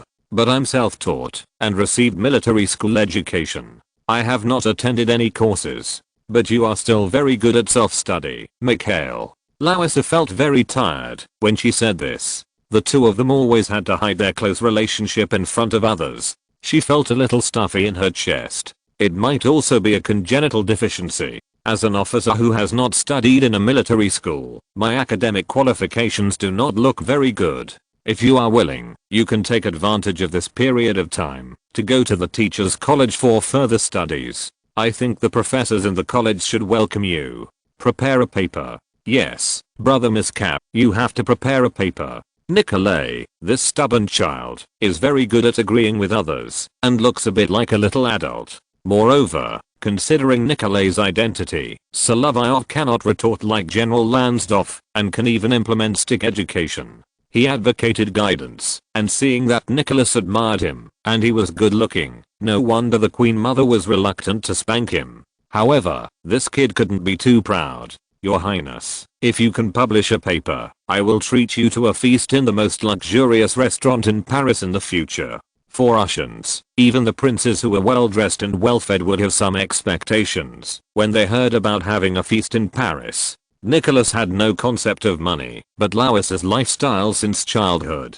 plus she knew how to compress the budget of the Queen's expenses, and her grandfather, the Elector of Baden, was very familiar with Paris, and knew that this was a considerable expense. Of course, Solovyov, who came from a family of profiteers, and whose father knew how to run a business, had many tricks, was still very rich, and could afford such a bill. Even the mansion that Madame Rakemia was forced to sell could be bought if he gritted his teeth. Well, it's a deal. But you have to write it yourself, because you are still young, and can only write a short essay. There is still a long way to go. Nicholas is quite trustworthy and persistent in achieving his goals, which is both an advantage and a disadvantage. It is not an easy job to teach him. Moreover, he and Mikhail, the two Grand Dukes and their sister-in-law, have a good relationship, which makes people feel unscientific. Why is it that only the relationship between mother-in-law and daughter-in-law is tense in the Russian royal family, while the relationship between brothers and uncles and sisters-in-law has always been very good?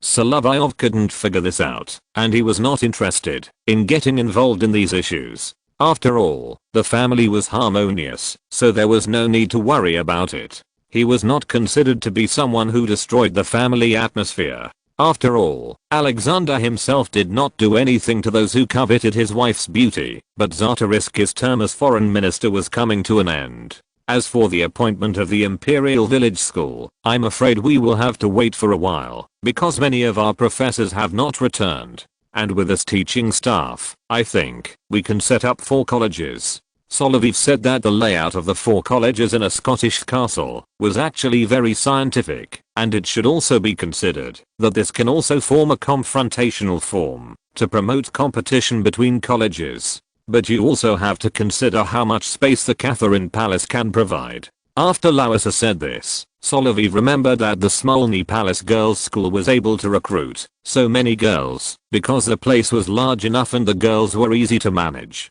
As for the students of the Imperial Village Middle School, boys of this era are not easy to discipline, and the schoolwork is heavy. In addition, the space provided by the Catherine Palace is obviously not enough. The first batch of students may only recruit 30 people, and now these students may have to take the academic ability test for admission. Although it is aimed at the children of the nobility, not just any cat or dog can come in casually. You know, the first batch of students who have lived past the age of 35 have achieved good results, no matter in which field.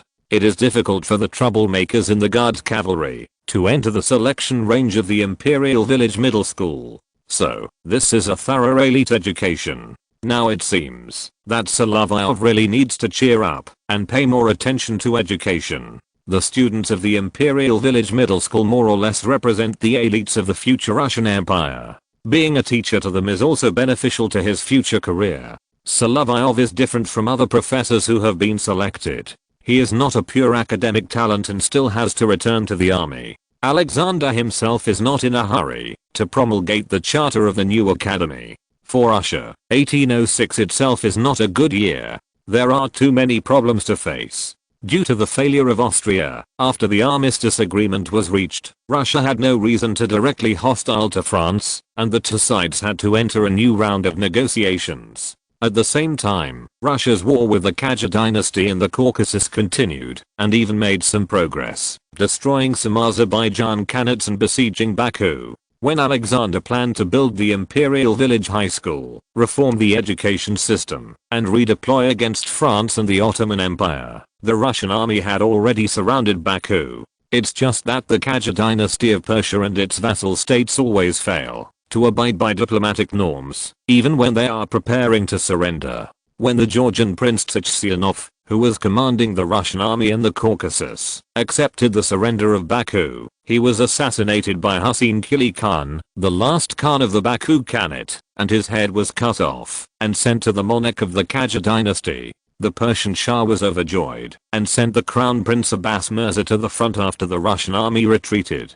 This despicable and shameful method was rare in the Middle East in the past, but the Ottoman Empire was particularly fond of killing envoys, and the vassal of the Persian Shah was particularly fond of breaking his promise. After the Russian army retreated, the situation in the Caucasus theater looked murky. Therefore, Alexander also found an opportunity and sent Bennigsen back to the Caucasus front to assist Marshal Gulevich in launching operations in this direction. Obviously, Alexander also wanted to make a big move, but this is still a later story, and it seems to have no impact on Petersburg at the moment. Chapter 368, The Russian Army Needs Comprehensive Reform. In the past, the Russian military used the military commission to guide the army's combat operations, but this system had been complained about when Suvorov was still alive. The Austrian generals also agreed with this. Moreover, it also received the support of the Tsar. After Alexander came to power, he reorganized the military commission into the Ministry of War and set up a Minister of War.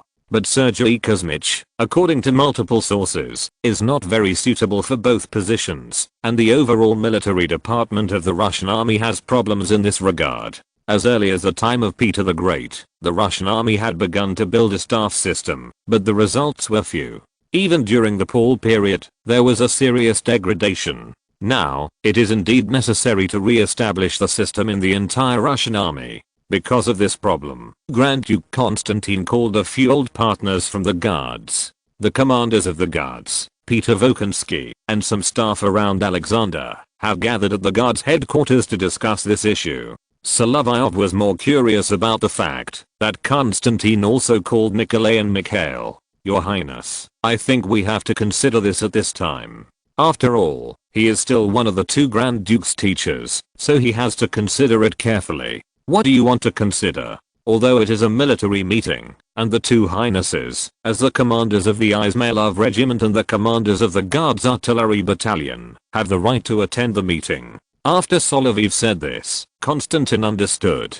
Fortunately, General Langsdorff was called today, and the old man could take the two children out. Then, we can start discussing the reorganization of the Guards command organization now. In such an occasion, everyone can speak freely regardless of your rank.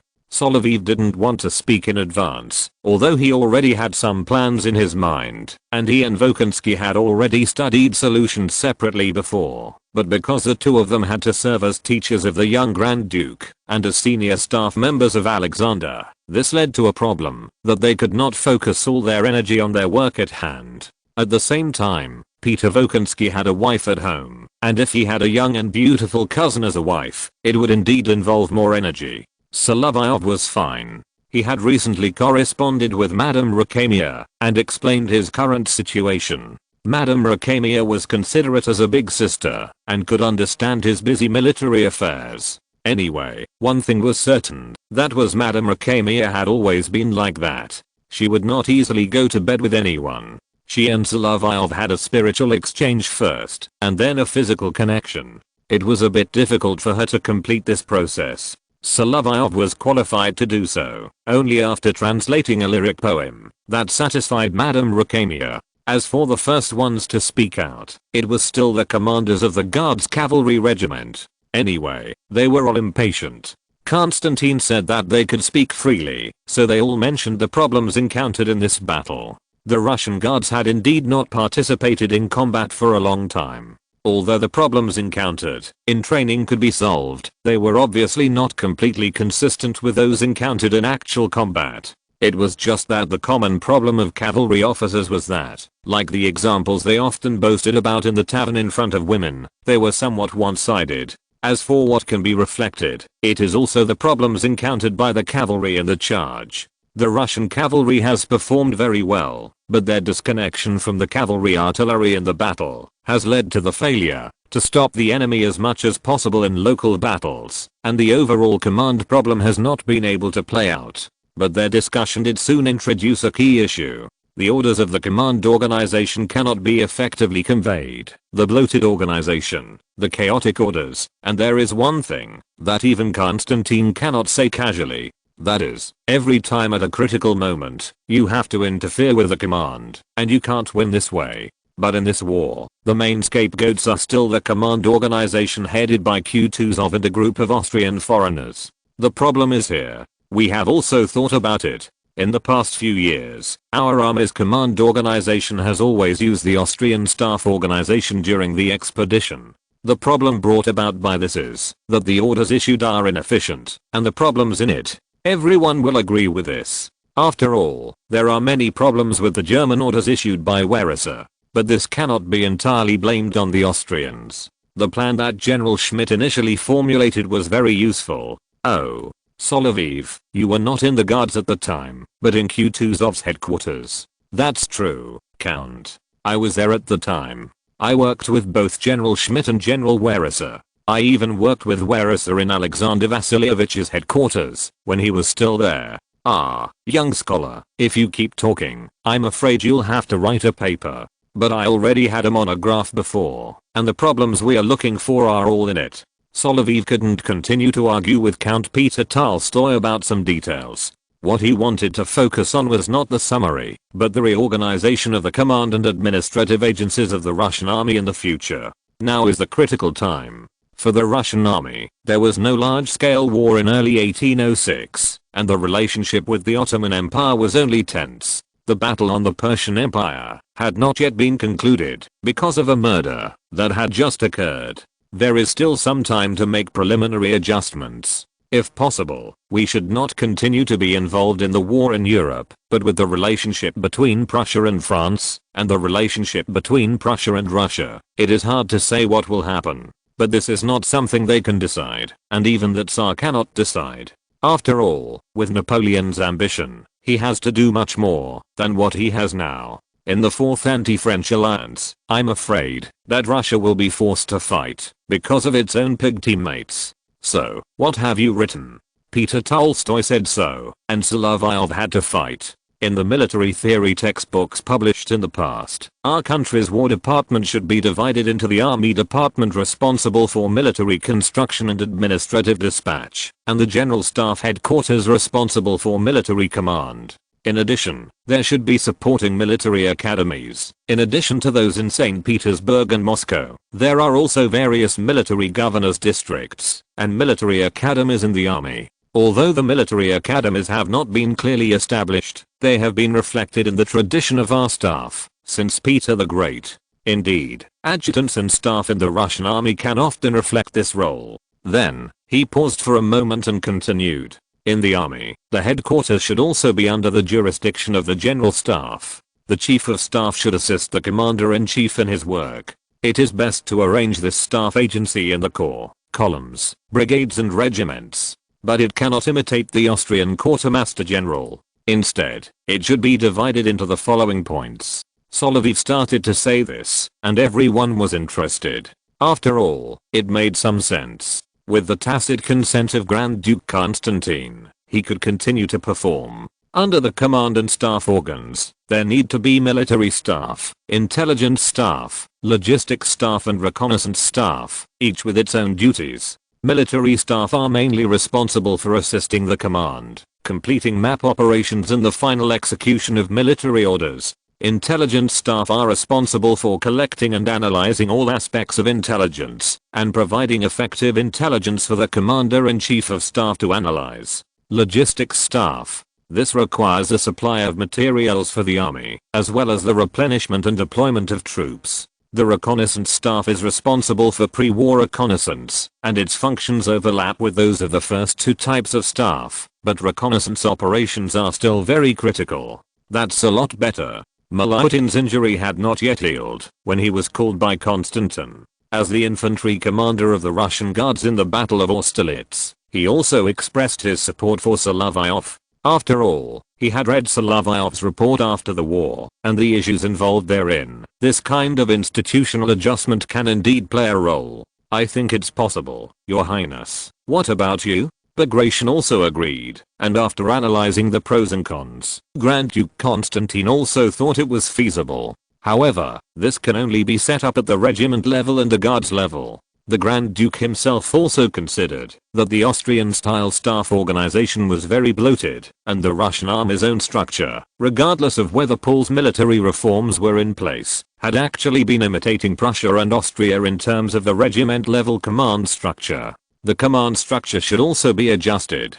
I think 4 infantry regiments can form a division, similar to the French command structure. This is indeed feasible, Your Highness. Then, in terms of divisions, the infantry regiments of the Guards can form a division, and the cavalry can form a cavalry division. But everyone, not only the commanders of the Guards, you also have experience in local service, right? Our Russian army is not only the Guards, but also has local troops, and these infantry regiments and cavalry regiments can also form such organizations. If possible, I think so.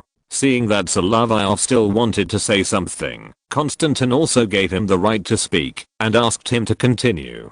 Mishap, you can speak freely, even if you say everything today, it's okay. Then I'll continue, Your Highness.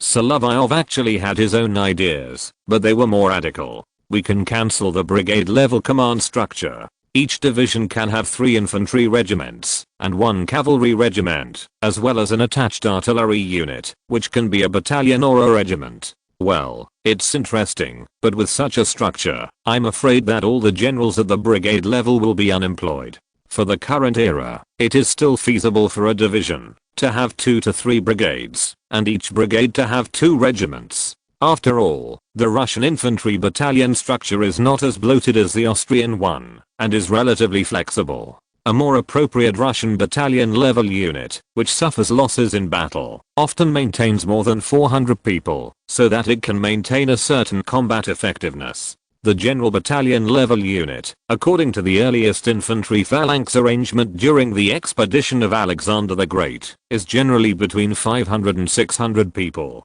As of today, in fact, for a battalion, 600 to 800 people are more appropriate, but the Austrian battalion of 1,200 people is very uncomfortable. As for the transmission of orders, there are indeed problems, because there are no radio stations at this time, let alone airplanes, so it is impossible to effectively micromanage or airdrop orders. Therefore, a certain level of command must be guaranteed, rather than flattening. At the same time, radio technology will not progress too quickly. In my lifetime, it is unlikely to use a radio to play micromanagement. I'm grateful to be able to use telegraphs and railways. You know, the railroad tracks made by Russia are not as advanced as those made by the British. Even if a large number of technicians have been poached, the railroad tracks used in the coal mines in the Donets Basin are still pulled by horse-drawn carriages, not steam locomotives. Steam locomotives are still in a state of dystocia. Since technological progress is so slow, some existing structures must be maintained instead of making any innovations.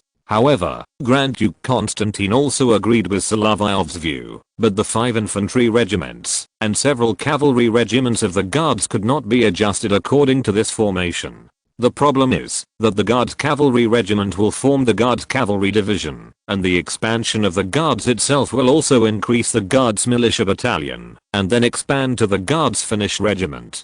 To do things, we still need to do it step by step. He signaled Solovyov to continue, and the latter was not ambiguous. Your Highness, adjustments must also be made in the staff organization. As for this, the main thing involved is the transmission of orders. Since we are going to use our own staff, we must also consider the proportion of officers in the army. It is best to convey orders in Russian. After all, the letters we use are like an encryption measure for people who are not familiar with this language. At this point, even those German officers couldn't help but laugh. Indeed, if you haven't been exposed to Russian, you can't tell anything from the note. But on the other hand, since most Russian officers are familiar with French and German, they can still understand what the other party is saying. Learning foreign languages is very useful, and everyone will agree with this. As for the Russian order, there is another one that Solovyov didn't say. That was what Suvorov had always stressed, that orders should be given in a concise manner.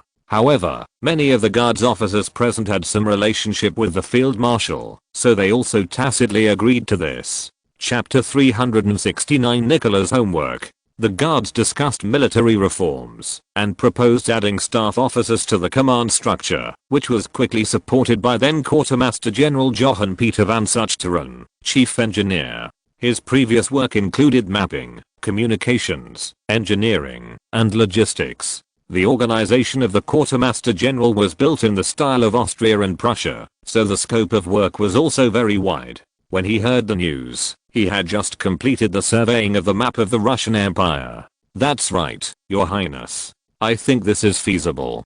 Put the logistics and some departments separately in the new munitions department. Emphasize the replenishment of supplies, and the military operations and combat plans can be placed in the staff. Our opponent Napoleon did this. Their actions are very efficient, but we must also take into account some of the views of the army on German officers and make appropriate adjustments. But Comrade Chief Engineer, you are Dutch. Hearing Constantine say this, Van Zuchteren also shook his head and said, we Dutch are just Germans in the lowlands. Someone must say so. That is to say, we have always been in charge of mapping work in the past. We are all professionals and have nothing to do with the German officers in the command organization. That's why no one comes to gossip, Your Highness, but the guards are still good.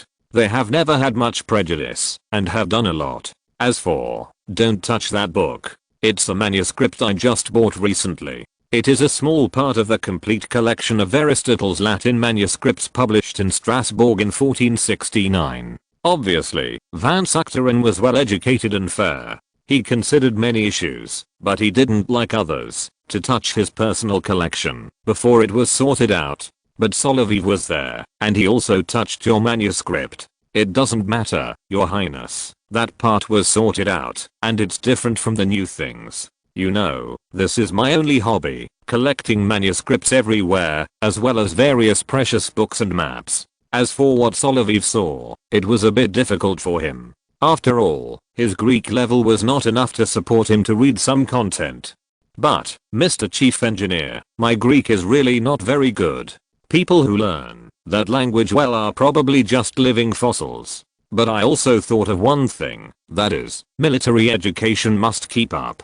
Yes, Colonel, a military school should indeed be established. I have also seen the results of your discussion. Van Suchteren put down the work at hand, stood up from the desk, and came to the Grand Duke Constantine. It's just that we have too many things to do. The reform of the command structure is imminent. We can no longer rely on the Austrian staff. And I also want to make it clear that General Weris's approach is still in accordance with the will of the Supreme Commander. That is, in front of Grand Duke Constantine, General Van Suchteren knew that the Grand Duke must have advised the Emperor himself, but it didn't work. His evaluation was indeed a word for Weris, but this unfortunate Austrian general died shortly before they said this. But Van Suchteren stopped here and didn't say anything more. Then, he continued, as for the education level, we will open a military academy this year. The first batch of students will need 2 to 3 years to enter the army under the condition of shortened school system. It will also take time for these junior officers to become qualified soldiers. But for the existing officers, it is still feasible to ask them to continue their studies and obtain the qualifications of senior commanders through education. Indeed, many of our generals should study. But Grand Duke Constantine also knew that, in order to do this, he needed Alexander's approval. Then, he looked at Solovyov, who was still pretending to read Greek. Mishap, you said yourself that you are not good at Greek, so don't pretend there. Yes, Your Highness. In addition, take out the list of schools you prepared. After reading it, Van Suchteren ticked some of the schools with a pencil. These schools should be built as soon as possible. As for the communication department, Colonel, you have been in the guards all the time, so you should know that there are indeed special communication departments in the army. Solovyov then remembered that the messenger officers were organized separately from the guards and attendants, and generally a colonel officer was responsible for commanding these messenger officers, and was responsible for passing orders in the army. And the communication school is now just a signal and flag signal. If there is a place that is more useful, it is the Navy. But in this case, your power should be divided. I don't like to make combat plans, although this is also what the Quartermaster General has to do. I prefer to engage in production, construction and territory planning. After all, I'm still an engineer. Yes, I also hope to become an engineer, but I'm an infantry officer. You still have some skills. In the future, whether as a commander or teaching courses on the podium, you will be successful. Obviously, Van Suchteren is also a person who likes to support the younger generation, and he prefers research rather than tedious and lengthy administrative work that is often meaningless. Moreover, there is no administrative affairs department to manage these administrative works. His willingness to decentralize power was also a support for the plan of Grand Duke Constantine. Later, it was Alexander himself who approved the plan. He did see some opportunities. What did he see? It was that there was still an opportunity to add some young officers whom he personally trusted more to each of the split departments. So, in early February 1806, the post of the Quartermaster General, who had a lot of tasks in the Russian army, was actually split up. However, no matter how Solovyov looked at the effect of the split, he felt that it was a bit outrageous. In addition to the Minister of War, the Russian army also included the Chief of the General Staff, the Quartermaster General and the Director of Education. If it were placed in some idiots, there would be no need to worry about the lack of one of the three chiefs. Of course, that also had a lot to do with the fact that Zhao restudied from France and Germany, but did not learn completely, and did not pay attention to logistics. In such an institution, Van Suchteren was responsible for the Quartermaster General in charge of military supplies and construction, while the position of Chief of the General Staff was held by Count Peter Tolstoy, and the position of Director of Education was not sought for a while. It's not because of anything else. Those veterans with prestige and qualifications are either too old or transferred to other fronts because of changes in the war situation. For example, Gudovich, one of the old marshals, is not in St. Petersburg at this time. He is behind the Caucasus front, where the commander-in-chief Tsarist was murdered by the Baku Khanate. If it were Count Kaminsky, it is obvious that his irritable temper would not be suitable for this position. Kutuzov, who is more patient, has just fallen out of favor because of the war on the front line, so he also took the blame. If it weren't for another veteran, Prozorovsky, who pleaded for him, he would have been forced to retire directly. As a result, the position of Director of Education is now vacant. Fortunately, there is no military academy that needs an education director to build, and this job is not important now. Therefore, there are currently 3 chiefs in the Russian army, which is a ridiculous result, and Solovyov has to go back to teach His Highnesses Nicholas and Mikhail. Obviously, their education does need the right people to guide them. General Langsdorff is more like a guardian, and the real teachers are these tutors. After David Mera's French class, it was Solovyov's turn. He also realized a problem, that is, Nicholas's addiction to military command is too great, and he always has to find a way to curb it. Therefore, he also found General Langsdorff. Young man, you ask me to come here, it should be because of His Highness Nicholas's interest in military science? Yes, you should have noticed that His Highness's hobby is exactly the same as that of the late emperor. In addition, there are some things that should not be said. The Emperor and Grand Duke Constantine encountered trouble when they first went to battle. It's just that His Highness Constantine performed well on the battlefield, and General Rosenberg was there, so he only lost a small battle when crossing the river. And His Majesty, his luck is really bad. In the Battle of Austerlitz, if he hadn't made up his mind to attack the enemy and fight Bonaparte head on, it might not be the current situation. He was very restrained in what he said, and General Langsdorff could feel it. So, are you going to give His Highness Nicholas some special courses? I thought of solving this problem in the form of games. When I first entered the palace on duty, the 3 unmarried Grand Duchesses played a similar King's game on the map. It's not impossible to bring out this kind of content now. Moreover, Solovyov actually came up with a plan. If you want to play chess with His Highness, just find a court eunuch with excellent chess skills. And your approach has made me see a kind of military exercise on the map. It can be said to be an exercise. In addition, it is an ancient Chinese game, Go, but my ability is limited, and I only know some relatively basic content. But in fact, Solovyov has not had a place to play chess for a long time, and it is good enough to remember the basic rules. However, the hexagonal grid of the flat chess deduction still has some simulation effect on the battlefield environment, and it can also make Nicholas interested. Children of this age still have a strong desire to win. If he fails, he may put more effort into learning. But this is just a game. Your Highness should not be too addicted to it. Don't worry, Your Highness. I just need you to memorize some things, especially the schedule. You must assign more homework to Your Highness. The biggest opponent of children is probably homework. Moreover, although the homework assigned by Solovyov is not very intense and difficult, Nicholas needs to work harder. After all, it is difficult for him to be managed by his 2 brothers and 4 sisters at home, and his mother is in the palaces of Gatchina and Pavlovsk. The main educational task is the parent General Langsdorff, and the burden of the teachers is relatively heavy. Of course, all the teachers agree to assign homework. They all found a problem, that is, Nicholas and Mikhail's learning ability is still relatively average. Therefore, it is also necessary to assign some homework. These two distinguished princes enjoyed the treatment that children will have only 100 years later, and they had to assign homework. As a result, the main people who supervised their homework at home were General Lansdov and his wife, and sometimes the two children had to bring their homework to the palace.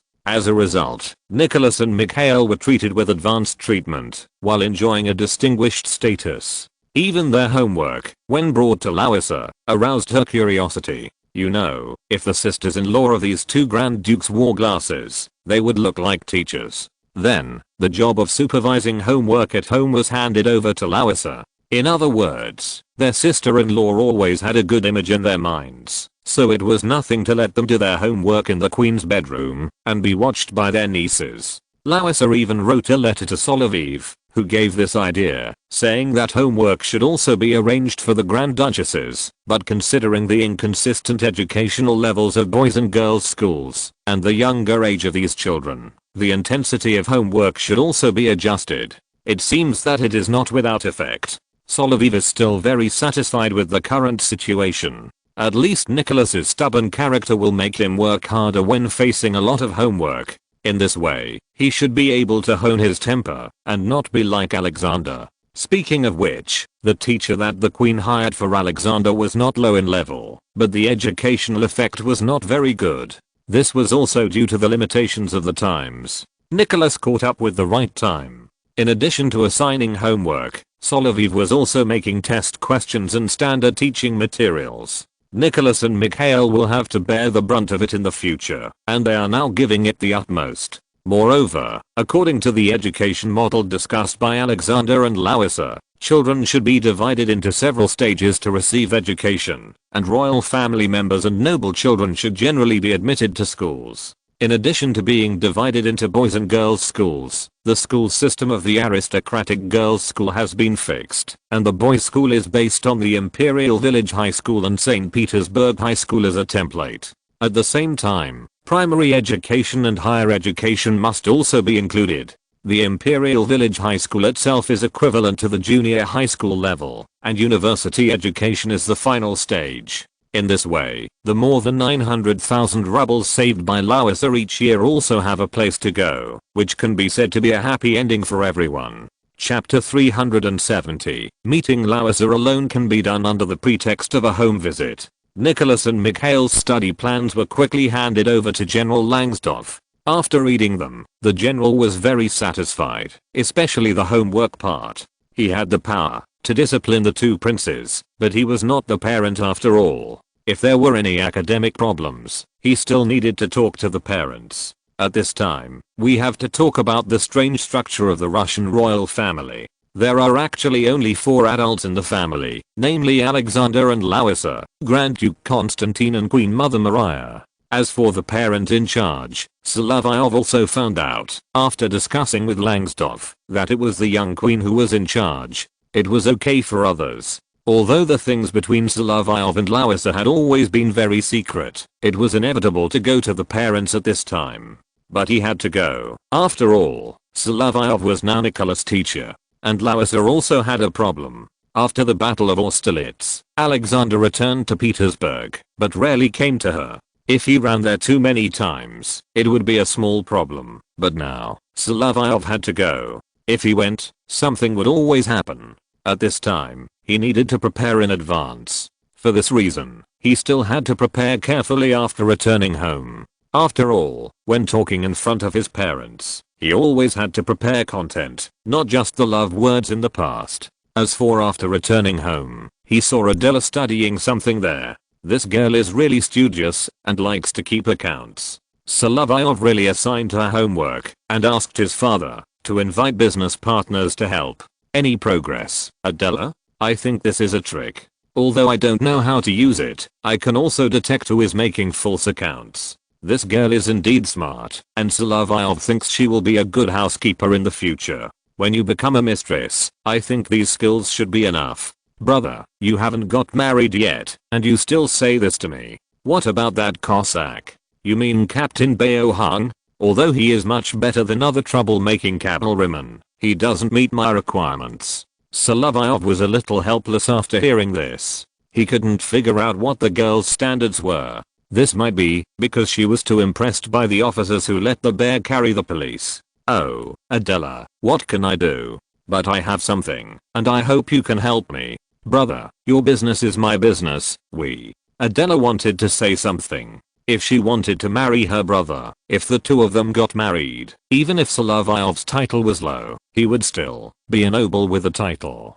This kind of marriage between a noble and a maid was extremely rare. That is, General Erakotcheyev, who was not married, but had been with his housekeeper. Solovyov raised Adela as his sister. Although the girl's eyebrows and eyes were getting more and more beautiful, she had the beauty of a French movie actress. She would be more attractive if she developed a little more. However, he really couldn't do it. Even if Adela took the initiative to bring up this matter at this time, he would not agree. Even in Solovyov's mind, it was like a movie, considering which of those low-level officers without titles were more suitable. However, after thinking about it, there was really no such person. There were not many low-level officers who were more promising at present. Some time ago, he saw a heroic cavalry officer, Lieutenant Alexandrov. After looking at him carefully, he found something wrong. After all, no matter how slow a young man was in development, his Adam's apple should be very obvious. That's right, Solovyov met Dorova, the Russian Mulan. But it's better this way. If Solovyov proposed to his adopted sister, he would be rejected, which would be a joke. Why do you say that? When Dorova was serving in the Hussars, there was a daughter of a regiment commander who had been courting her, but was rejected by 2nd Lieutenant Alexandrov. This made people feel annoyed, and Dorova had to change to another Hussar regiment. Looking back at Adela, the more he looked at her, the more attractive she became. Solovyov felt that his adopted sister was really beautiful, even more beautiful than his own sister, Yulia. If she was stared at by her brother for a long time, she would blush, and then turn around, and continue to work. Adela, if you are willing, you can go to the Bald Hills Manor in Smolensk. Prince Bokansky, or to be more precise, the old prince, needs someone to help with the housework. I asked you if you would like to go there, to take over for a while. Prince Andrei's wife, Lisa, the duchess who sent you the embroidery, has given birth to a son and needs someone to take care of her. Thank God, Lisa survived, although she was very weak after giving birth. Her petite body was indeed not easy. It was a long process to recover after giving birth. And the old prince, he was always weird, but he was always more tolerant of outside helpers. Adela was very smart, so she should be fine. The old prince would only embarrass stupid girls, not smart people. In this environment, Solovyov made some arrangements. But at Adela's age, for a noble lady, she might be ready to get married, but as a maid, she had to wait, even if she had a high status at home. Then, Solovyov would take the prepared materials to the Winter Palace to meet Larissa. Nicholas' academic performance was indeed a concern for Solovyov. The subjects he taught were all good, and he could also write good essays. But he really didn't have much talent in some subjects. Painting was okay, even Ekaterina and Anna, who were not married, liked it, so they brought the interests of their two younger brothers up. But if serious subjects were not learned well, and could not be fully developed, in Solovyov's view, although it was not necessarily unqualified as a monarch reserve, when he had to stand on his own in the future, he would inevitably encounter difficulties. Solovyov knew that Alexander had begun to doubt whether it was God's will that he had a group of lovely daughters but no heirs. Therefore, whether it was his wife Larissa, the Polish girl, or other mistresses, he had been quite obsessed with them recently. Although there were rumors that he had an illegitimate child when he was still a Grand Duke and not the Crown Prince, Solovyov was quite clear about the rumors about the boy named Lukash, and they did not look alike. It seems that the future throne, no matter what the order, is likely to belong to Nicholas, so the education must be more strict. As for the Queen's bedroom, the girls were still sitting obediently on the sofa, watching the nervous Uncle Nicholas biting his lips there, while the other Uncle Mikhail was very relaxed. After all, the two people's homework was different. Although Mikhail's homework could not be said to be excellent, it was at least a passing performance. Your Highness, I think at this time, you can let. Yes, I know what you mean, Colonel. Madam, please take all the girls out. Miss Hap, you can go out too. Of course I don't mean you, Colonel. Larissa was in a good mood today and even wanted to make fun of Solovyov. There are indeed some problems. His Highness Nicholas's scores in some academic subjects are too low. Under such circumstances, if it were an ordinary family, it would be difficult for them to complete their secondary school studies or apply for higher education institutions. Therefore, I think that we should strengthen our studies, pay attention to the courses that appear in class, and not have any practice of predicting questions. We must be proficient in applying knowledge. Especially if you want to become an outstanding soldier, you must have a relatively good score in mathematics.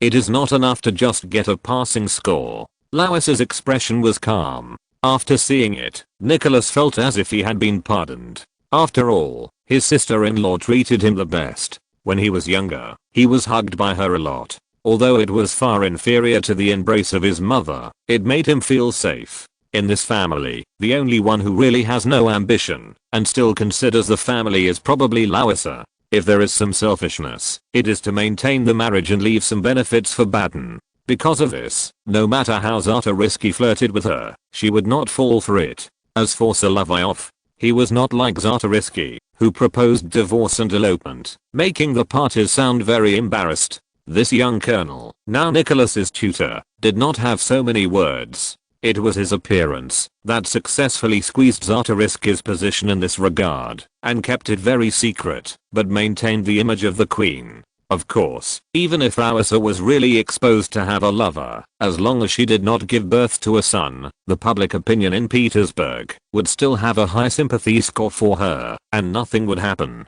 As for Alexander, this guy knew that it was not easy to guard against thieves, and Larissa was more attractive. When she just got married, Count Zubov was pursuing her there, and there were a lot of courtship letters known to Tsarist, those fanatical guards, and the Tsar himself. But Solovyov was never suspected. When he wrote to Larissa, he always talked about business, or there was something in a pile of text, which most people did not have the patience to read. Larissa kept all the love poems she wrote down, or some other cheesy little notes, very well, and no outsider knew where they were kept. But what we are going to talk about now is Nicholas' education. Larissa also needs to express her opinions here, and she doesn't have any emotional factors in it. Colonel, you should urge Nicholas to study, especially mathematics. Well, history and Russian literature. Although you are not the teacher of Russian literature and some other subjects, you are from the guards after all, and you are different from other invited teachers, so you should pay more attention to them.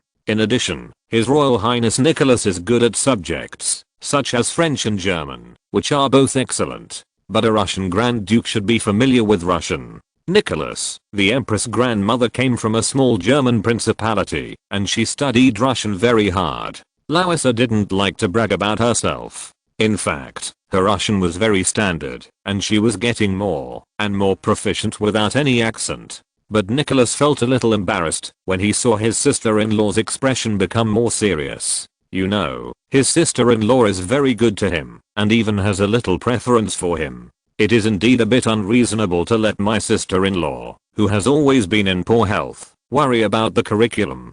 Fortunately, Larissa is here. If the Queen Mother knew about it, she would be beaten. It is also a good thing that she did not care. If Paul was still here, he would also be embarrassed. After all, the requirements for the princes in this family are still very strict. Then, we should strengthen the content in this area. I even wonder if we can increase the number of noble children to accompany them. It is not necessary now. When the Imperial Village Middle School is established, there will be companions. But it is still difficult to build a school now. Many noble children of school age, their parents still like to hire tutors. On the contrary, there are many girls sent from the girls' school. After all, after graduating, some noble girls of not very high levels also have the opportunity to become court maids. Of course, it is indeed rare for someone like little Katia to obtain the qualification of a maid after returning. When she came in to deliver snacks, Solovyov could still see the diamond brooch hanging on her chest, which means that she is a maid beside the queen.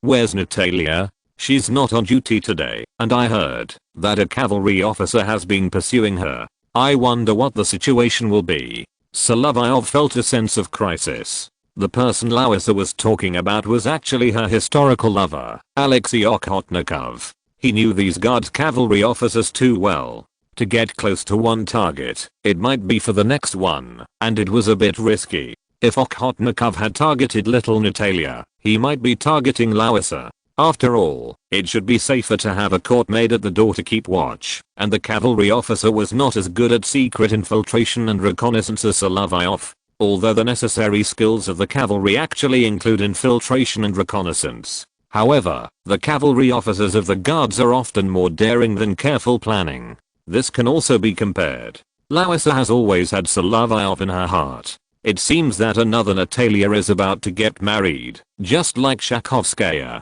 who I regard as a sister. She married well. Although the little Prince Golitsyn is not tall and has a slick tongue, he loves his wife very much and is afraid that someone outside will target her. I also hope that Natasha can marry a good husband. For example, the family of the shipbuilding tycoon Goncharov is actually more suitable. Now Nikolai has been given a vacation, and he suddenly feels free. As for Solovyov, he can stay with Larissa legitimately, and if something happens, it will be natural and not easy to arouse suspicion. Chapter 371 Alexander is running towards the enhanced version of King Xuan of Chu. After everyone left, Larissa sat closer. Your Highness, I'm here today. Seeing him like this, Larissa actually knew what was going on. I once promised you that I would introduce you to a wife. What do you think of Kataya? Larissa had a good eye. She only chatted with the innocent little Kataya a few times and found that Princess Dolgorukova had a gentle personality, outstanding manners, and a devout faith.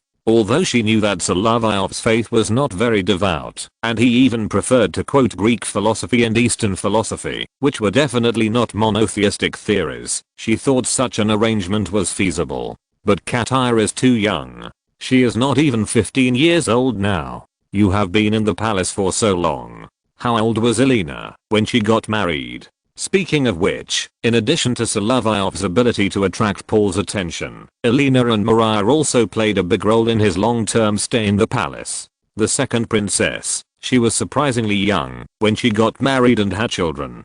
That'll have to wait. Oh, you're still a little embarrassed. Solovyov looked at himself in the mirror, and it was indeed the case. Larissa, little Kataya is a good child. I met her when she was only 6 years old, but we also have to consider that she and my sister Yulia are very good friends. Although they rarely meet, they often communicate. Solovyov said this, and Larissa understood what he meant. If that's the case, we have to let her go first. But if someone takes her away, it will be difficult to deal with. Although Larissa spent most of her time in the palace and preferred to be alone with the children and rarely contacted the outside world, she still knew a lot of things through the palace maids who had become nuns. A typical example was that when Natalia and little Prince Golitsyn came to the palace, Natalia would mention what happened outside the palace. But Larissa's suggestion to Solovyov, now that little Kataya would become his wife in the future, Solovyov took it seriously. After all, he couldn't always be with Larissa, and the relationship between the two was secret and dangerous.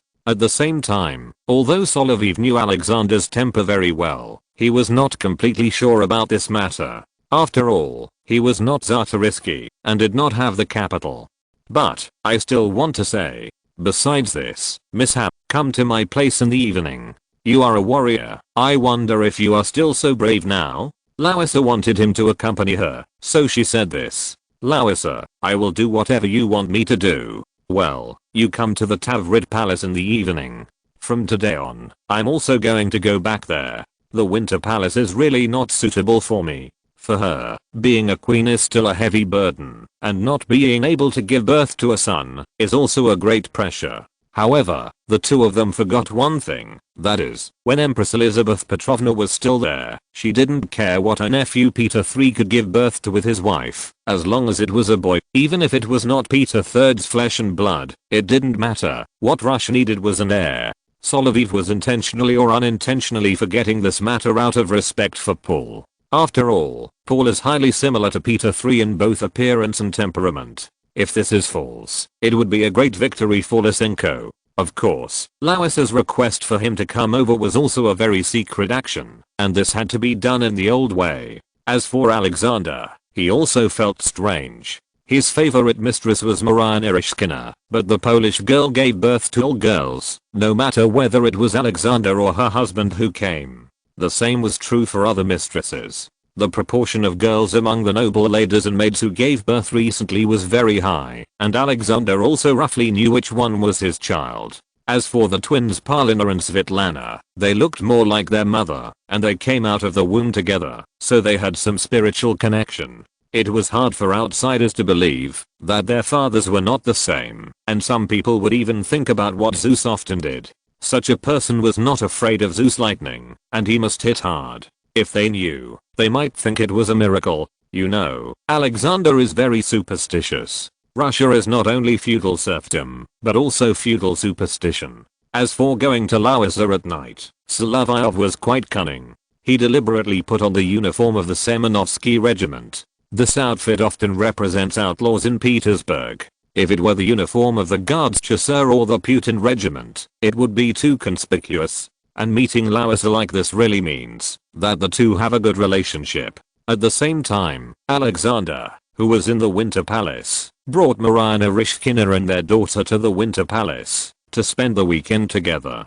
The Tsar was very clear about the issue of the queen and the mistress. Even if the two of them were so close that they were almost lesbians, they had to be separated in daily life. As for Alexander doing this, it was more or less because he was a little superstitious. Since you can't have a son, just live the life you want. It was just different from the later mysticism. He wanted to live this kind of life with his wife and mistress in turn, but this practice was very strange and people could not figure out what he was doing. Of course, Lausa had her own ideas when she asked Solovyov to come. It was not about the issue of succession. In fact, she did not want her child to be on the throne, even if she had a son. However, because of her family, she could not leave Petersburg to live a semi-secluded life in the countryside.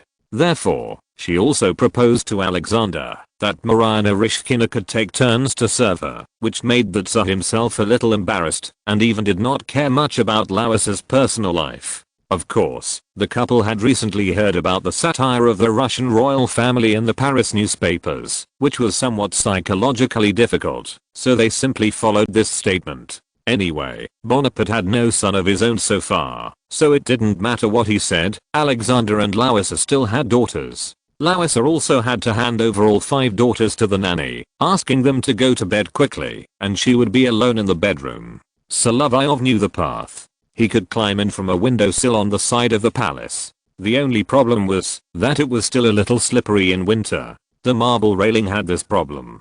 But he was wearing a lot of clothes and didn't get hurt. But when Lausa saw him coming in like this, she laughed. "Mishap, you look so embarrassed." "Yes, even more embarrassed than on the battlefield. When I covered your majesty's retreat, I taught the French a lesson." Speaking of which, Solovyov wrote the message left by the Russian soldiers in Georgia on the wall of the Austerlitz castle, but he didn't know whether the French had seen it. "Come and read with me. I don't want to listen to stories, but to listen to things you are good at, such as Oriental history. It's just that there are too many Chinese history books." In order to facilitate St. Petersburg Teachers College and Moscow Imperial University to be familiar with Oriental culture and provide materials for the newly established Oriental Studies major, Solovyov only wanted to translate the Spring and Autumn Zhuozuan and Shangshu. Many books cannot be found in Russia. Solovyov could only exchange folk publications with Shanxi tycoons through smugglers in Kayakta.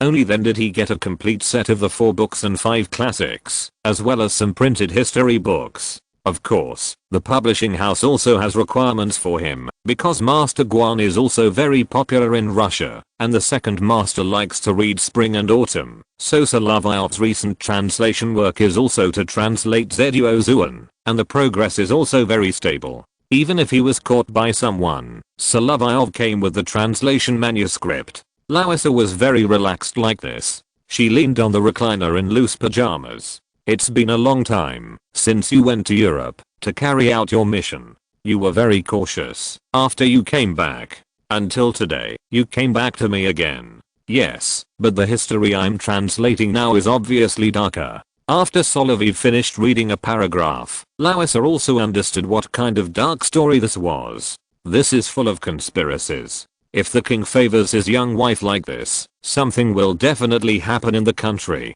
Especially there are older princes in the country, and even the crown prince has been established. If you are not careful, there will definitely be a civil war. Just like the war of succession, that often happens in Europe. It doesn't sound good. Yes, Larissa, you are right. What will happen next is a long-term chaos. Then don't tell me about this. Do you have any other translated manuscripts? In addition to translating the story of Liji's chaos and Chonja's escape, Solovyov also has some completed content related to King Xuan of Chu. Speaking of which, what he is doing now is much more excessive than the general who molested King Xuan of Chu's beloved concubine. Moreover, it was a bit presumptuous to tell this in front of Larissa. But after hearing it, Larissa just laughed it off. You little rascal, this story seems to have been mentioned before. But I'm not trouble. The two of them were playing, and the mood was too high level. If it wasn't explained, I would have thought it was an encrypted call. Of course you are not that reckless, and you are very talented. Although you are brave, you are more intelligent. Then, Larissa stood up from the sofa and stretched out her hand to Solovyov.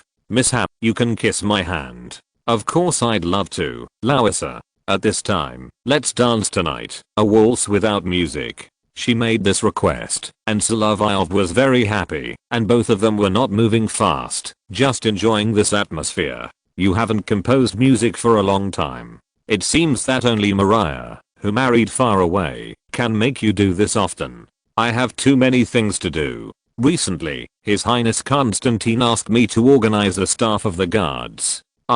You are always responsible, but you are always alone. You are really a pawn match. No, Larissa, it should be mana match. Larissa was wrong here, and Solovyov corrected her. This is the nickname of the Eastern Roman Emperor Constantine IX. His grandson, Grand Duke Vladimir of Kiev, also has the same nickname as a title. It means lone fighter, which is appropriate.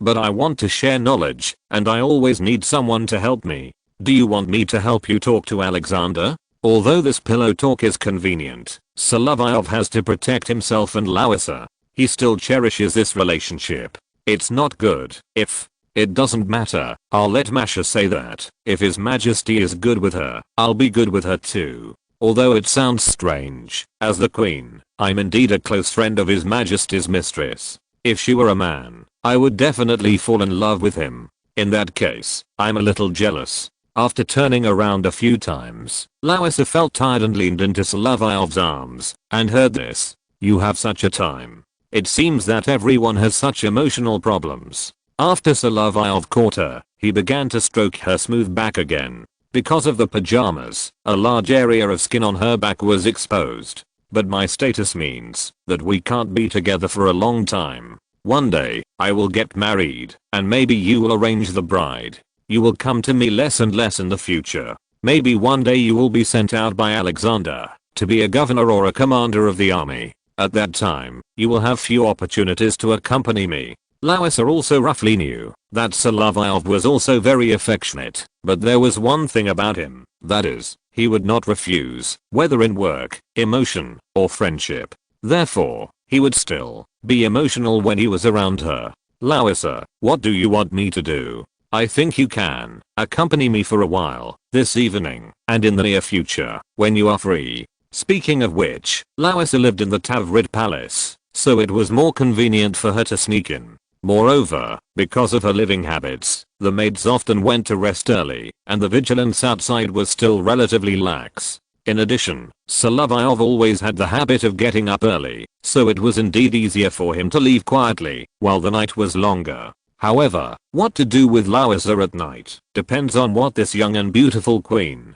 who is not even 30 years old, is going to do. For example, doing leg lifts. Fortunately, Larissa does not have many lovers, and there is only one who succeeds, and the others are rejected. In this case, Alexander is already a more powerful version of King Xuan of Chu. That is, he is also tolerant, and will not care about his wife having a lover. Solovyov, under this condition, if he is really caught one day, he will have to work hard. If you're listening to this novel on a channel other than Fanfic World, it means they downloaded and uploaded it without effort. We cordially invite you to visit our channel. Mundo Fanfic Novelos. There you'll find the original version of this story and you can explore many other novels of various genres. We're waiting for you to immerse yourself in a world of incredible novels. Chapter 372, Changes that appeared in advance. It's been a long time since we've spent time together like this, Miss Ha. But if it's like this, it always makes people feel that you're also looking for excitement. Solovyov and Laois slept in the same bed, so they didn't have to worry about being spied on. After all, the maids had gone to bed, and the guards were all outside, so they wouldn't disturb the queen's sleep. But I don't like excitement that much. In Russia, anything can happen. When he said this, he was still stroking Laois's back and waist, and then continued to kiss. If someone was not careful, I'm afraid someone would die again. This time, there were no twins to cover up. It seems that we might have a child. But for such a long time, Louisa, you have given birth to girls, and your majesty has no hope of having a son. That may be God's will. I'm also curious. In addition to our baby, how many children do you have, young people who are not married? There are 3 more. You know 2 of them are girls. Are you talking about the girl from the Visconti family? She is really interesting. She could have been your wife, but you chose her like this in the end. If you bring her back, I will bless you. But even so, she is unwilling to marry me, and she doesn't even plan to marry anyone else. Strange girl. What about the other one? Louisa, don't be surprised when you hear it. Seeing him like this, Louisa became curious. I would like to hear it, of course. I might be surprised. Solovyov cleared his throat and said slowly, I have a son with Paulina, the wife of Prince Borghese, the sister of the French usurper Napoleon Bonaparte. Oh, you have hit the heart of our enemy. Of course, Laois's words were somewhat joking. Her brother wrote to say that Napoleon intended to make his adopted daughter Stephanie his wife. In this way, the Elector of Baden, or the current Grand Duke of Baden, and Bonaparte's new royal family would become a family. You rarely speak so playfully, Louisa. Tell me more. I always feel that you still have secrets. Don't hide them from me. I can see it from your eyes. Then Louisa pressed against Solovyov's body. The soft touch and the mixed fragrance of almond milk made it difficult for people to refuse her request after the intimate contact.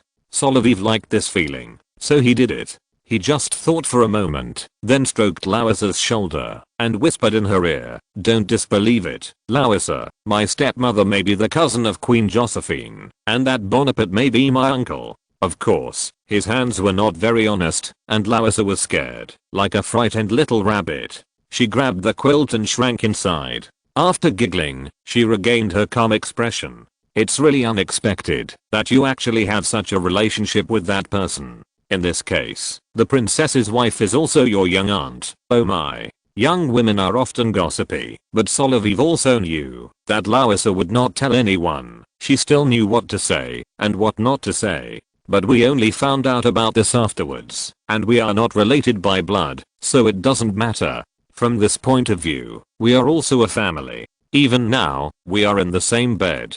Solovyov was tickling Louisa's ticklish armpits, which made her beg for mercy. Her tearful eyes made people want to bully her even more. Okay, mishap, please forgive me. Okay. We have to stay here overnight, and there are still serious things to do tomorrow. As for the more shocking thing, Louisa did not investigate further, because Solovyov said there is no confirmation. Anyway, even if the person involved knew about it, there is no reaction at present. The letter that Solovyov wrote half to find relatives and half to provoke after Durenstein was not handed over to the family by the person involved, and Josephine didn't understand it yet. As for Louisa, Solovyov will come over during this period, but she has to be careful.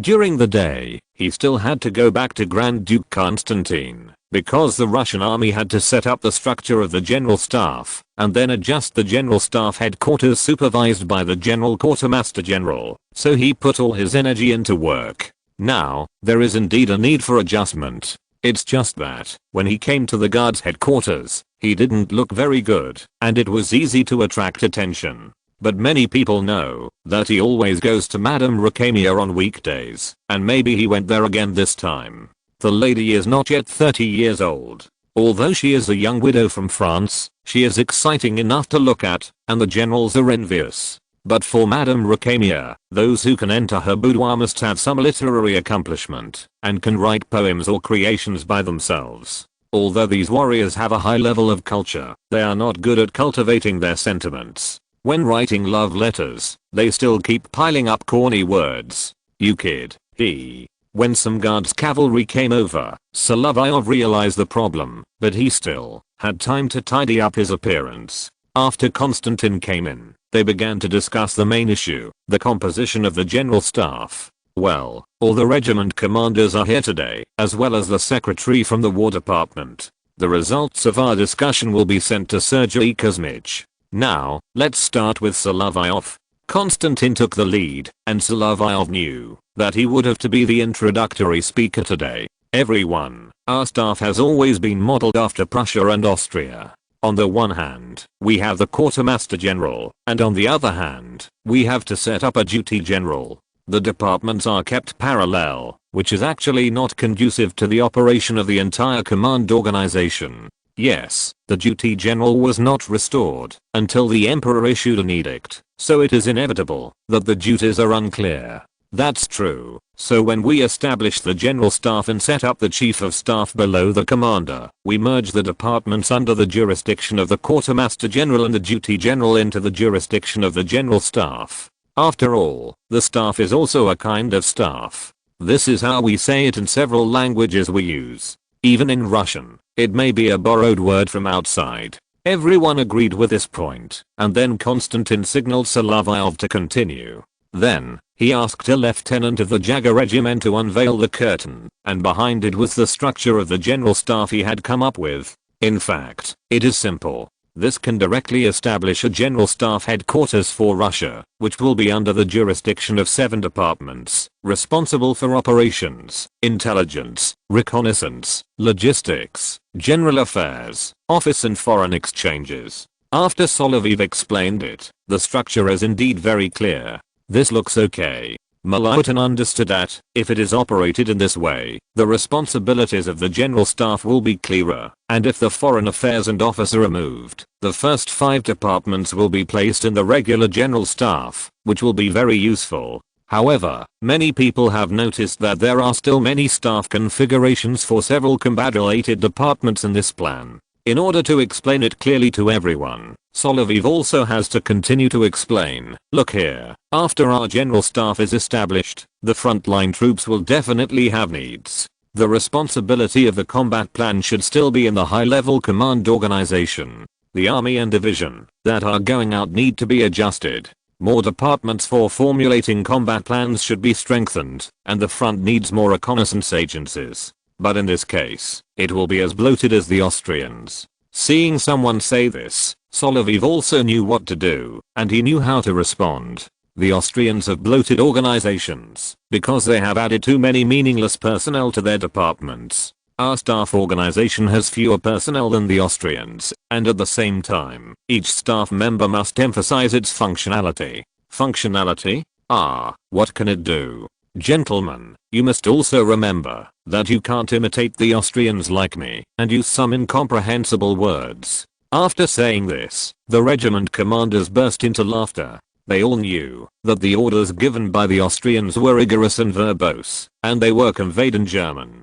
During joint operations, if the officers in the Russian army were not proficient in German, it would still be a big problem. At this time, Solovyov had begun to prepare for the next anti-French alliance, and was already considering the staff organization after joining forces with Prussia. You know, if the guards established a staff department now, his rank would not be high, but he could join the staff department. Grand Duke Constantine hoped that he would serve as the chief of staff, although his rank was somewhat low for this position. However, considering that the royal family like Grand Duke Constantine usually does not call military ranks, it does not matter if he is a colonel. Even now, he has already thought about what the composition of the joint staff should be. However, in this case, he is afraid that he will have to leave the Guards Chasseur regiment and take up a new job in the general staff. The disadvantage is that he cannot lead troops directly, and the workload is also very heavy. The advantage is that he has more free time and can focus on writing.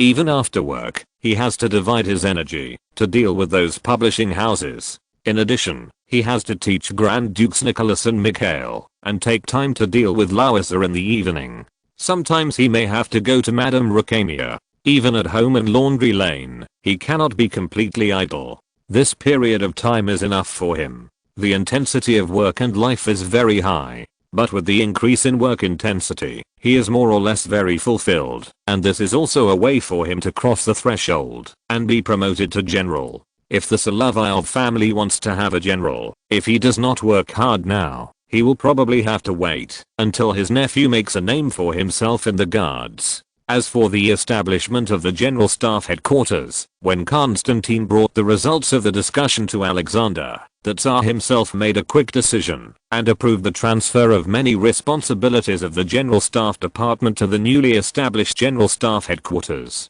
In the future, the old department will focus on logistics support and the construction of military facilities. However, after the reorganization of the War Department, it has also begun to involve military production to some extent. Sergei Kuzmich's ability to operate the old War Department is okay, but it would be difficult if it is under the new track. But Alexander has not made a decision in this regard, except that Van Suchteren will temporarily serve as the Chief of Staff. His confidant Peter Volkonsky will serve as the Deputy Chief of Staff, and concurrently as the Minister of Operations. All other personnel will be transferred from the original General Staff Department. After such a reorganization, the responsibilities of the main military leadership organs are relatively clear.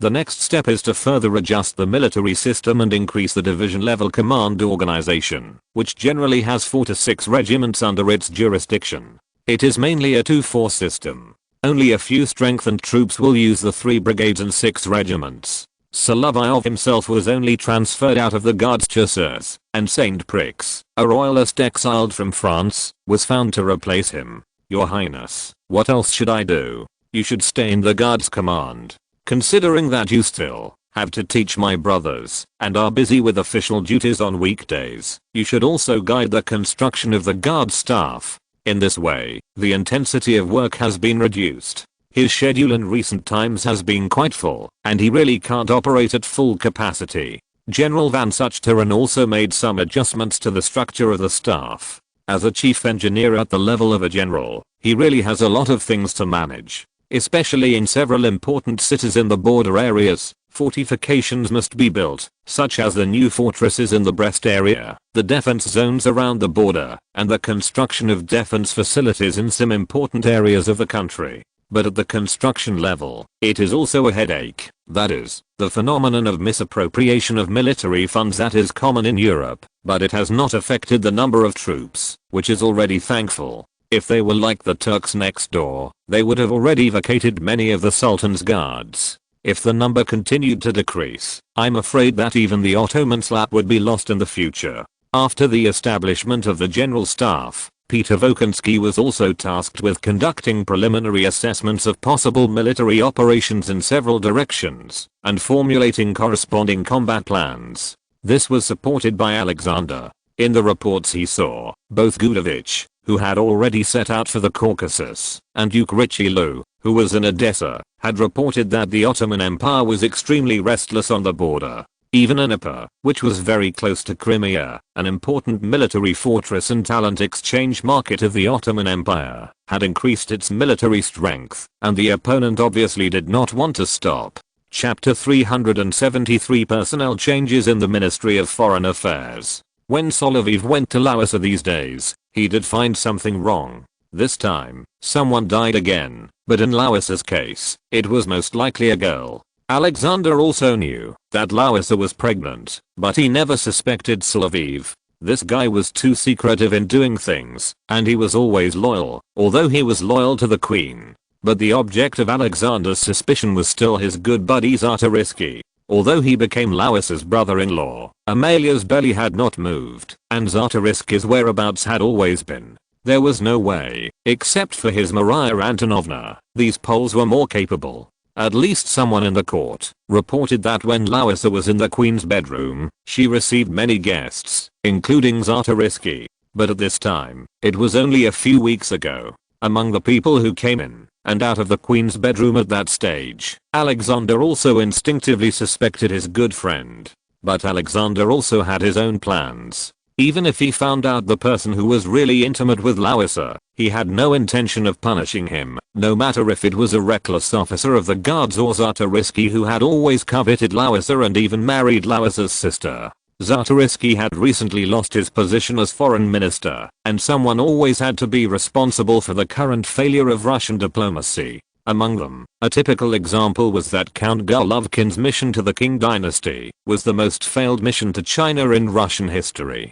Even if Laodoozy did not lose face, or Suzan Tang fought with the Russian diplomatic mission in Nurkinsk, at least there would be a result. This arrogant Golovkin finally failed to submit the letter of credence, and returned to Irkutsk in disgrace. Someone in the Ministry of Foreign Affairs must also take responsibility. So Czartoryski needed to take the blame here. In addition, in diplomacy with Europe, Czartoryski always carried private goods and always wanted an independent Poland. Not to mention that the best part of Poland's territory was annexed by Prussia. Many of the lands occupied by Russia are still inhabited by Russians, as well as vast areas of wasteland. Even if Poland is restored in the plan he is selling, it is very weak, and there is no Warsaw yet. Unless Prussia turns to France and gives Russia an excuse. It is true that Frederick William III is fierce but weak, but his greed for land is no less than that of the previous Prussian king, and he has been calculating and coveting the Hanoverian territory under French control. But the French cannot hand over Hanover to Prussia, and the current diplomatic negotiations between the two sides are also very delicate. At the same time, the French are still instigating the Ottoman Empire to take hostile actions against Russia. At this time, Alexander wants to change a foreign minister, and there are obviously many things to consider. In the end, he chose Badberg, who was once Alexander's teacher. But this will also lead to personnel changes in the Russian Ministry of Foreign Affairs. Count Stroganov returned from London, and returned to St. Petersburg when the Baltic Sea just thawed. As soon as he returned to his official residence at No. 17 Nevsky Avenue, after meeting his father, he couldn't wait to come back to see his wife. Logically speaking, Count Stroganov is so handsome, and is the richest heir in Russia. If he wants, any socialite in the Petersburg social circle will take the initiative to warm his bed. But he loves his wife so much that he is loyal to marriage and love even if he has the capital to flirt with other women outside. This model husband can be said to be very perfect, but his career is sometimes not going well. Even if he can live a very boring life as the richest man in Russia, he has his own troubles. Due to the departure of Czartoryski, the new Badberg disagreed with Stroganov on many issues. Therefore, the young and handsome deputy foreign minister also resigned from his post. After returning home, he began to practice military skills. The count himself is no stranger to horse riding and shooting. He also likes to participate in equestrian activities and go hunting around Petersburg. But he has a problem. He has never served in the army for a day. Therefore, he always needs to find some friends who are familiar with military affairs to give him lessons. Dear, why do you want to be a soldier again? The countess is still beautiful and intelligent. They are a perfect couple, and all the children they have are cute. This is indeed unmatched by other families. There may be challenges from later generations, but among the nobles of Petersburg, there is no family with such a happiness index as this. The wife also silently supports her husband's decision, but she also has doubts. Badberg does not like my position in the Ministry of Foreign Affairs, and I don't need to be manipulated by him changing the foreign policy by 180 degrees, while serving as the ambassador to the UK. For the negotiations with the British, please ask the respected Semyon Romanovich to choose a suitable person for Sasha before he retires. Alexander also knew that Badberg had always had a bad relationship with the two key figures in his secret committee, so he approved his best friend's resignation and asked him to take up a position in the court of Petersburg after returning, and then consider his place. It's just that Alexander didn't expect to jump on the battlefield. But you have never served in the army, and you have not even registered as a soldier since childhood, like your two brothers and brother-in-law. That doesn't matter. I have invited friends. If you are like this, even Miska can't handle so many tasks. Even if he resigns from the post of head of the guards, he still has a lot of work waiting for him. Yes, he is also a teacher for the children in the palace. How does he keep himself so busy? It's all because of his ability. Pasha, others say that you are handsome and open-minded, but he relies on courage and knowledge. Speaking of which, Mishap will be 25 years old soon, and his face still looks like a child, but he is much stronger than before. The Countess has always sponsored Solovyov's cultural undertakings, so she often mentioned him. The Count himself has always regarded Solovyov, who came from a decent family, and Speransky, who came from a humble family, as candidate members of the secret committee. This kid is really capable. I would like to invite him to discuss military issues. Solovyov was teaching the children in the Tavrid Palace. He first taught Nicholas and Mikhail a history lesson, and then taught animals to Louisa's two older daughters, Tona and Maria, and gave enlightenment to the twins. The course was very full. There were also Countess Sophia's 3 daughters and the children's Aunt Anna. Therefore, the Countess often came here, and she also took this opportunity to accompany Louisa. When Solovyov talked about arthropods to the children on the podium, the girls were obviously not very excited. Although they were not afraid of insects, it seemed that seafood was still within the acceptable range. Children would instinctively dislike some things. But in the course, they had to talk about it. Who asked Louisa to add biology knowledge to the girls' curriculum? Solovyov, who got off the podium, was stopped here by Countess Sophia. Madam, do you have any questions? Or what do you need? Mishap, you are still so polite to your sisters. The Countess was still willing to joke with him, just thinking that he was the big boy who came to visit. I'm no longer a child. His Highness even said that he would help me find a wife. Then after you get married, you must be nicer to your future wife. You can't always go to that French woman, like you do now. Madame Rakemia may be a good lover, but she may not be a good wife. You need a wife who can help you manage the household, and who is moderately extravagant, and not too ostentatious. It would be best if her status is not low, which is beneficial to your future. Solovyov also knew that Count Stroganov's family was really good to him. In addition to the fact that their family was from the royal merchant family, they were naturally close to Solovyov, who was also from the merchant aristocratic family, and the Count and his wife were always enthusiastic to the people around them, especially the promising young people. Therefore, the Countess talked about his marriage problem. The old Count is still the leader of the nobility in Petersburg, and is one of the few first-class civil servants in Russia, but his connections are mainly in the civil service. No matter how promising Solovyov is, he is unwilling to change from an officer to a 5th-class civil servant, and it is unlikely that he can help. But on the other hand, if the Count wants to join the army, although it is face-saving to directly ask Alexander or Constantine, they will arrange it, but it is easier to find an officer who can be seen on weekdays to help Solovyov. Thank you for your concern, madam. You have indeed matured a lot after returning from the war abroad this time. Well, let's not talk about this for now. Did you know that Pasha is going to join the army? I don't know about that yet. But brother Pasha, why does the Count want to join the army? Even if he is not in the Ministry of Foreign Affairs, there are many places he can go, even if he is a civil governor, or in the Privy Council and the court. But Pasha is like this, so I have to call you over to see what he is doing. In your words, to see what my husband is up to. Because of this, Solovyov still has to go to number 17 Nevsky Avenue. Anyway, the lessons for the children today have been completed, and this group of little divine beasts can have a holiday in the afternoon. As for the Stroganov family's mansion, there are still a lot of art exhibits. Solovyov has not visited them many times in the past few years due to his busy official duties, but now it seems that the old Count has added a lot of things to his collection, and some are relatively trendy miniature paintings. Mishap, you came at the right time. I'm going to volunteer to join the army, but I have no military experience, so I called you here. After all, you have worked your way up from a second lieutenant to a colonel, and you are very familiar with the various military regulations and military skills.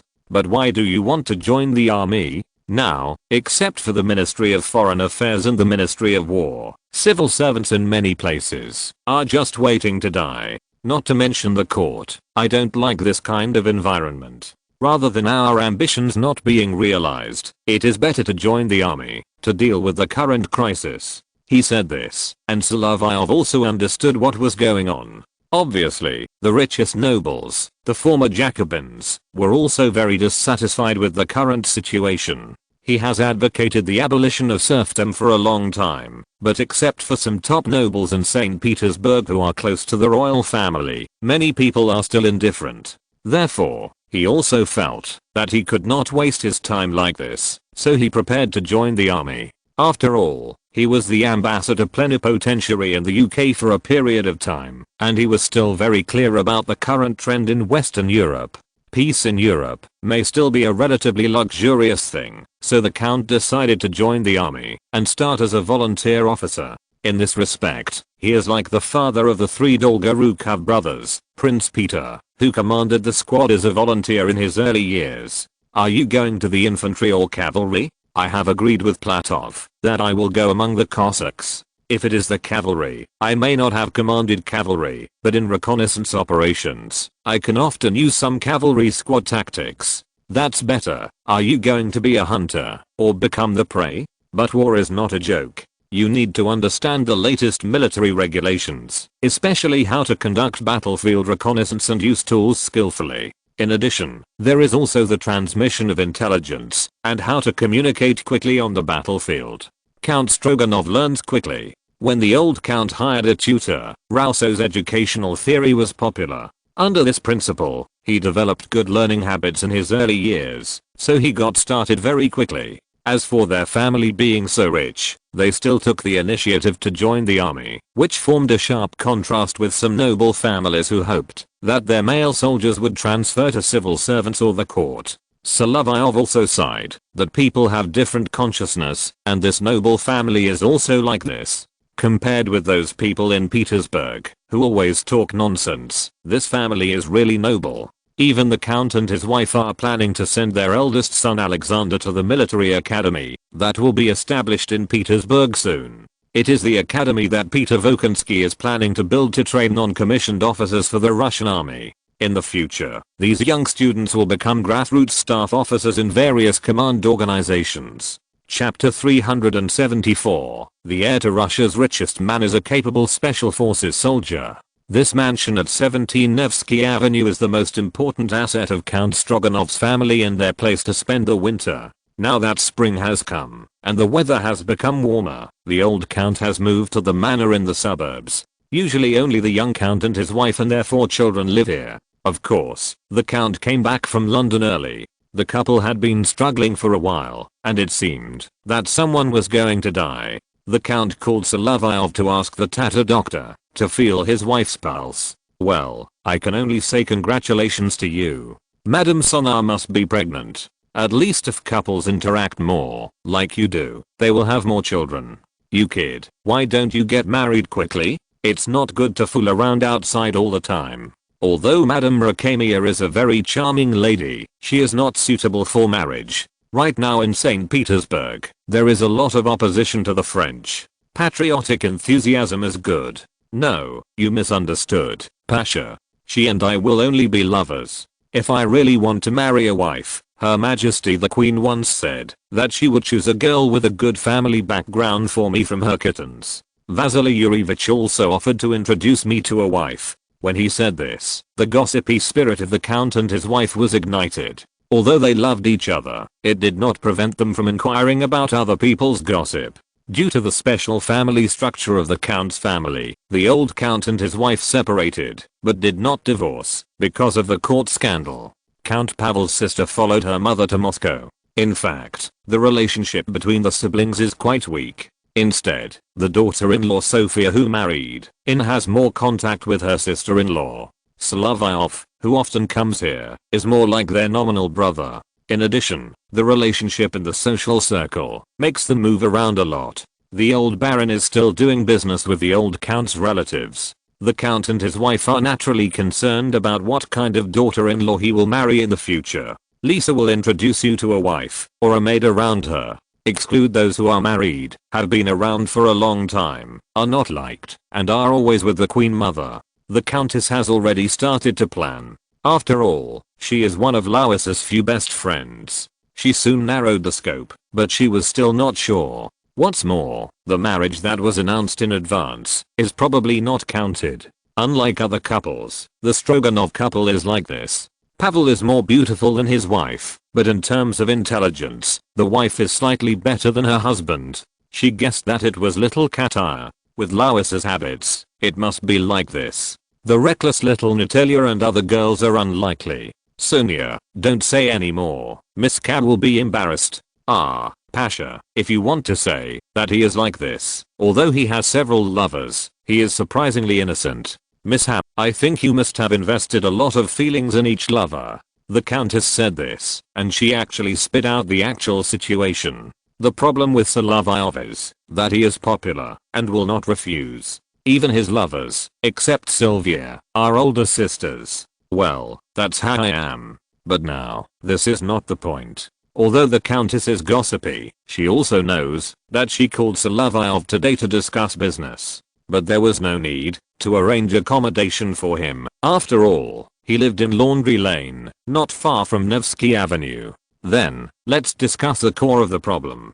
Count Stroganov motioned his wife to prepare food, and the countess understood and went out. I want to go to the cavalry. After all, when I was 5 years old, I was listed in the Guards cavalry, and I also have the qualifications of the Guards. If you say it, I'm still your big brother in the Putin regiment. Solovyov was not surprised. After all, there were many nobles who had been in the army since childhood. Pasha, if you go to the cavalry, I think you are very suitable for a kind of tactics. What are you going to do? Count Stroganov knew that Solovyov still had a lot of tricks, although sometimes he would make some small mistakes and have some personal shortcomings, but compared with other people in Petersburg today, he was still much better. It's just a pity that he has always been a soldier. If he could transfer to the civil service or the court system, he could let his father help him. But now, it seems that he still has to accept the advice of military experts. Of course, he was also curious about what Solovyov was going to do, so he listened attentively. You have lived in France since you were a child, and you were even a member of the Jacobin Club. Of course, what I want to talk about is not political stance, but you are very familiar with the living habits of the French. If you get familiar with the French in our army, you can still do a lot of things with the French military regulations. Solovyov's idea was simple, but he still wanted to inspire Count Stroganov. Broadening his mind is always more reliable than cramming. The Count was a smart man. When Alexander went to war, he finally caught up with the main force of the Russian army before the defeat at Austerlitz. However, he did not meet Solovyov along the way, nor did he meet Prince Bagration. He just watched the failure of the Russian army in Alexander's headquarters. Therefore, he did not know about Bagration's magical operation, but he was also thinking about it, and found the problem. You don't want me to pretend to be a Frenchman, do you? That's right. In the village of Schengraben, our troops were surrounded by the French army during the retreat. It was because of a young officer who knew French, and shouted to the French in French, that we were able to escape. No matter how you look at it, our green uniforms look like chasseurs, or they are similar in form to the uniforms of some French infantry regiments, which gave us this opportunity. The Count listened and agreed with him. So he said, I can give it a try, but most of our reconnaissance cavalry are Cossacks, and a small number are Hussars. Even if we let our soldiers master French, and try not to have an accent, this is still feasible.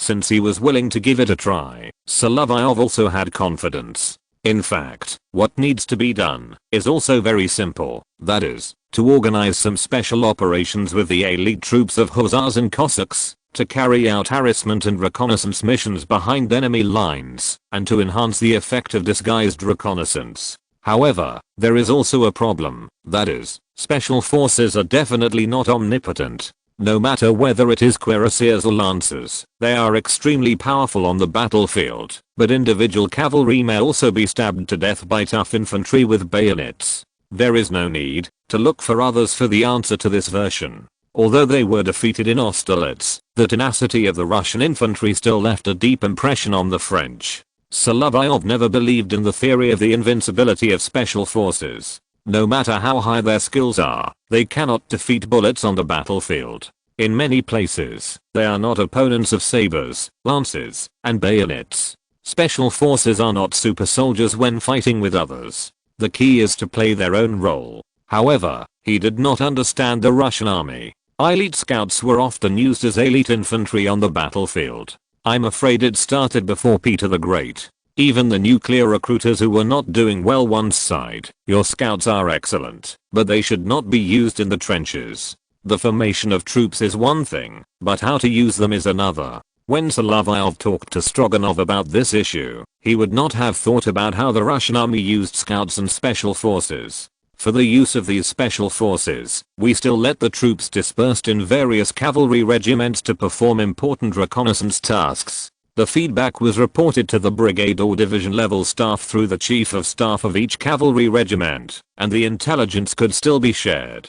To do this, it is mainly necessary to work hard on establishing the staff system and the intelligence system. Among military intelligence personnel, in addition to the military attachés and embassies abroad, intelligence collection and analysis in combat is also very important. This is why Solovyov and Peter Volkonsky attached great importance to intelligence when they were tinkering with the Russian military staff. The failure of the Battle of Austerlitz was largely due to the failure of intelligence processing, which led to the coalition forces being fooled. If sufficient battlefield reconnaissance had been done, even if a wrong judgment had been made, the defeat would not have been so complete. It is precisely because of this that Solovyov attaches great importance to the collection of military intelligence, and the issues he mentioned in the memorandum have also been supported.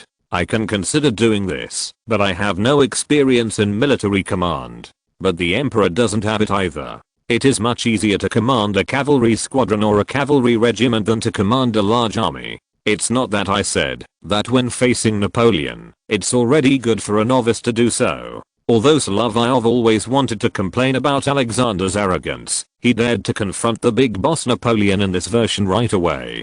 Others should not have this courage. Courage and ignorance are always put together, and there is nothing to be done about it.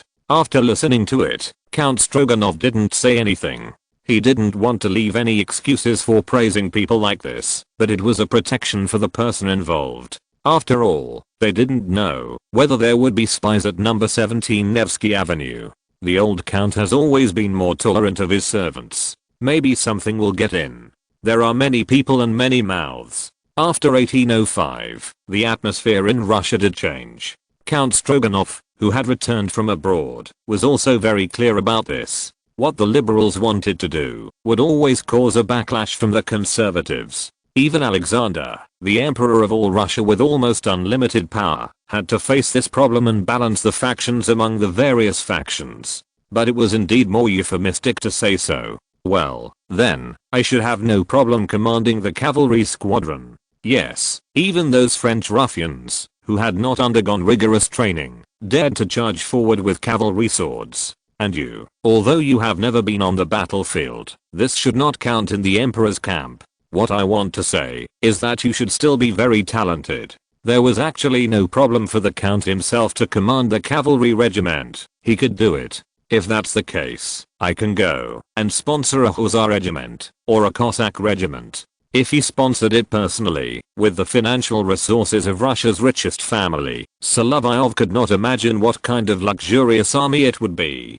After all, if he is the richest man in Moscow, he can draw up a fully equipped militia regiment in the future, and the equipment is not inferior to that of regular infantry. In this case, you can write to the emperor. You can mention the construction of hussars. If possible, I think the Mariupol Hussar regiment is good, and the combat effectiveness of this regiment is not bad.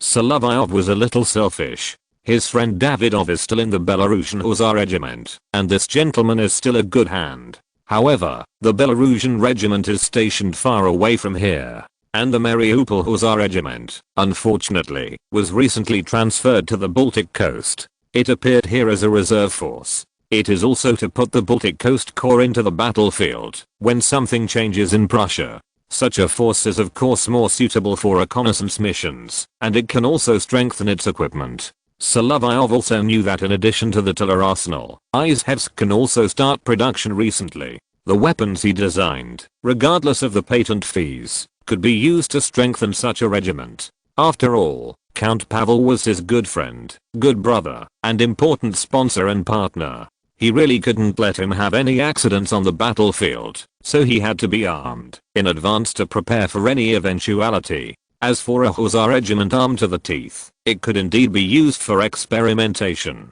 In addition to cold weapons, the cavalry could come up with a Mamluk weapon configuration, and the equipment was more advanced. What effect would it have? If there were no accidents, with the stupidity of the Prussians, by the winter of 1806, both sides would have to fight the French in Poland. At that time, it would be a good time to test the combat effectiveness of the troops. Solovyov told Count Stroganov with this idea, and the other party readily agreed. This was also a good thing. So, the next day, the Count wrote to Alexander, applying for him to go to the cavalry regiment, join the battlefield as a volunteer officer, and sponsor a cavalry regiment out of his own pocket. Alexander was very happy to see the Count's letter. After all, he was his closest friend, and could always share his worries at such times, so he approved the plan. As for the armament of the hussars, it also depended on how much money Count Stroganov was willing to spend. Chapter 375, Russian Mulan, but she doesn't admit she is a woman. Alexander was so happy to approve Solovyov and Stroganov's large-scale refitting of the Mariupol Hussar Regiment, which was beyond their expectations. These two were Alexander's aide-de-camp and close friend, and they knew the Tsar's temper very well. Sometimes he would have difficulty making choices, and was often hesitant when doing things. Apart from those problems, even if he was not a royal, Alexander could still get along well in the social circle, and had many lovers, but he failed to succeed with the Countess. Solovyov succeeded in a very secretive way. As for the fact that Alexander forgave Louis's infidelity, and confessed to his wife that he had been infidelity more than 10 times, he really didn't know. Now the important thing is to reorganize the Mariupol Hussar Regiment and adjust the training outline comprehensively according to the new tactics. Prince Wittgenstein, the head of the regiment, also expressed his support for this matter. After all, they were all trusted confidants of the emperor, and this was definitely easy to discuss. However, when recruiting soldiers, there are always some accidents. Count Stroganov has not been awarded a military rank yet, and he still came to the cavalry with the court rank. In fact, with his status, it is no problem to be directly awarded a general, but he proposed to Alexander that to command a regiment, one must honestly start from the colonel and be promoted to general after meritorious service. Speaking of this system in the Russian army, the style of painting has changed when a wealthy nobleman with such a high status enters the army. Solovyov is also the one with a different style. He is not as conspicuous as the Count. Pavel Stroganov is really the most beautiful man in Russia. He will attract the attention of girls wherever he goes, even if he is disguised as a man. What a handsome commander. There is also a Polish Ulan Lancer regiment near the garrison of the Hussars. The Lancers here do not have beards. When Paul established this regiment, he hoped to use the Polish soldiers loyal to Russia to form a Polish Lancer unit with strong combat effectiveness. After all, the combat effectiveness of the Birdman is still very strong. But there is a problem. In the eastern part of Poland that Russia divided, many towns were still inhabited by Ukrainians and Belarusians, and it was not easy to recruit Poles. Therefore, the Ulan regiment was supplemented with a lot of new recruits from the noble class from all over the country. When Stroganov saw this heroic young cavalryman, he didn't pay much attention to it at first. After all, some young people were in their early 20s and had pretty good looks, such as Colonel Solovyov, or some had voices that were not so majestic, like the young cavalryman in front of him. He also saluted Count Stroganov with the Polish two-finger salute and said, "Sir, I'm Alexander Sokolov of the Polish Ulan Lancer Regiment. I just saw that the sir was really handsome and couldn't help but admire him." The Stroganov family has always been more tolerant, and they are very friendly to nobles, civilians and even serfs who are lower than their own. He didn't think this young lancer was offensive. After all, wherever he went, people would say he was handsome, his wife was beautiful, his children were cute, and he didn't even need his family's background as the richest man in Russia to support him. People who saw him admired him sincerely. "Ah, young comrade Sokolov, how long have you been in the Lancers?" Comrade is a title for private soldiers in the Lancers, and the Count also noticed his identity. Just joined this year. Well, very good. I see that you are very skilled in riding a horse, so you must have been familiar with life on horseback since you were a child? Yes, sir. I have been carried on horseback by my father and uncles since I could walk. I can see that you are a good rider, but the lance seems to be a heavy burden for you. Although the lance used by the Ulan lancers is shorter than that used by the Cossacks, it is still 4 arshins long. Whether it is wielding it or stabbing it with it, it still requires strength. Although the young cavalryman in front of him is very skilled in riding a horse, he is still a little lacking in strength. But I also volunteered to join the lancers, sir. He was quite confident, but the more Count Stroganov listened to his accent, the more strange it seemed. When Solovyov first visited his home, his voice had not yet completely changed, so he had this kind of voice. But after he came back from Italy, his accent was no longer the same. But he was just suspicious, and did not dwell on the identity of this lancer. As for Solovyov, he was different from the Count. Although he was far away, he could tell that this lancer might be a woman. As for why the Count did not suspect the other party, it was because the other party looked more heroic than himself, and the slight pock marks on her face could not hide it. In other words, Count Stroganov, who was always known for his handsomeness, and Solovyov, who was known for his handsome appearance, were not as heroic as this young cavalryman. That was true. After all, the lancer in front of them was the famous cavalry girl Nadezhda Dorova, now alias Alexander Sokolov, serving in the Ulan Lancers regiment. Her noble status is real. Her father is a hussar officer. After giving birth to her, her mother suffered from postpartum depression and even abandoned her daughter.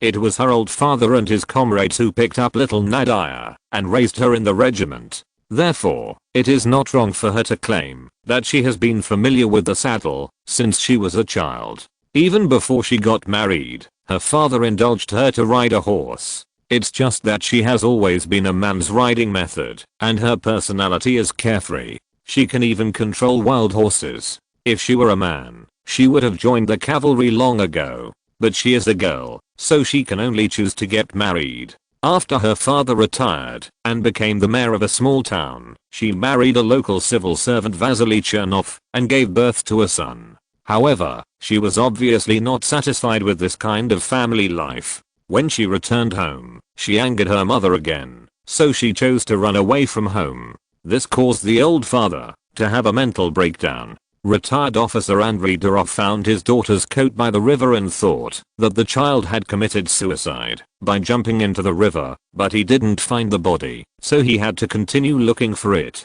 As a father, he didn't know that his daughter eloped with a Cossack and joined the Cossack cavalry regiment, but had to leave the Cossack regiment for well-known reasons. The Cossack cavalry regiment, you have to grow a beard. Now, she came to the Polish Lancers regiment. Anyway, she was slender, and she wrapped a chest wrap inside, so you couldn't see her figure. Even Russian young women don't all have full breasts. With her disguise, behavior and deliberately concealed voice, it is difficult for others to notice. Even today, if she hadn't talked too much, Solovyov wouldn't have noticed this. Girls, no matter how masculine they are, it's inevitable that they will chatter when they talk, and this tomboy voice sounds pretty good. The most masculine girl Count Stroganov had met before was probably Her Majesty Catherine in the palace. That wild girl in the palace would not be like this one, wearing men's clothes and running to the cavalry to serve as a soldier. As for her being like this, it was entirely the result of her mother abandoning her baby out of her madness, and the education of a group of hussar uncles who could not raise children, but only young cavalrymen. In terms of horsemanship, she was even better at riding the war horse than Count Stroganov, who was also familiar with horseback since childhood. You know, the Count was the only son of the richest man in Russia.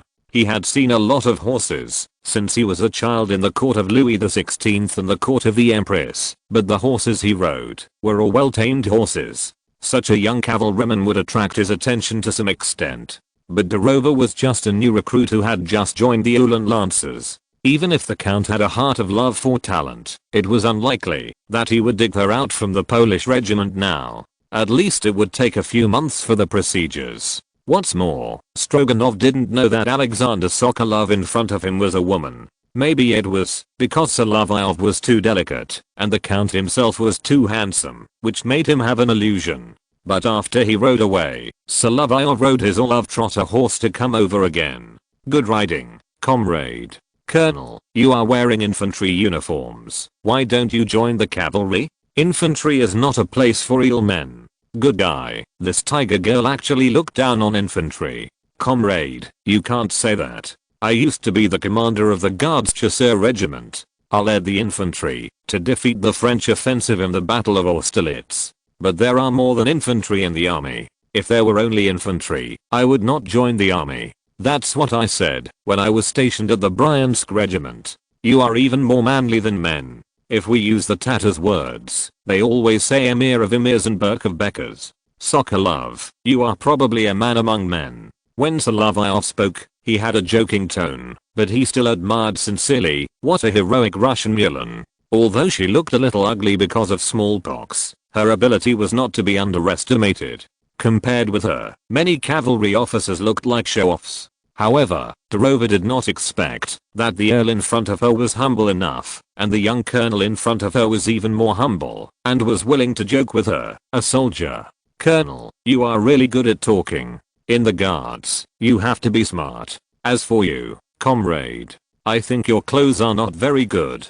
A lancer should have good equipment, a pair of good boots and a beautiful uniform. You can't be like a hussar. You have to be more decent. Solovyov then took out his bag full of silver coins from his waist. According to the current price conversion, 20 rubles can do a lot of things. You know, a 1777 rifle is worth half a pig, and 50,000 pigs are 100,000 rifles. These should be enough. When I went to Vyborg, I met General Kutuzov. The old man was so stingy that he couldn't even afford 200 rubles because his family was tight on expenses. I'm different. I'm still single. My father is a retired officer and businessman. He always helps his friends, so money is not a problem. I can't. That's not the case, Sokolov. Although you are a noble, you must have run away from home, right? If your parents were still alive, they would be very worried about you. My father was afraid that I would not be able to adapt to being alone in St. Petersburg, so he brought my whole family here from Rouen.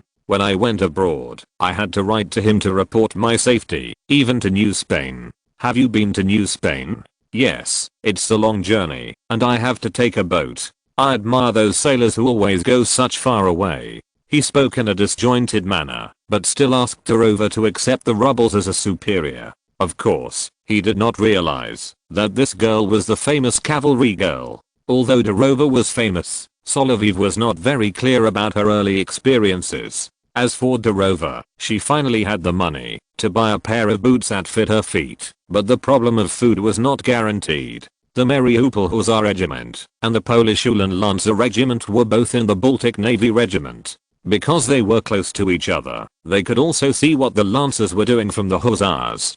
The uniforms on the Hussars side were more gorgeous, and there was another point, that is, their families were all well off, and they could often buy their own equipment and maintain such a beautiful Hussar uniform. In this way, it was very convenient to pick up girls, no matter in the city or in the countryside. As for the Lancers, Solovyov saw that some Lancers went to the fields to dig potatoes. That Sokolov, that is, Dorova, dug potatoes in the landlady's field after a day of training, and put a lot of them into her Ulan Lancer's four-cornered hat, which could be peeled and put directly into the pot. Solovyov was also quite curious. Even though she claimed to be 17 years old, her behavior could be disguised, but some things were difficult to cover up. For example, Captain Jaya's method of identifying women was actually quite useful to Dorova. Solovyov was quite curious whether there would be Lancers officers and soldiers who said, "Brother, you smell good."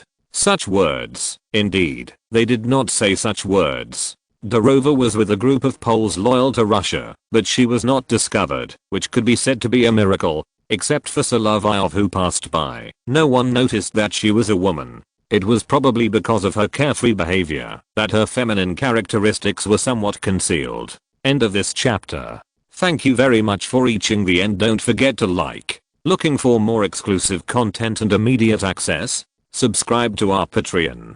Remember, every like, subscription, or donation encourages us to continue. Thanks to everyone. See you in the next video.